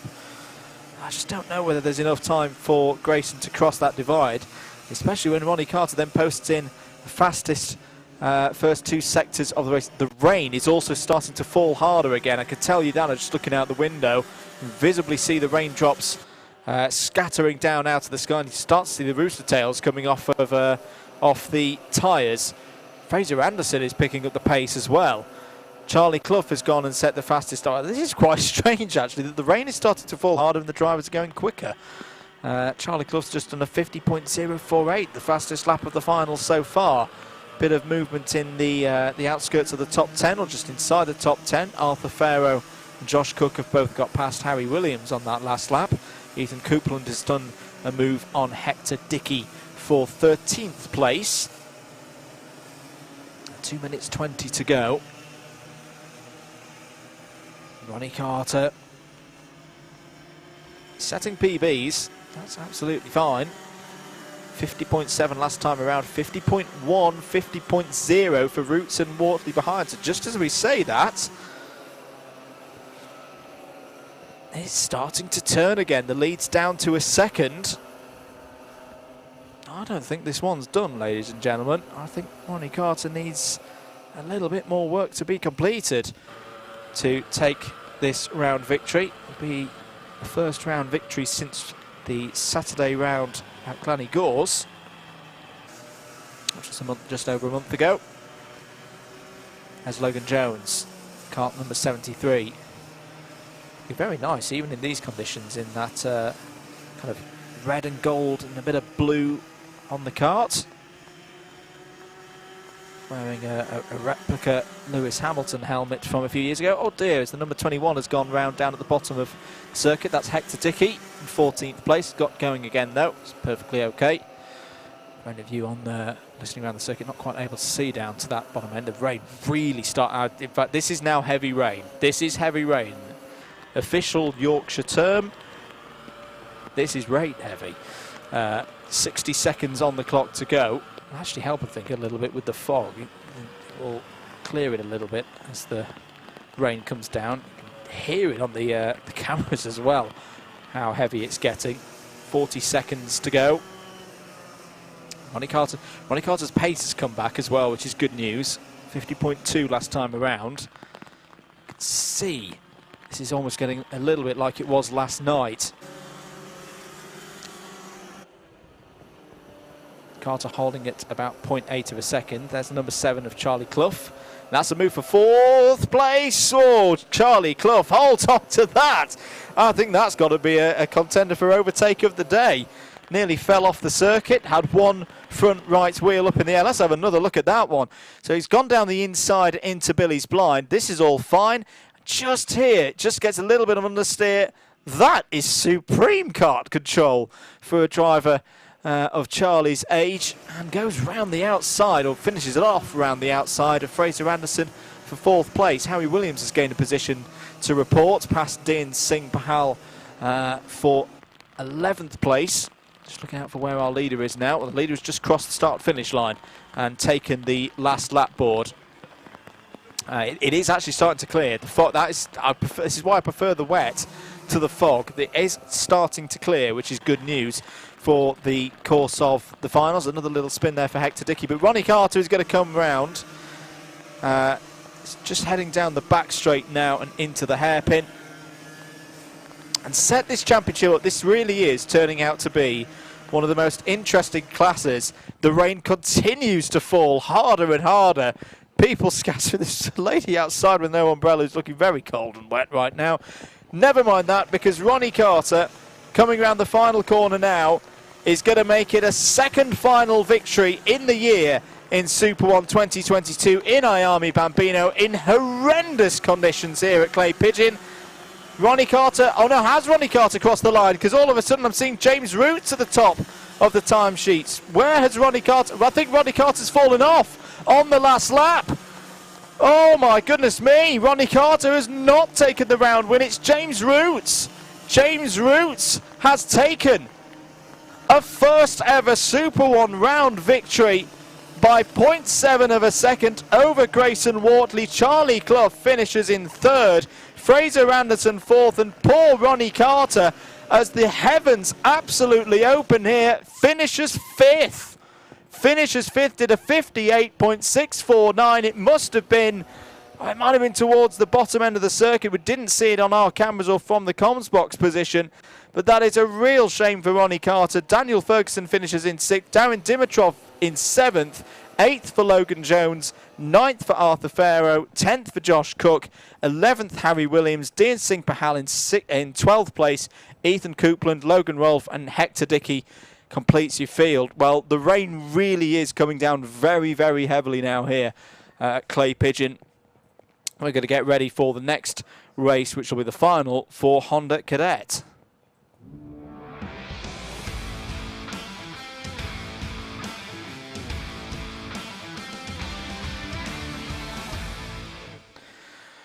Well, there's a drama there in IAME Bambino. Let's have a look at the grid for Honda Cadet. And their grid for the final. Charlie Warren has pole position, virtue of a fastest lap between himself and Max Tadej. There's your front row. John Richardson and Hugh Roach is row 2. Jensen Walker and Jensen Hookey is row 3. Casey Donaldson and Andrew Dixon, yesterday's winner in round 5, is your row 4. Joel Bullen and Logan McAllister there on row 5. Oliver Warner and Josh Parker, row 6. Riley Till and Maria Roberto are there in the 7th row of the grid. Keane Sullivan and Ella Dixon on row 8. Thomas Butcher and Tyler Davis on row number 9. Leo Livings and Austin Stiley on row 10. Hugo Dyson completes the 21 cars in the field. Apologies, folks, for we didn't quite capture the moment there for Ronnie Carter on the last lap. That's why it caught us by surprise in the box, because we're not able to see the full circuit from where we are. But the rain really is beating down here in Dorset now. But as I mentioned, my view across to Hans Hairpin is now actually quite clear. I can even see John Ratcliffe now on the camera post. But big thanks to all of our crew here today. This is not a nice day to be a cameraman. The operatives out there doing their best. At this Honda Cadet final, we've seen quite a bit of drama so far this weekend in this class. These weather conditions have the potential to throw in a little bit more. Hope you're continuing to enjoy the stream. If it's your first time around here on Alpha Live, do give that subscribe button and press. Big thanks to our sponsors as well for Super One 2022, CWG Choices Limited, AST Signs, JKH and RI Helmets. But yes, it's definitely a little bit clearer, and again, I've seen it do this at Clay Pigeon before, where you think, oh no, the rain's coming in quite heavily, but it does help to clear the fog, and it's very much done that. So I think we might be good now till the end of the day. Just waiting for the Honda Cadets to roll out onto circuit. It'll be 9 minutes for them, plus 1 lap. And just to remind as well, our final winners so far this season, well, Jensen Hookey took a double at Rowrah, took both round 1 and round 2. Logan McAllister was your winner on the Saturday at GYG, before a perfect day on the Sunday at GYG for Hugh Roach. And we mentioned before on the programme that Andrew Dixon was your finals winner yesterday in Honda Cadet. So again, a championship that has been very up and down so far this season, and who knows who's going to win this one.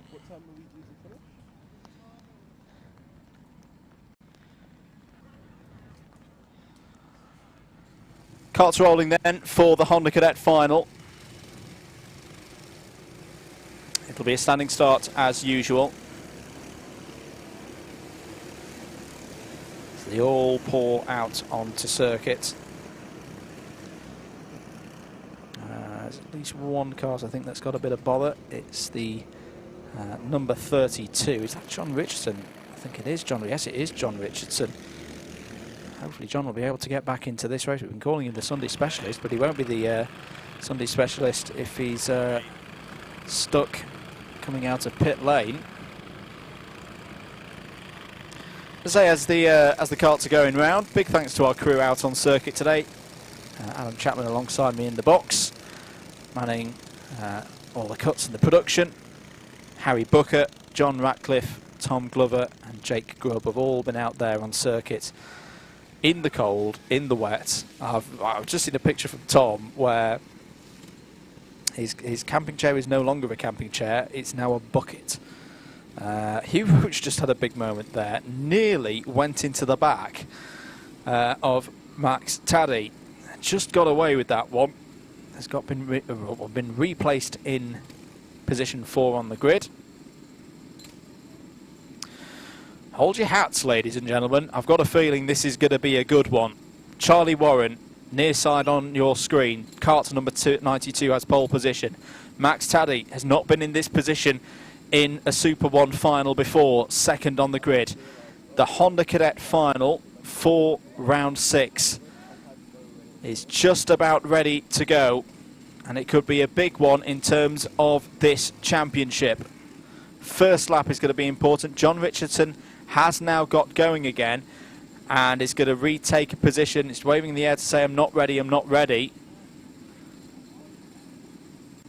And I think, is he going to be positioned at the back of the field? That's why we're just waiting a moment here, just at the back of the grid. No, he's not going to be able to take part. Eyes on the lights, 9 minutes plus 1 lap. Oh, the jump start, 2 jump starts there from Charlie Warren. No, that's going to be an aborted start. That's going to be an aborted start for jump starts for both Charlie Warren and Hugh Roach. They both went. It's almost a little bit like, well, I remember the Formula 1 a few years ago, Nürburgring in 1999. So, just hold everybody. Now the carts are replaced back into their correct positions. Now eyes on the lights again. John Richardson joins the back of the field and away we go for 9 minutes plus 1 lap. Good start for both of them on the front row of the grid, Warren and Taddy. Through turn 1 they all go. John Richardson has already pulled off the circuit. Not a good start for kart number 32. Who's going to lead? It's Taddy. Max Taddy has got the lead as they head down towards the hairpin for the first time. Hugh Roach, I think, has lost a position. He's going back down the inside, going for third. Are they all going to make it through the hairpin? Looks like they are going to make it through the hairpin. But look at this. Cumbernaulds Max Taddy has really shot up. He had a difficult day at GYG last time out in front of the cameras. Was in the mid-teens in terms of positions, but it's all gone right this weekend so far. Leads at the end of lap 1 in the final in round number 6. Charlie Warren second. Hugh Roach is already up to third, looking to really build this points lead so far this year. This is a good opportunity for him to do so. Who's had a strong start? Andrew Dixon's had a strong start. Up 3 positions. Is up to 5th. Yesterday's round winner is a bit out of position. Had a spin in race number 2, which tumbled him down the order and tumbled him down the grid. That was the number 77 you just saw there of Katie Donaldson making an overtake work. Rain continuing to fall. It's not falling as hard as it was at the end of the IAME Bambino Final, I'm glad to report. And as I say, the visibility is quite good at the moment. 7.5 minutes to go. End of lap number 2. It's still Taddy leading from Warren. Andrew Dixon is now up to 3rd place. Jensen Hookey is also following through to 4th. And there goes Dixon down the inside of Charlie Warren. Takes 2nd place. Could Andrew Dixon be on for a double finals victory here this weekend? Oh, very wide there. And even wider. Big off for Katie Donaldson. Keeps it running, but he's going to lose a load of positions here. Thankfully, Katie is okay.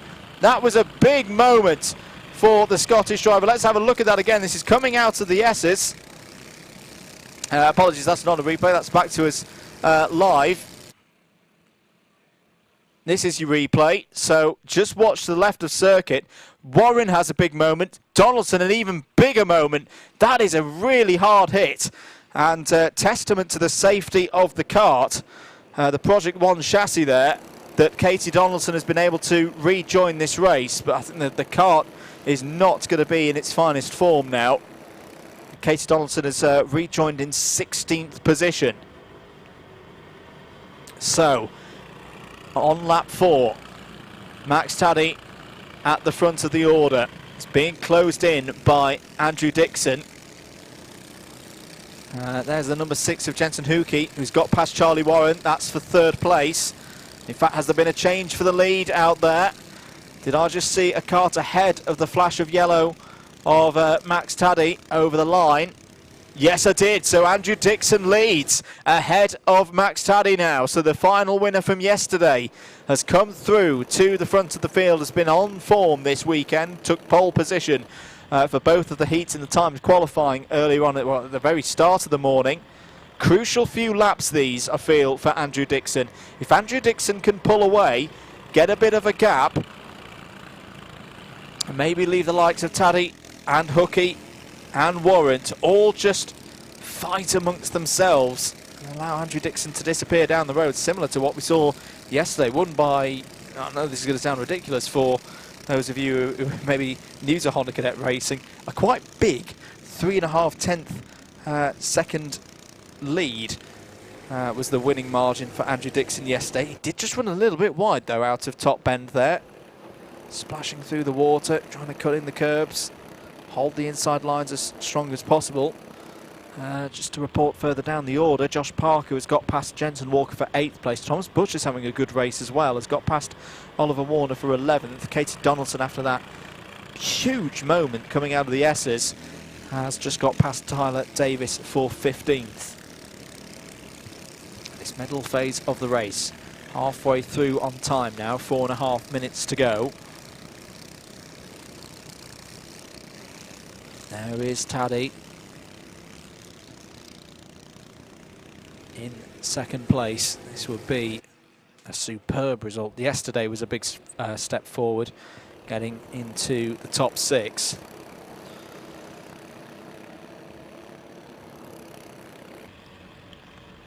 Out of the S as they come. Look at the height of the rooster tails. It's hard to believe that the rain has died down from where it was. It was quite literally bouncing about 15 minutes ago.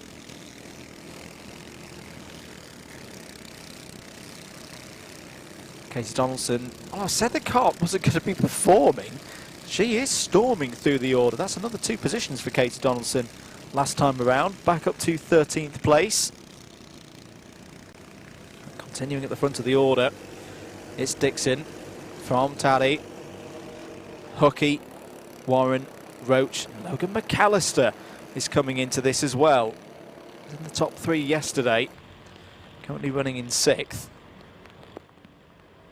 It hasn't felt like the best of Logan McAllister's days, but sometimes when you're in a championship battle, you manage to get good points out of one of those days. Those are the days that you look back at the end of the season and go, yep, that's where we won it or lost it. Was second in all races yesterday, as off there is the number 16, that's Ella Dixon. Gets back going again. That was probably lost 18th place as a result of that spin down at an now infamous Hans hairpin after a day like today. There is Logan McAllister, kart's number 3. He's got Hugh Roach just ahead. 2.5 minutes to go. We'll be keen to get through. Katie Donaldson has gained another position. He's now 12th. Has got past Oliver Warner on that last lap. 2 minutes 20 to go.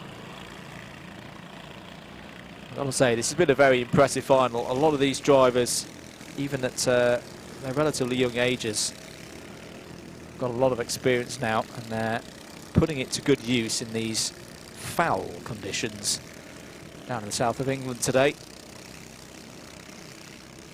Andrew Dixon's just looking in control. Really good control at the moment. 46.198 for Dixon last time around. Jensen Hookey has got through though. Jensen Hookey has got past Max Taddy. Now this is going to be a very intriguing next lap or so. What is the pace for Jensen Hookey today in final trim? Remember, was your finals winner at both finals at Rowrah at the start of the season. Hasn't won since then. He's very much been looking to get this championship bid back on track, and a final win today would not do any harm at all. It's actually been outside the top 3 in all finals since Rowrah. 4th in round 3, 10th in round 4, and then 4th again yesterday. Dixon responds though. New fastest lap of the race, 45.994. Gap is 2 seconds. Max Taddy still holding well in 3rd there, ahead of Charlie Warren. Taddy defending to the inside initially. Sweeps back across. It's okay, that's fine to do. Warren's a little bit deep.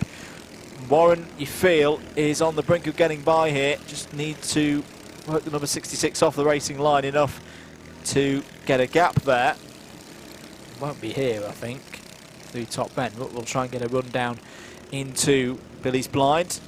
25 seconds to go. 2 laps then for the Honda Cadet final. Joel Bullen has got past Josh Parker for 7th place. Just see them towards the back of this shot. As up the inside there goes Charlie Warren. Is the move on into the S's? Yes, it is. So Charlie Warren through into 3rd place. Max Taddy in 4th. You can see how much they're struggling with the amount of water that's being thrown up. It's always the challenge when you're in the pack. To get your sight lines right, know where you need to brake, know where you need to turn in, whilst you've effectively got a bucket of water being thrown in your face. Andrew Dixon will see the last lap board in a short moment's time. Let's keep an eye on the number 22. We've already seen one winner fall off the road so far today on the last lap. The change for 3rd place is confirmed. But Andrew Dixon, this has been a superb final drive from Andrew Dixon. Really will have been disappointed with what happened in heat number 2 to spin out, lose all those positions. You can see Andrew Dixon's just gone through the hairpin now and into the horseshoe. He's got a good lead over Jensen Hookey. And well, before this weekend, he said the number 22 was going to take a double round victory. I think he would have got pretty long odds on that for a driver who had finished no higher than 5th in the final before this weekend. It's a double for Andrew Dixon, who takes round 6 of the Super One Honda Cadet Championship for 2022 here at Clay Pigeon. A brilliant weekend for the man from Ashtead. SAT Motorsport will be very, very happy with that result there. Jensen Hookey finishes in 2nd place. Charlie Warren is 3rd. Max Taddy in 4th place. 5th place for Logan McAllister, and crucially ahead of Hugh Roach. How important could that be in a few months' time? 6th place, as I say, to Roach. 7th for Joel Bullen. 8th Josh Parker. 9th Jensen Walker. 10th for Riley Till in a really strong final there for Honda Cadet. 11th for Thomas Butcher. Katie Donaldson survived that big moment coming out of the S's, takes 12th. Oliver Warner, Tyler Davison, Keane Sullivan also in the top 15. Maria Roberto in 16th. Leo Livings in 17th. Hugo Dyson 18th. Ella Dixon 19th. Austin Starley in 20th. And John Richardson was a retirement on the first lap in 21st. Well, we'll see the Honda Cadets again in a month's time when we're at Fulbeck for rounds 7 and 8 of this championship. And for now, we'll move on to the next category out on circuit, which will be the final for Junior Rok.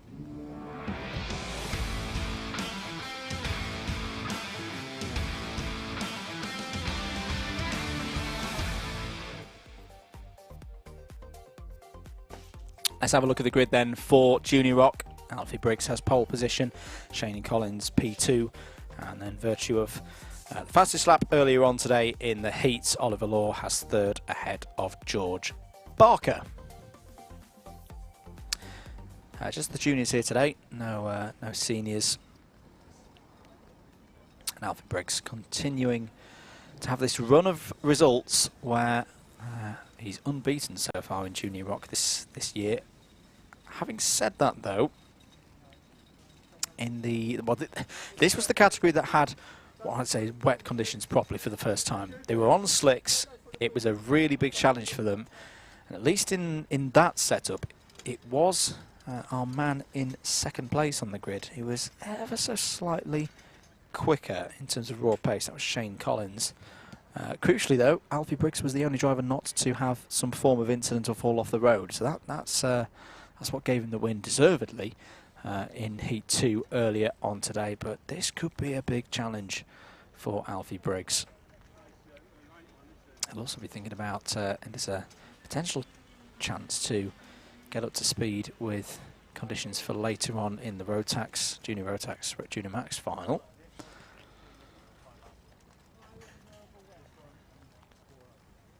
Whilst we're waiting, I'm looking to Adam. Are there any of the interviews that we have not played out yet that we'll have a watch of?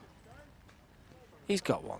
Let's have a look at our winner, not from Junior Rok yesterday, but our winner from Junior Rotax. Once again here at the podium at Clay Pigeon with our winner in Junior Rotax Max today, Finn Smith. Finn, a really good victory on a circuit that you know well. Yeah, it's just another day in it. I'm joking.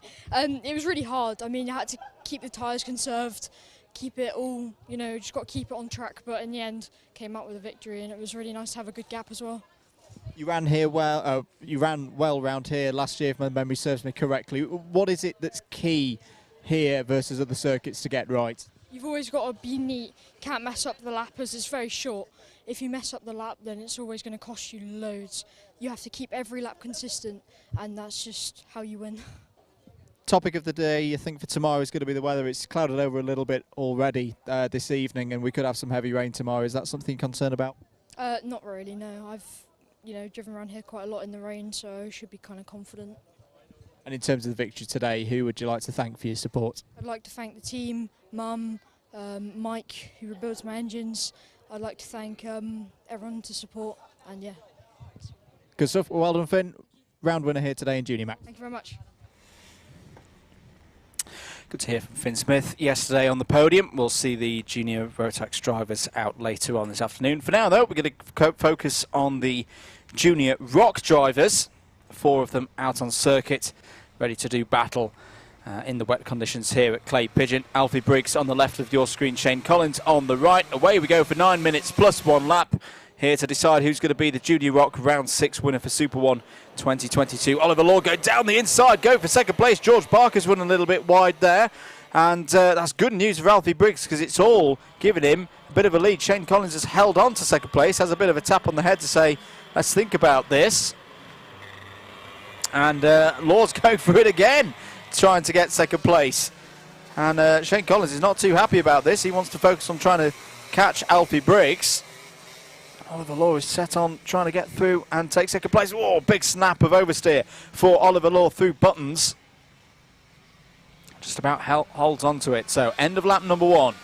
It is Briggs from Collins, Law, Barker. That is your 1, 2, 3, 4. There's a 1.3 second lead for Alfie Briggs at the end of that first lap.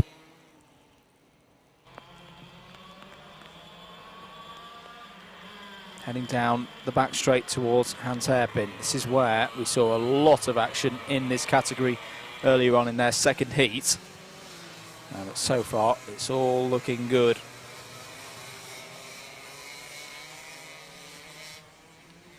I want to feel that this next period, in terms of the pace across these 4, what is it going to be like? It's probably worth noting as well that both our 2 leaders raced in the Rotax category earlier, and Briggs, again in treaded tyres conditions, not quite as wet as these. As George Parker's going down the inside of Oliver Law, having a look through the S's, and Briggs was slightly quicker than Collins. As big moment for Oliver Law. Good hold, really good hold. He'll lose a position to George Parker there, but that was a big moment for Oliver Law. All crossed up. Slight bit of oppo to get that one back under control, balancing it on the brakes and making sure that it wasn't another trip into the tyre barrier. Oliver Law has already visited on one occasion today. 6 minutes and 40 to go. The pace at the moment, very good for Briggs. 41.977. 2.5 seconds is his lead over Shane Collins. George Barker confirmed into third place now. You can see the amount of debris and marbles spread out on the outside of the course here. It's still very tricky if you go for the, what some would say, the traditional wet line of going out wide, because there's so much solid chunks of rubber. That'll have been from yesterday when we had really, really warm conditions. A lot of softer tyres being used this weekend due to the various tyre shortages for the preferred tyre suppliers across our classes. Speaking to some of the Rotax 177 drivers, for example, they're saying, yeah, we're actually really struggling with this. Oh, down the inside goes George Barker. That's a beautiful move. That's a brilliant move by George Barker. Hooked it to the inside, found the grip, and breezed by Shane Collins. Now, we did see that George Barker was strong in the wet conditions at Glan-Y-Gors a few weeks ago. Are we seeing it again here? Driver number 63 on a push here. George Barker, last time he was in this position was yesterday, as he took second place in that one. Well, I'll enjoy this result if he can hold on to it after the disaster that was the second heat. Got some of that rubber that we've been talking about, the big chunks of it. Look through here, just on the outside of the course. Particularly there, look at all the marbles that have been thrown up, and that's one of those that got caught in George Barker's brakes in the previous heat, and that's why he was having such trouble getting the kart stopped.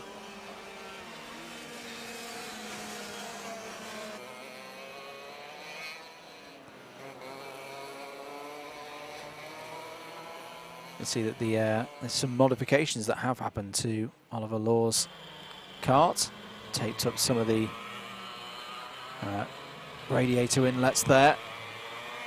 That's something that you see in a lot of modes of motorsport in these wet conditions. They don't need as much cool air flowing into the radiator because it's naturally a lot colder in these conditions, and all the water splashing around the powertrain components. I've got to say that Oliver Law's holding a good pace here. It's arguably the least experienced of these four drivers. And doing a 42.773 last time around. Got to say though, there was a slight concern I had for Alfie Briggs earlier in this race that, you know, it was going to be similar to heat number 2, but he's bounced back and proven me wrong yet again. 41.570 last time around for Briggs. There he is. Just again, just seems in control, like we've seen for most of his races in Junior Rok this year. I really do hope that we get to see Alfie race in some of the European and maybe even the Super Final later on in the year. Just deserve to. He's been racing in Europe on the Rotax scene in the last few months. The driver based down in Banbury will be happy with this, and it further moves him towards, I think it's probably fair to say, a likely Junior Rok title at this stage of the season. He's got good circuits for him coming up as well, particularly tracks closer to home such as Whilton Mill and Shenington. George Barker is having a good day today in terms of spirit and response. He's actually gone and set the fastest lap of the race so far, 41.329. It's a quarter of a second quicker than Briggs last time around. This is good stuff from George Barker. Alfie Briggs, who just missed out on the title last year. That was taken by Ollie Stilp in a display that went right down to the very end of the season, the very last race at Shenington. Stilp won out. Briggs is not going to want to have that again this year. That's why he is putting in a lot of hard work at this early stage of the season. Let's look to get this season, this title under control. So, I think it's fair to say he's going to have harder fight, harder set of circumstances in the Rotax competition. But for now, though, at least 3.6 seconds is his lead in this final for round 6 of the season. A new PB has actually just gone in from Briggs, 41.538.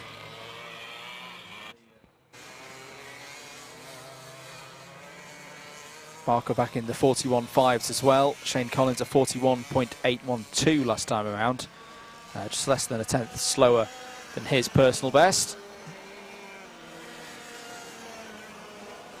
Oliver Law on your screens here, 4th place. Looking to break into the 41s, 42.442 last time around. In terms of those not at the circuits, weather report is, well, the fog that I was concerned about is not a concern anymore. It has properly lifted up and away from the circuit, and the rain level is less than we had earlier. But I think in terms of how much standing water is out there on circuit, the damage, if you could call it that, has already been done by the downpour that we had towards the back end of the IAME Bambino final. 2 more laps then for Alfie Briggs to complete here and take a 6th finals victory of the year in Junior Rok.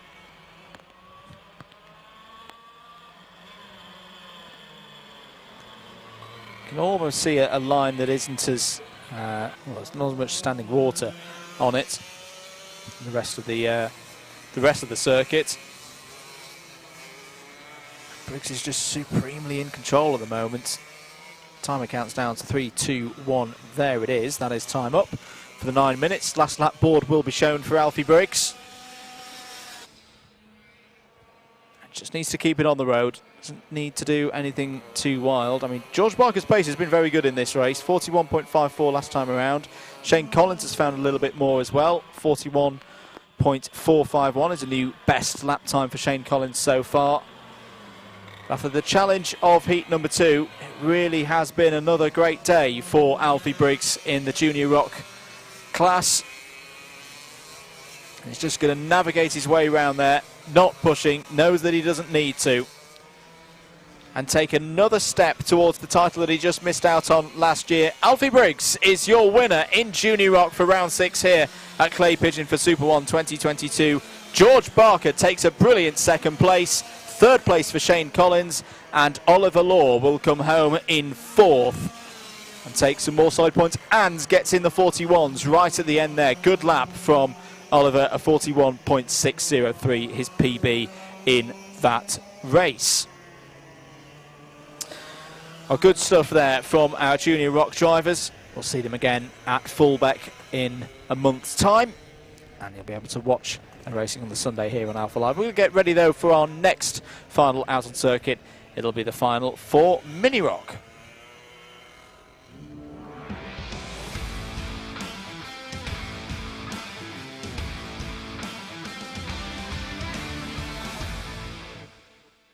Time to go racing in Mini Rok for their final here today at Clay Pigeon, and their starting grid looks a little bit like this. Charlie Benson has pole position, virtue of scoring 67 points from a possible 68 across the 2 heats held in the morning and early afternoon. Cooper Snedden joins him on the front row of the grid, a best final grid slot of the year so far for Cooper.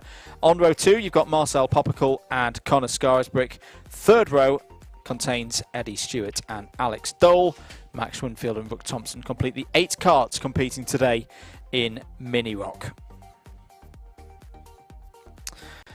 Finals victories so far this season in Mini Rok, and we should bear in mind that there are a couple of drivers not present today because they're racing elsewhere. Sam Woolley was your winner in round number 1 at Rowrah. Charlie Benson won on the Sunday in front of the Alpha Live cameras in round 2. GYG, it was all about Jarrett Clark, and he's one of our drivers not racing here today and definitely racing elsewhere. Took a clean sweep of all races at GYG, 6 out of 6, including 2 final victories at rounds 3 and 4. Charlie Benson was your winner yesterday in the final. And you've got to think for the young driver from Sunderland that this is a really important race. As I mentioned, no Sam Woolley here today, no Jarrett Clark. No Jacob Anslow, for example. No Christian Papp here today. This is a big, big race for Charlie Benson and Cooper Snedden. But Charlie Benson in particular, he needs a big score here. He needs to get one in the books, whilst his title rivals are elsewhere. I've just nearly seen a more experienced gentleman nearly come a cropper climbing over the retaining wall to my right here, just at the bottom of the dummy grid. Never mind that. Oof. He nearly fell off it. That's the last bit I'm going to say on that one. We've got 7 carts, have we? 1, 2, 3, 4. No, I think we have got 8. I think one of them's got a slightly dodgy transponder, perhaps. But there's the number 25, Charlie Benson, on your screens. Number 7 of Cooper Snedden on the outside. We have seen some good starts from P2 today. Are we set to go for this race? That's a very quick start that's been done there, and it's been waved green. So away we go for 9 minutes plus 1 lap for the Mini Roks. We see them come round and see who's in the lead. It's Snedden. So Cooper Snedden has taken the lead in the early stage of this one. There's a spinner towards the back, and Charlie Benson is involved. I think he might have been, is it Rok Thompson who's gone round towards the back there? No, Rok Thompson is there. So we've got Snedden, we've got Scarisbrick, we've got Poppercall coming through the horseshoe. I think it's the number 45, it's Eddie Stewart. So Eddie Stewart has had a problem on the first lap there. But it was not a good start for Charlie Benson. I wonder if it was just something down towards Billy's blind, because he's down in 6th place. That really has put the cat among the pigeons now. Here's Cooper Snedden leading. Hasn't had a final win so far this season. Had the incident in round 1. Meant he was classified 12th and also missed the start of racing for round number 2. Was 7th in round 2, 7th again for round 3, 5th in round 4 and 4th yesterday. So it has been an upward trend for Cooper Snedden so far this year.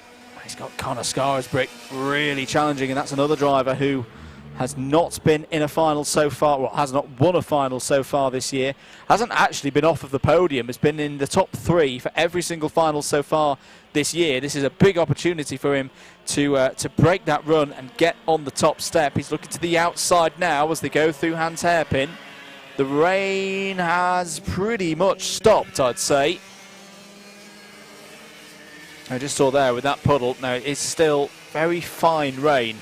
There's a yellow flag out. Who is that off in the wall? I think it's Alex Dole. Alex Dole has not come round at the end of lap number 2. So sadly, Alex Dole, the privateer on the Kart Republic chassis, is out of this race.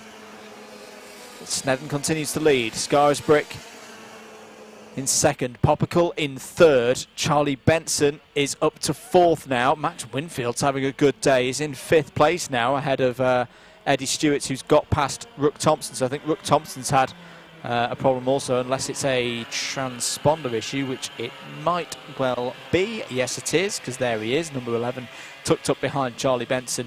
So actually Rok Thompson is in 5th.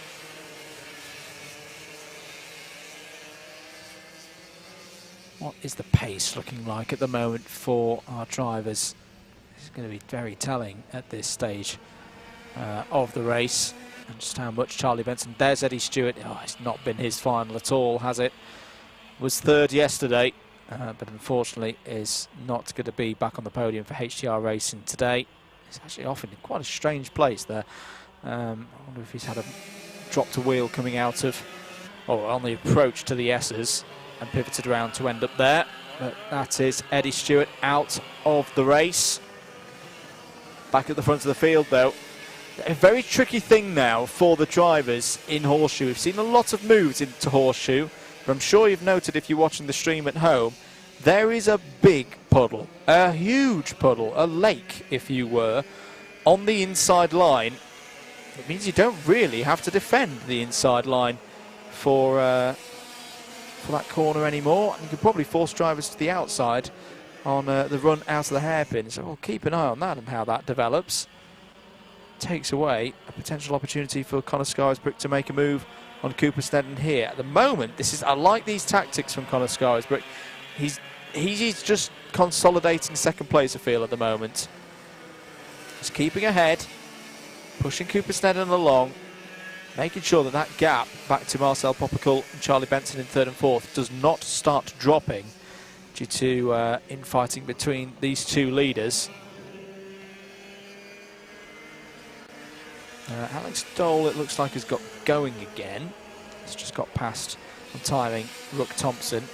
Rok Thompson has also got going again. It's just come over the line, but it was a 3 minutes lap. Is he battle for third place? Marcel Popical, and that's Rok Thompson. Sorry, I keep forgetting that Rok Thompson's had a transponder issue. Rok Thompson has got ahead of Charlie Benson. So Thompson now going for third place, trying to do a bit of a switchback in his Daniel Ricciardo kart. He's on the outside now for Buttons, cuts back again, and we've not seen many of these today, but that is an overtake through top bend. Very good stuff indeed from Rok Thompson. There's a little check back.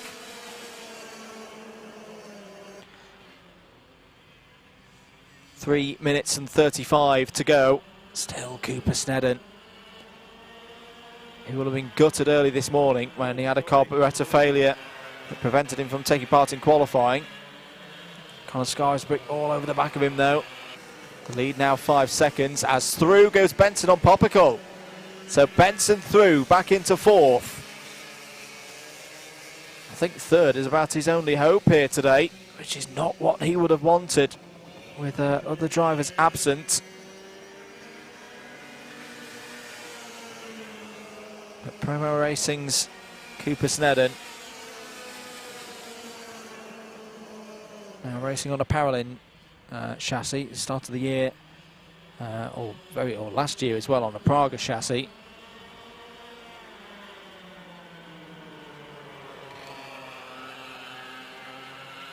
Down the back straight they go. Benson holds that position ahead of Popical, but they just do not seem to be able. I should state as well, it's not confirmed yet, but I'm fairly certain that Rok Thompson has had a transponder issue. That's why he's showing us 3 laps down at the moment. That'll be rectified shortly. 2 minutes and 15 to go. You can see that Benson is pushing hard here, trying to keep ahead. And Max Winfield, this is a very good final from Max. It's really grown into the day, particularly in these conditions that are not easy and ever-changing. So to say, I think the sun is actually trying to come out here. And it's not something that I was expecting when the fog was thick. It was about 90 minutes ago.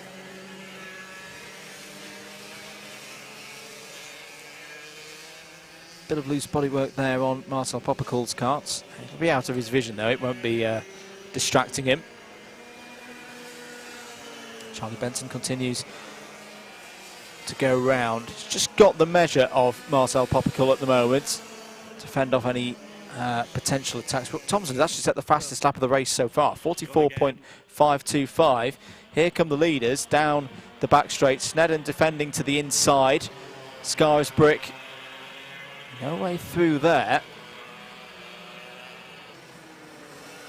There's still that large puddle on the inside of the entry 2 horseshoe that's preventing any dives down the inside. It's similar to what we saw with Cooper Snedden earlier in the second heat, when he took that win ahead of Charlie Benson. So with the time on the clock, that's going to be close as to whether they get another one in or not. But if they do, it'll be this lap plus 2 more. Cooper Snedden still looking in control here. Not looking panicked. Has a calm check over the shoulders, just defends to the inside and moves back to the wet racing line. Just seems in such control here. Is soaking up the pressure. It's the same as the Sutum Noda, soaking up the amount of water still being kicked up around this circuit. So let's see, are they going to get another lap in here? If they've got 1 second on that clock, they will go round an extra time. It is going to be very close on the line as, oh dear, is off there. We are going to get an extra lap. Just trying to tell who that is. It's not Charlie Benson. It's potentially Rok Thompson, is it? After such a sterling effort. Or is it Alex Dole again? I think it might be Alex Dole again who's had a bit of an off there.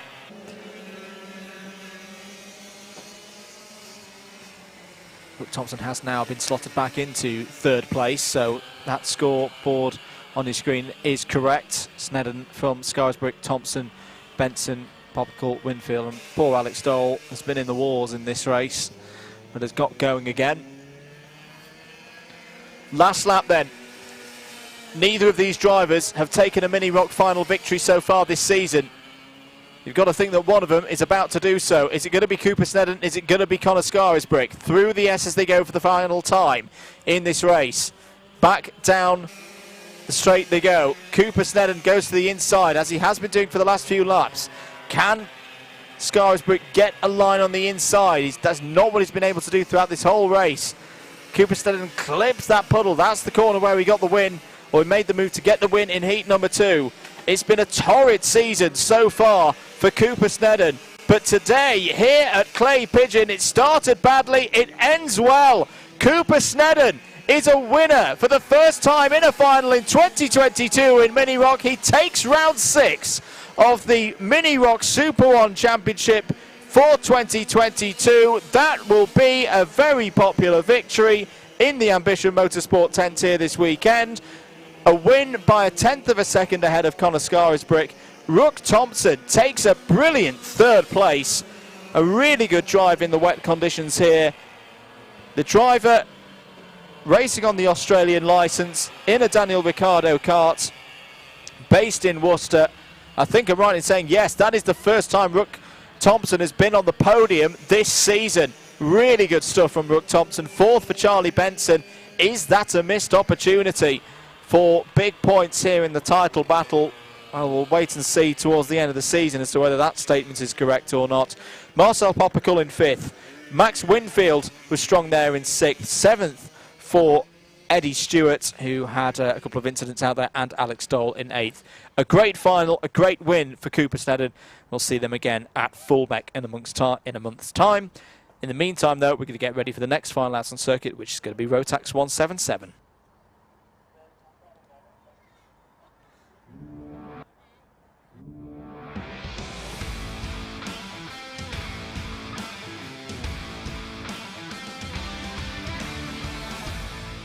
Let's have a look at the grid then for Rotax 177. Oliver Appleby has pole position. Ian Branfield alongside on the front row. Hayden Cater and Max Davies on row 2. Sammy Marlam and Scott Clee on row 3.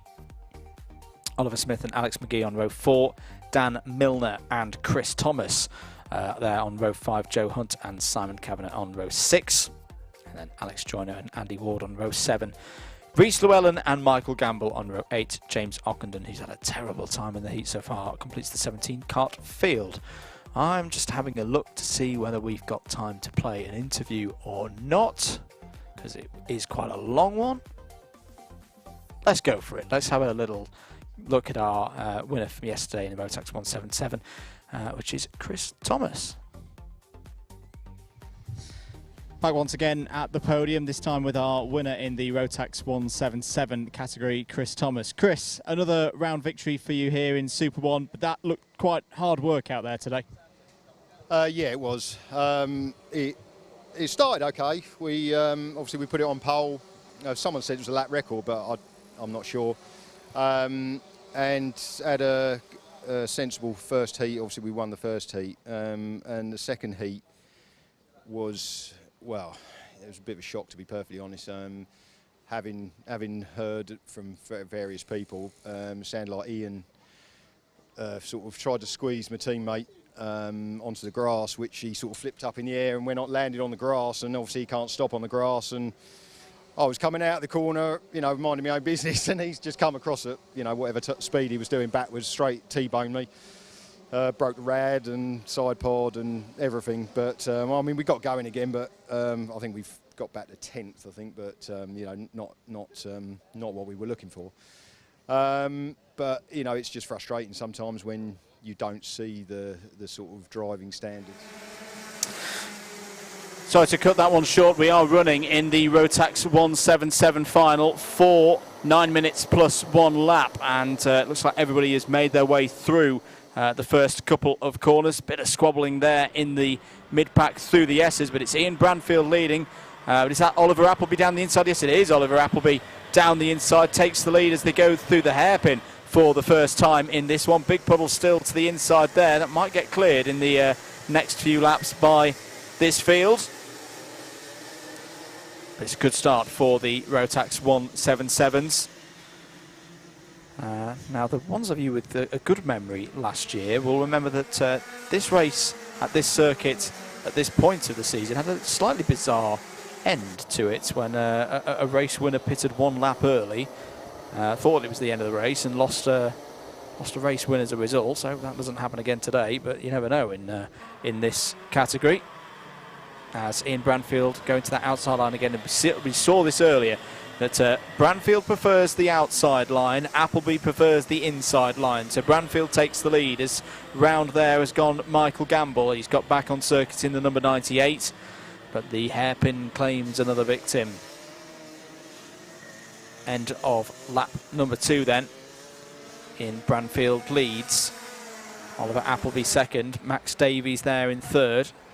Virtue of that great performance in Heat 2 that he put in. Max Davies performed really strongly during round 4, was on the podium last time out in front of the Alpha Live cameras. Now let's see it again, and this time, now that is a very clever piece of driving. Appleby initially using the inside line to get the grip and then switch to the outside line, block off Ian Branfield. Brave move from Oliver Appleby. Had to be absolutely precise with where he put the kart there, but he did it brilliantly, and he's rewarded with the lead. Lead change confirmed. Appleby from Branfield, Max Davies in third, Scott Clee in fourth, Oliver Smith is up to 5th place. Looking further down the order, Alex McGee is trying to move up through the order. He's gained a position. I think there's been a problem out there for Dan Milner because he's just fallen a long way down the order and set a lap time that's about 10 seconds off the pace of where these drivers should be at the moment. So everybody, including Chris Thomas and Simon Cavan and James Ockenden, have moved up. James Ockenden's having a much better race this time around. Had incidents in both of the heats, but is already up to 11th in this one. In this final, Appleby sets a new fastest lap of the final so far, 42.282, ahead of Ian Branfield. Who else is going quickly in the mid-pack? All the top 6, 7, 8, 9 are all in the 42s.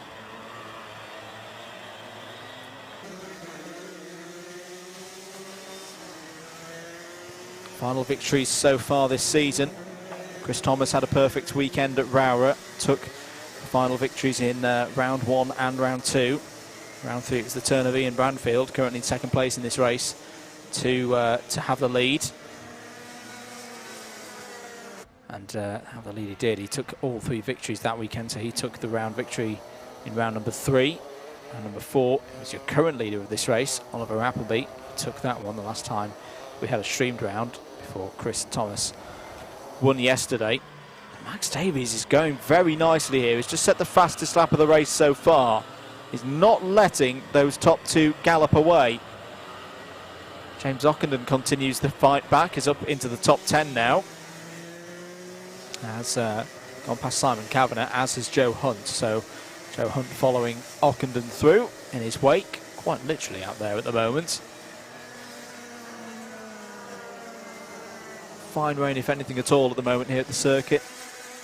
Clouds definitely lifting.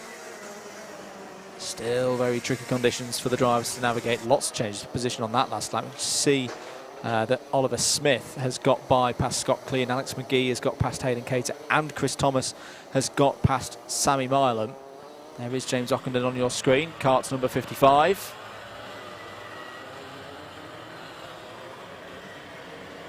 On the Alonso chassis, the man from Ockham.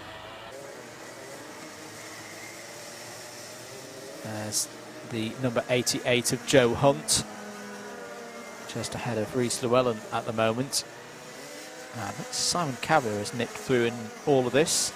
It's around 10th, 11th, 12th places. There is Cabinet, number 83. Driver who's stepped up to this level. Has done a lot of racing in the Club 100 Heavyweight Sprints Championship, which of course rounds of you can watch here on Alpha Live. And all content and all streaming days here on Alpha Live. If you missed any of the action, don't worry, you can watch it back once YouTube has rendered and uploaded the full stream. Give it a day or so and it'll be back up on the channel for you. Do make sure you've clicked that subscribe button and given the stream a like if you haven't already done so. Thank you for your continued support here at Alpha Live and DDMM. If you enjoyed the commentary, at @MM across your social media platforms. 3 minutes of this race to go. Oliver Appleby in control of it at the moment, ahead of Ian Branfield. Max Davies going for another top 3 on a Sunday. There's an interesting fight just ahead of James Ockenden. Cater, Thomas and Milan over 8th place at the moment. It's a good move there down the inside from Alex Joyner. Oh, as round has gone Michael Gamble again. I think that's down at Billy's blind. New fastest lap of the race. There's a little bit of pace started to come back into this circuit. 41.826. That's the first time we've seen a 41 for quite a while. So Oliver Appleby putting that one in. Sammy Marlin has got past Chris Thomas. So the KPR Motorsport drivers switching positions there. Now I just wonder, is there a bit of team tactics at play here? I think Chris Thomas knows this is going to be a dropped score. This is going to be one of his 2 rounds across the course of the year that he would hope to drop from the score. And is there a bit of a rear gunner tactic being played now with Sammy Marlin to get him a little bit further up the order? Best result in a final so far this year for Sammy is a couple of 6th places. One at Rowrah, one at Glan-Y-Gors.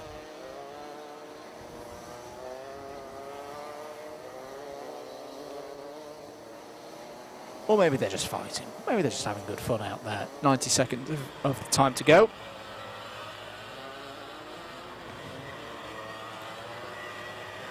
Thomas looking to the outside there. This is 8th place they're fighting over at the moment. Hayden Cater just ahead of them. A driver from Southend. The leaders really are in a class of their own at the moment. Behind Davies, there's a nearly 4 second gap to Oliver Smith, who's on for a good finish here. Was 7th yesterday in the final. My first appearance of the year in a final. Or first appearance in Super One, I should say, for Oliver Smith. Further improving to this position would be good for him. There's the number 6. Sammy Marlin was having a little go at Hayden Cater there, and actually Scott Cleese coming back towards them.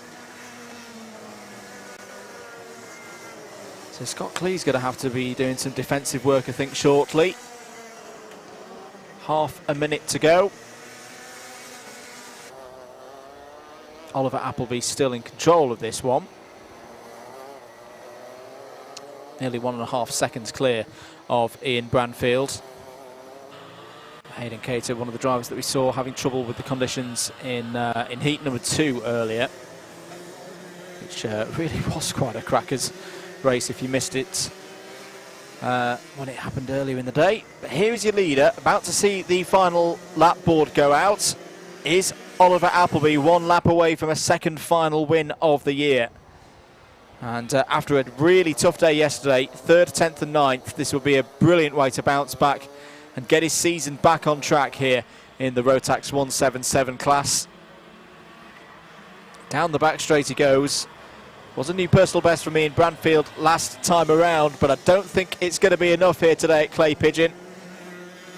Just 3 corners to go for Oliver Appleby. There's one of them. Buttons and then top bend next. And what a brave drive this has been today. KPR Motorsport will be very pleased about it. There was a prediction yesterday that if it's not Chris Thomas, it'll be another one of the KPR Motorsport gang in first position, and it is. Oliver Appleby wins round 6 of the Super One Rotax 177 Championship for 2022. 0.8 of a second clear of Ian Branfield. It's another good day for Ian Branfield. Third, another podium on a Sunday in front of the cameras for Max Davies. Fourth for Oliver Smith. It's a good result for Oliver. Fifth for Alex McGee, who will be the top rookie here today. And another strong final result for Alex. And that means he's in the top 5 in 2 finals this weekend. Hayden Cater was next up in 6th. Scott Cleese 7th. Sammy Milan 8th. Not the day that Chris Thomas would have wanted, but he did say yesterday when we were having a chat with him in the interview pen that he wasn't looking forward to the wet conditions. He'll hopefully chalk this one off for his title bid at the end of the year as a drop, but 9th place for Chris Thomas today. James Ockenden fights back to 10th place from the back of the grid. 11th for Joe Hunt. 12th for Alex Joyner. Dan Milner had problems in the final, finishes in 13th. Rhys Llewellyn in 14th. Andy Ward, Simon Kavanagh and Michael Gamble were your 17 runners in, or completed the 17 runners in that race. Good stuff from the Rotax 177s. A second win of the year for Oliver Appleby. We'll see them once again at Fulbeck in a month's time. Meanwhile, though, we're going to get ready for our next final, which will be the 9 minutes plus 1 lap final for Minimax.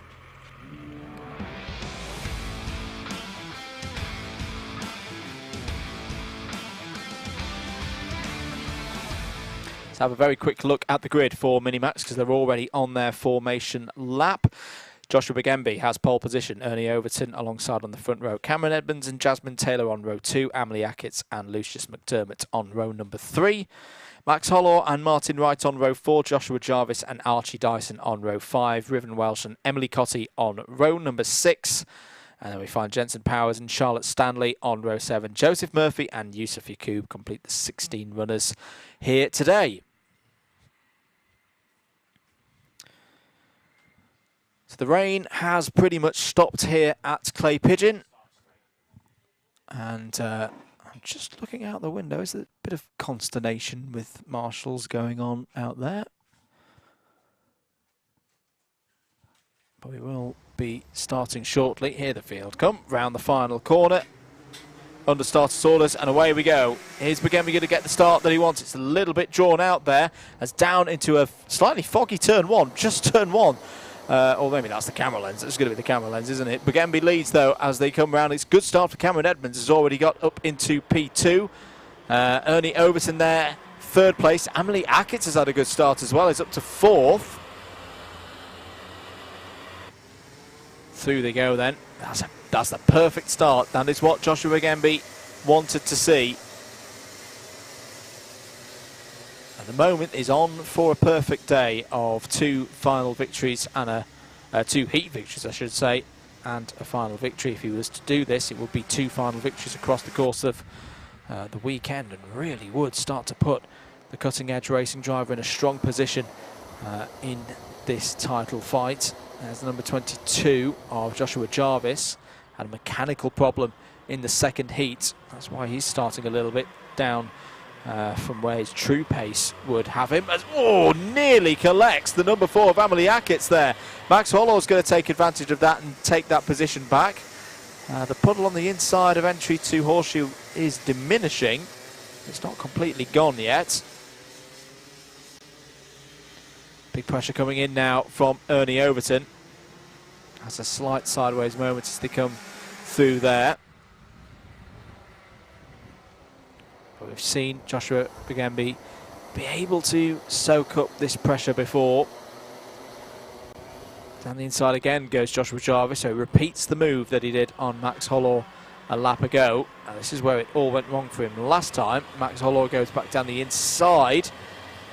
Jarvis gives him room, and actually that's a really good round the outside defence to just carry the speed, pinch Hollor against the apex there, and run off the corner to retain the position. Mechanical flag for second place. Mechanical flag for Ernie Overton. Now, let's try and see what this is about. Is it another rear bumper? We saw a rear bumper hanging off earlier. Or is it exhaust? Is the exhaust slightly out of position? Couldn't quite tell from that that shot. I think it's exhaust. I think the exhaust, just looking at the right-hand corner as we're looking at it, is not quite in the right spot. You can see the 180-degree bend, I think, is just hanging down a little bit if you compare it to the other karts. So if that's a bracket, and into the pits comes Ernie Overton. His race is over. That is a real shame for Newquay's Ernie Overton. Was looking to get a best finals result of the year so far and improve on the 2/3 that he got at Rowrah, but it will not be today. He has to pull off the circuit virtue of a mechanical flag. So that leaves Cameron Edmonds second on the road. It's been off the podium in finals all so far this year. And I think we've got an opportunity here for quite a few drivers to get their PBs so far in Super 1 2022. Amelie Ackett's has not been in the top 3 in a final all year so far.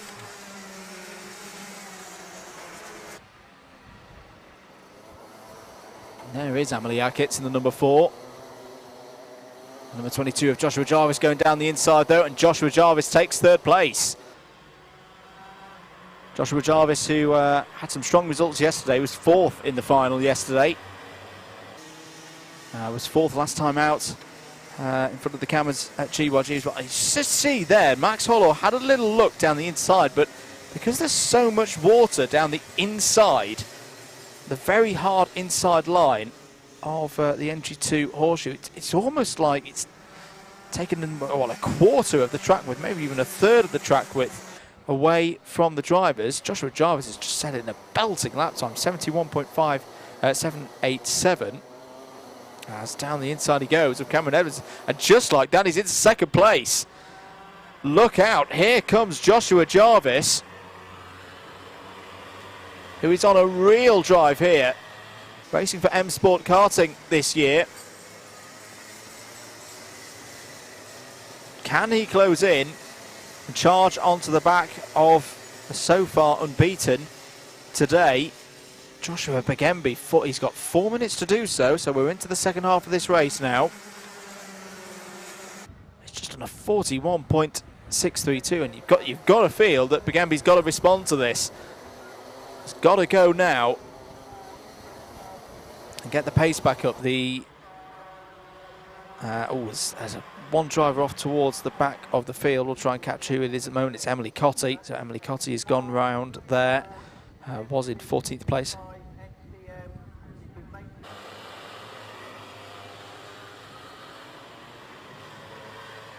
Back on circuit now. Just looking at the sector times. Bagembi is responding. 31.502 last time around through the first 2 sectors compared to Joshua Jarvis. But it's the 3rd sector. The 3rd sector has to run kind of out of horseshoe and round buttons and top bends. Joshua Jarvis is really strong. Really, really strong. Took 3/10 almost out of Bagembi last time around. And now Bagembi, it was 3/4 of a second his lead. I think it's more like half a second.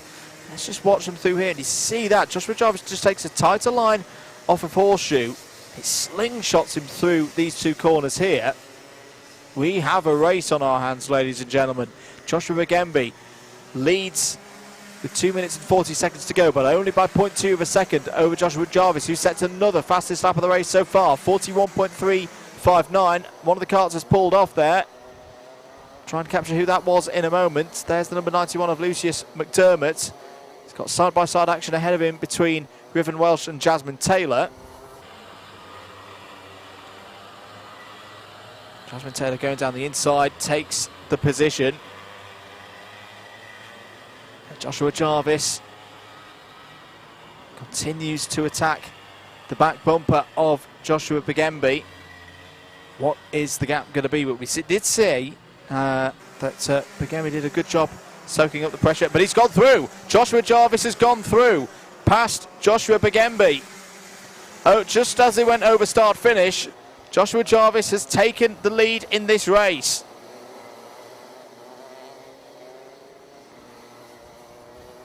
1 minute and 40 seconds to go then. Can Joshua Bagembi fight back here? Here they are. Jarvis and Bagembi.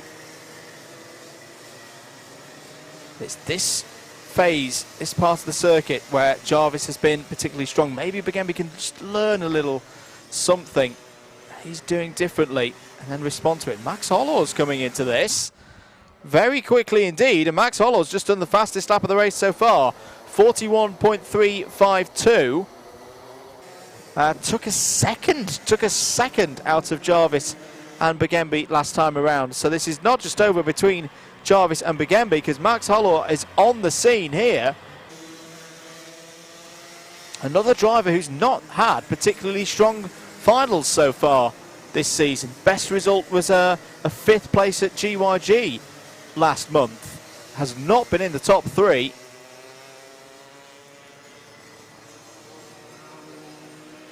Bit of a mistake there from Bagembi. Maybe under attack here from Max Holloway as they go into Billy's. No, Bagembi just holds the cart a little bit to driver's right to hold that line. At the moment he does look to be struggling. I don't know whether it's a tyres thing. And the Bagembi's just not got the grip at the moment on his set of wet tyres. Max Holloway doesn't go down the inside because, again, it's still very slippery and very greasy. Just wondering, is there a little bit of a different sheen to the tyres on Bagembi's car, particularly the rears? Almost a bit of graining. I've not really seen or experienced much of that before in this level, but we are on the last lap now. The back end of Bagembi's car does not seem happy at all in terms of its body language. What is happy is the car to Joshua Jarvis, and its driver is pretty happy as well. Just controlling the pace now. Bagembi defends to the inside, has a bit of a snap there. Is there going to be space for Hall to get through? But Joshua Jarvis, well, we saw a bit of this pace in the second heat, where he had a mechanical flag, so it wasn't a great result, but the single lap speed was very, very good, and he's carried that into this final, round the final corner. Joshua Jarvis is going to take the win and takes round 6 of the Minimax Super 1 Championship for 2022. Very good stuff indeed. Max Holloway got Joshua Bagembi on the line, so it's second for Max Holloway today. A best result of the season so far in any race, and it's a final, so that's a brilliant score for Max. Joshua Bagembi on the podium again. It's more solid points for the driver from St Albans, with still a lot of the racing to go here this season. Cameron Edmonds finishes in 4th. Amelie Ackett's a strong result in 5th, one of her best of the year so far. Martin Wright in 6th, 7th for Jasmine Taylor, 8th for Riven Welsh, 9th for Lucius McDermott, 10th for Joseph Murphy, 11th for Yusuf Yacoub, 12th for Jensen Powers, 13th Emily Cotty, 14th Archie Dyson, 15th Charlotte Stanley, and then Ernie Overton was a retirement after a mechanical flag.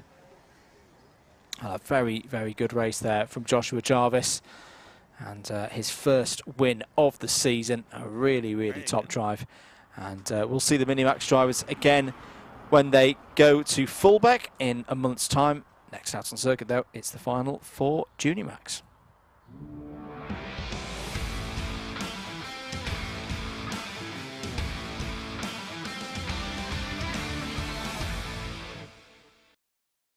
Getting ready then for the final in the Rotax category for Junior Max. Finn Smith has pole position, Billy Edgecombe alongside on the front row. Alfie Briggs and Jake Howarth go from row 2, Ethan Bentley and Sam Ardolino on row 3.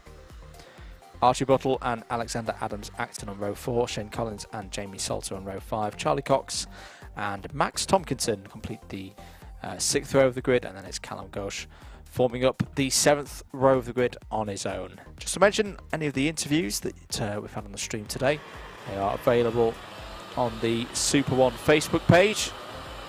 You go give them a watch. And the drivers on their formation lap.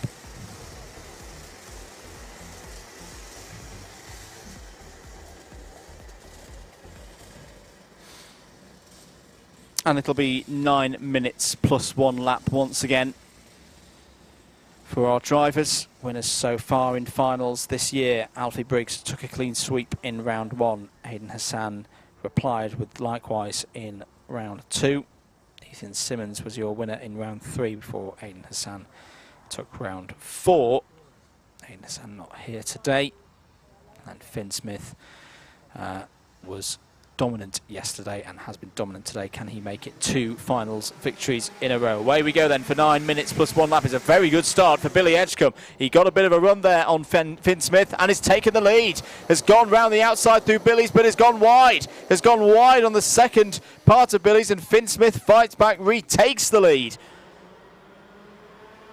Really forceful start there from Billy Edgecombe.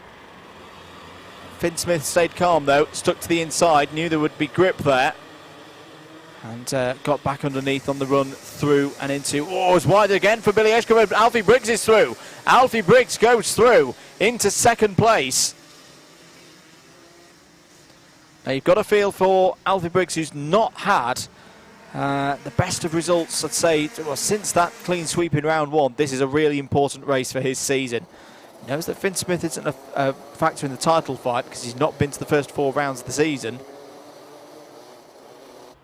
He's really, to get his title bid back on track, he has got to beat everybody else today. Jake Howarth go down the inside, 3 wide there, and forcing Billy Edgecombe out wide as well.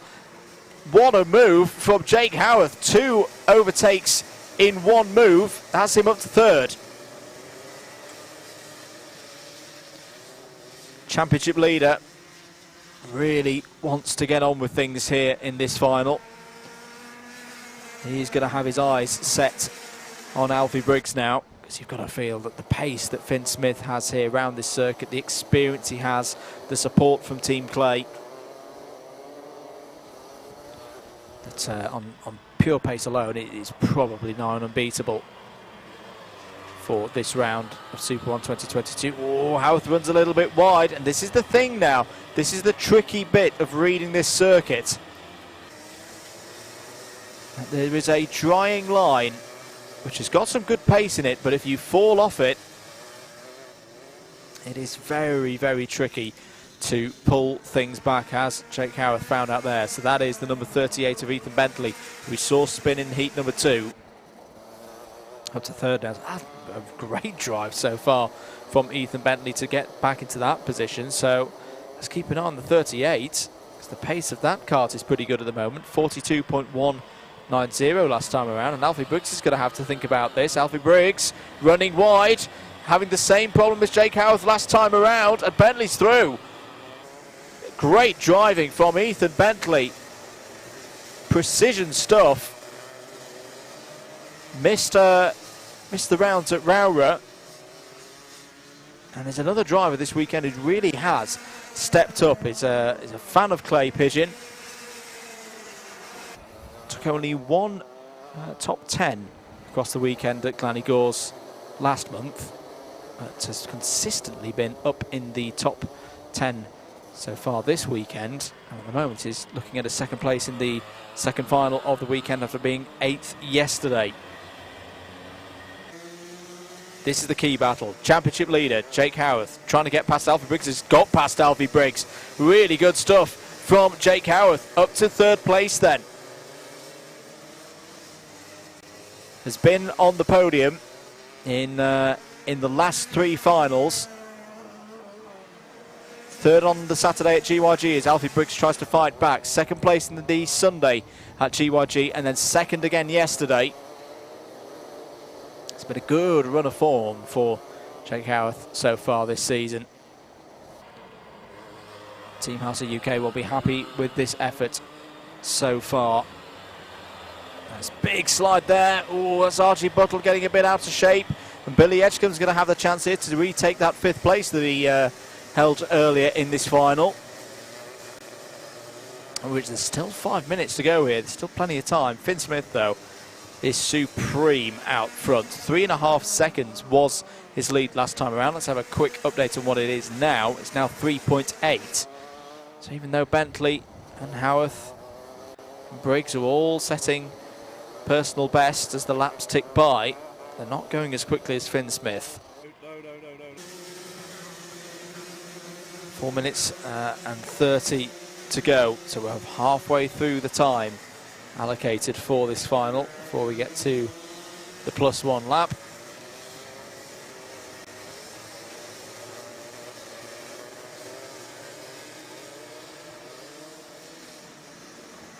There's Alfie Briggs, 4th place still as he goes around top bend. He's got Archie Buttle behind. And the number 24, another driver who's had his first Super 1 running of the year this weekend, so unfortunately won't be part of the title fight. I hope we see Archie Buttle back later on this season, whether it be at Fulbeck, Whilton Mill or Shenington. All meetings where you can watch the action on the Sunday here on Alpha Live. And if you've joined the commentary as well, at @MM across your social media networks, do give us a like, a follow, and all that business. Really does help us out. Shane Collins, by the way, has got past Alexander Adams-Acton, so that's Shane Collins in the number 10, up to 8th place now. Buttle is closing in on Briggs here.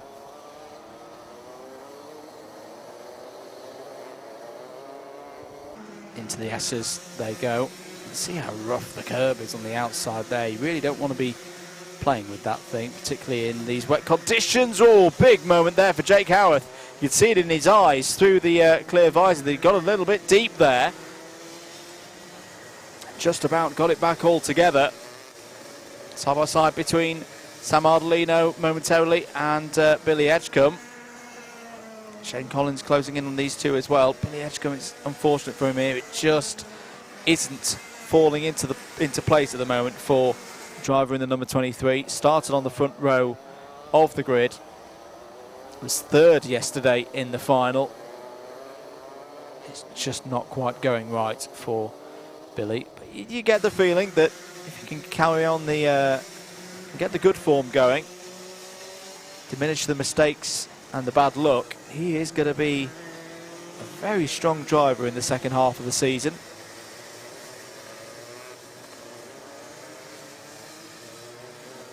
He's got some fast drivers to fight off here in the shape of Sam Ardolino and Shane Collins. 2 minutes to go, penultimate race of the day, the Junior Max final. Finn Smith in full control, 5 seconds clear of Ethan Bentley in 2nd place, who's on for a best finals result, in fact a best final of, or best result of any race so far this season.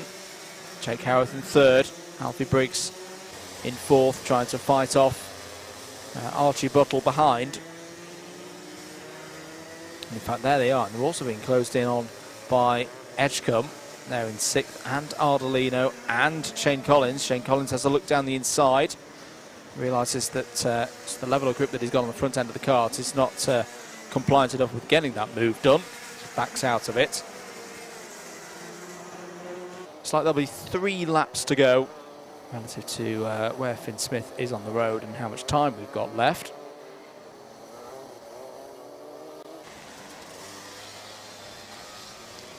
You see Alexander Adams-Acton at the back of that queue, number 18, on for another top 10 result here if you can keep going. He's got some 2.7 seconds ahead of Callum Gersh. He's come from the back of the grid, has gained a few positions, is now into the top 10. New PB went in last time around from Ethan Bentley. The pace is good relative to the rest of the field. He's holding there in 2nd place. Jake Howarth, that's a big lap from Jake, 41.990, best lap time for him so far.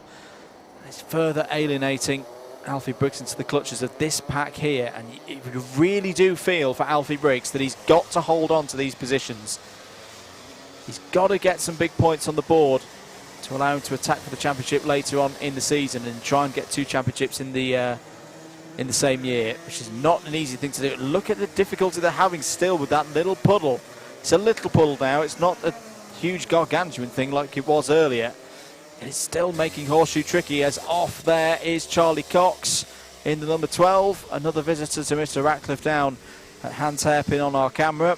Last lap board has been shown to the leader. Who is here? Finn Smith. Knows this circuit very well, of course. Great to have him back this weekend in Super 1, and he's put on quite a show. in Rotax machinery. It's going to be a perfect weekend for Finn Smith. Even if he was to lose the engine now, he could cruise over the line and still win it. 2 from 2. What an effort from Finn Smith. Finn Smith wins round 6 of the Super 1 Junior Max Championship for 2022 and completes the perfect weekend. 3 wins today, 3 wins yesterday. You cannot ask for better than that. Ethan Bentley takes second. Third for Jake Howarth. These are important points coming in right now as we reach the halfway stage of this season. Alfie Briggs in 4th. Billy Edgecombe gets 5th right at the end ahead of Archie Buttle there in 6th. Sam Ardolino 7th. Shane Collins in 8th. Alexander Adams-Acton in 9th. Callum Ghosh in 10th. Max Tompkinson in 11th. Jamie Salter in 12th. And Charlie Cox, after that late spin, finishes in 13th. Well, Finn Smith came into this weekend with a lot of confidence, and he's delivered with a superb set of results, and hopefully we see him back for more racing later in the season, because it's always great to see Finn race. But we'll see the Junior Max drivers later on in the season when we're at Fulbeck for the next stream on the 3rd of July. Last race of the day is coming up here though, here at Clay Pigeon, and it'll be the final for Rotax Max. The seniors are out next.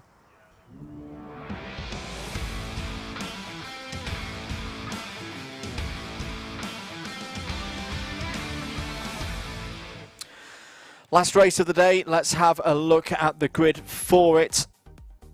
And again, this is going to be another really interesting race with Joe Weaver, championship leader, on pole position. Yesterday's final winner, Alex Holgate, joins him on the front row. Cameron Crockett has been very quick today. Lost a first heat victory due to a penalty, but starts this one on row 2. Alongside him is Jack Maidment. Daniel Jones and Ben Page there on row 3. Kieran Gianelli and Joshua Valance are on the 4th row of the grid. Carl Dunford and Tom Taylor, both of those drivers had retirements in the first heat, so that's why they're down there on row 5. Nathan Gutsey and Isaac Lord are on row number 6. And then when we go to round 7, we find Kai Darayanani and Alicia Bradshaw. Millie Hart and Max Martin start on row 8 of the grid. Harry James and Gino Cook on row 9, and it's an 18 kart field. Finals winners so far this season. Joe Weaver took a brilliant set of victories at Rowrah. Louis Weaver then took the final victories for round number 4. And then, as we say, Alex Holgate was yesterday's winner for round number 5. Away we go then, last race of the day, 9 minutes. No, we don't, because it's a false start. Yes, Alex Holgate was your winner by 0.4 of a second, ahead of Jack Maidment. Carl Dunford was 3rd. Isaac Lord 4th, and Daniel Jones, your top rookie, in 5th. 6th yesterday for... Oh, big incident! Oh, a huge crash on the back straight involving the number 66 of Carl Dunford. Now, what happened there? Carl is okay. He's out of the kart. I think he's probably a bit more shocked than anything, just as we are in the box. Now, that was an enormous hit. I don't know whether it was a case of drivers towards the back weren't quite ready for others checking up, but Carl Dunford, I think he's out. He is out of this race. The race has started, and Alex Holgate leads it down into turn 1 with Joe Weaver in 2nd place. And away we go then for 9 minutes. In fact, a shortened race time, I think, ever so slightly. No, it is 9 minutes plus 1 lap. That really was a horrible hit for Carl Dunford. And the good news is he is okay. That's the most important thing. The race continues, though. I'm just having a very brief look back in the comms box as to what happened there, whilst Alex Holgate leads from Cameron Crockett. And yeah, just seen what it was. So I think it was a case of drivers checking up. Carl Dunford went right, but went onto a very wet curb that then launched him into the barrier on the right hand side and then back into the circuit. We are going to go full course caution here. with Alex Holgate in the lead of the race. Cameron Crockett P2, Joe Weaver P3. So the race is neutralised.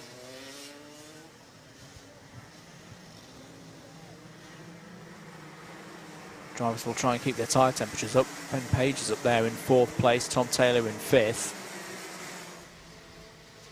And I think this may be for, well, there is Carl Dunford, still in his kart, but hasn't taken this restart, so I don't think he's going to be able to get back into the race.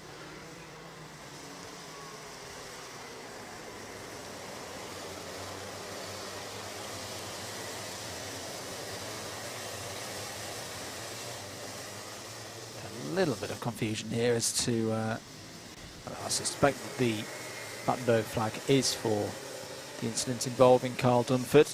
He's still sat in his kart.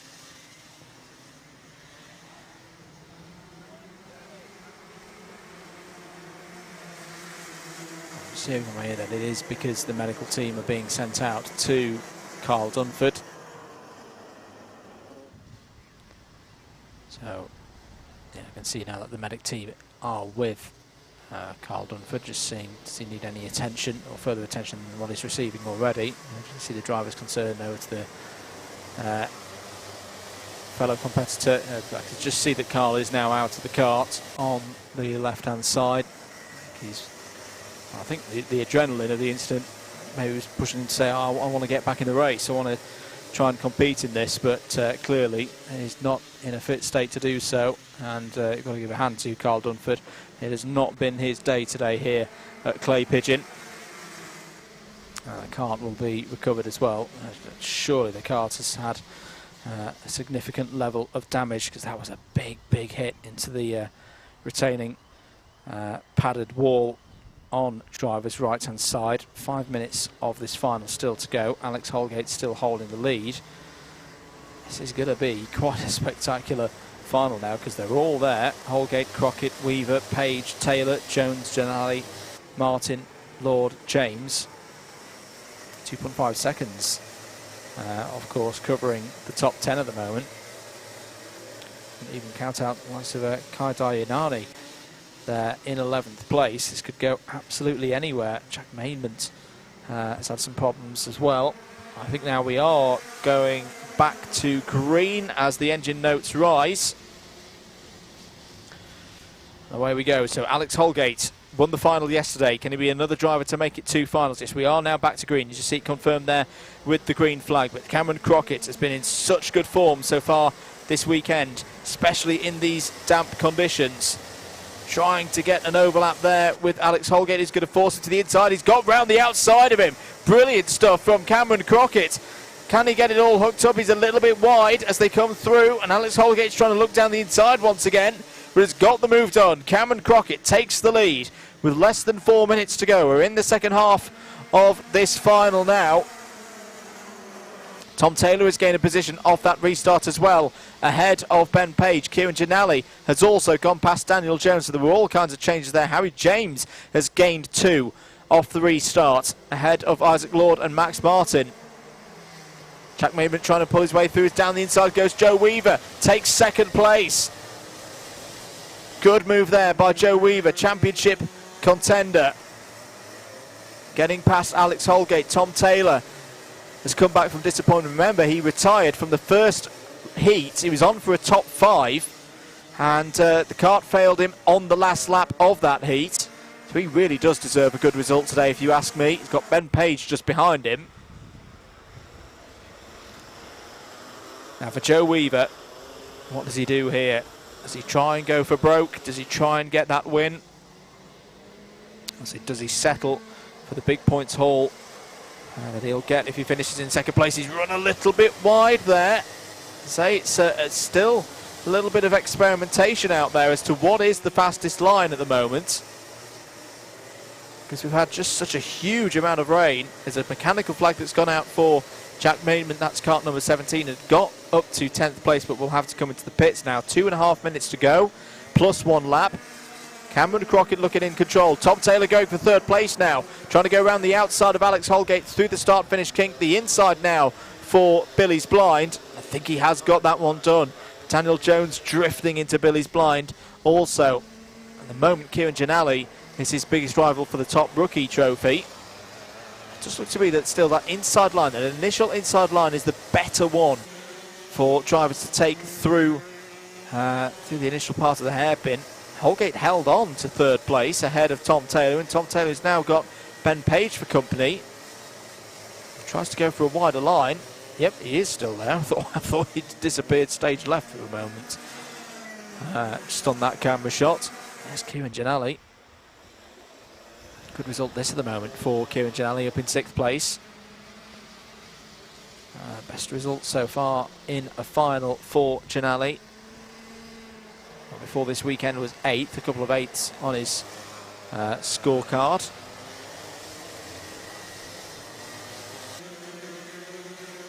It was classified in 18th yesterday in the final after some post-race penalties for front fairings not being positioned correctly. We are getting towards the end of this race now, and here again Alex Holgate trying to hold on to P3, get a second podium in a row this weekend.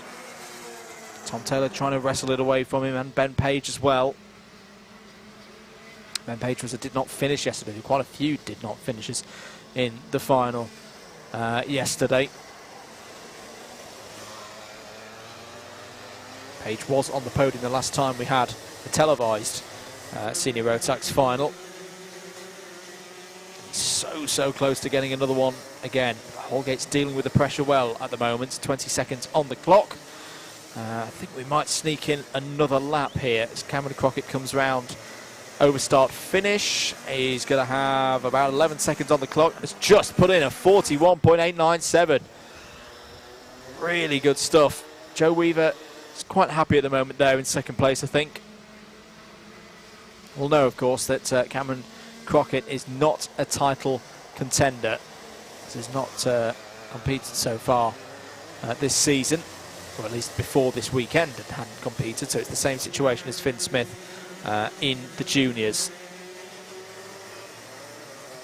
Cannot mathematically be expected to be in that mix, having missed 4 rounds and only 2 rounds are dropped. But the last lap board is about to go out for Crockett. 1.5 seconds was his lead. In fact, Joe Weaver's just responded. Just popped in a 41.792, so he's finishing the race strongly. Still, Alex Holgate holding on. You can see Tom Taylor just nudging him around Billy's blind there. That was quite clever from Alex Holgate. He's just holding it on the apex, compromising Tom Taylor's exits from corners. He's defending very, very well here. Wants that second podium trophy in a row this weekend. But Cameron Crockett coming around now through buttons for the final time in the last race of the day.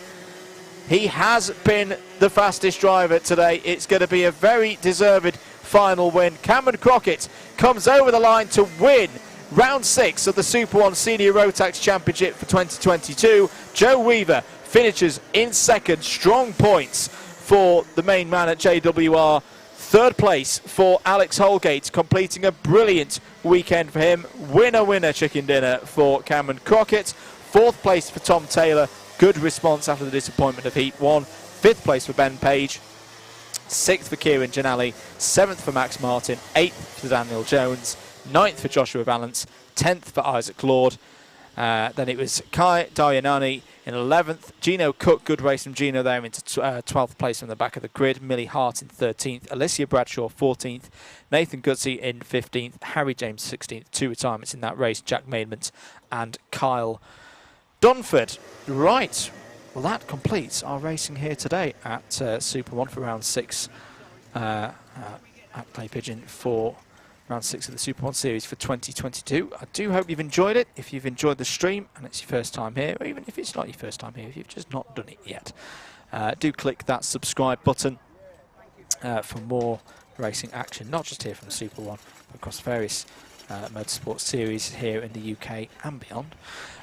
Big thanks to our crew here today, Adam Chapman, Harry Booker, John Ratcliffe, Tom Glover and Jake Grubb, who've all been running around and doing the cutting of the cameras, the operating of the cameras, particularly today because they've had some rough conditions out there. So big thanks to them, because without them I could not do my job. Big thanks to everyone at Super One.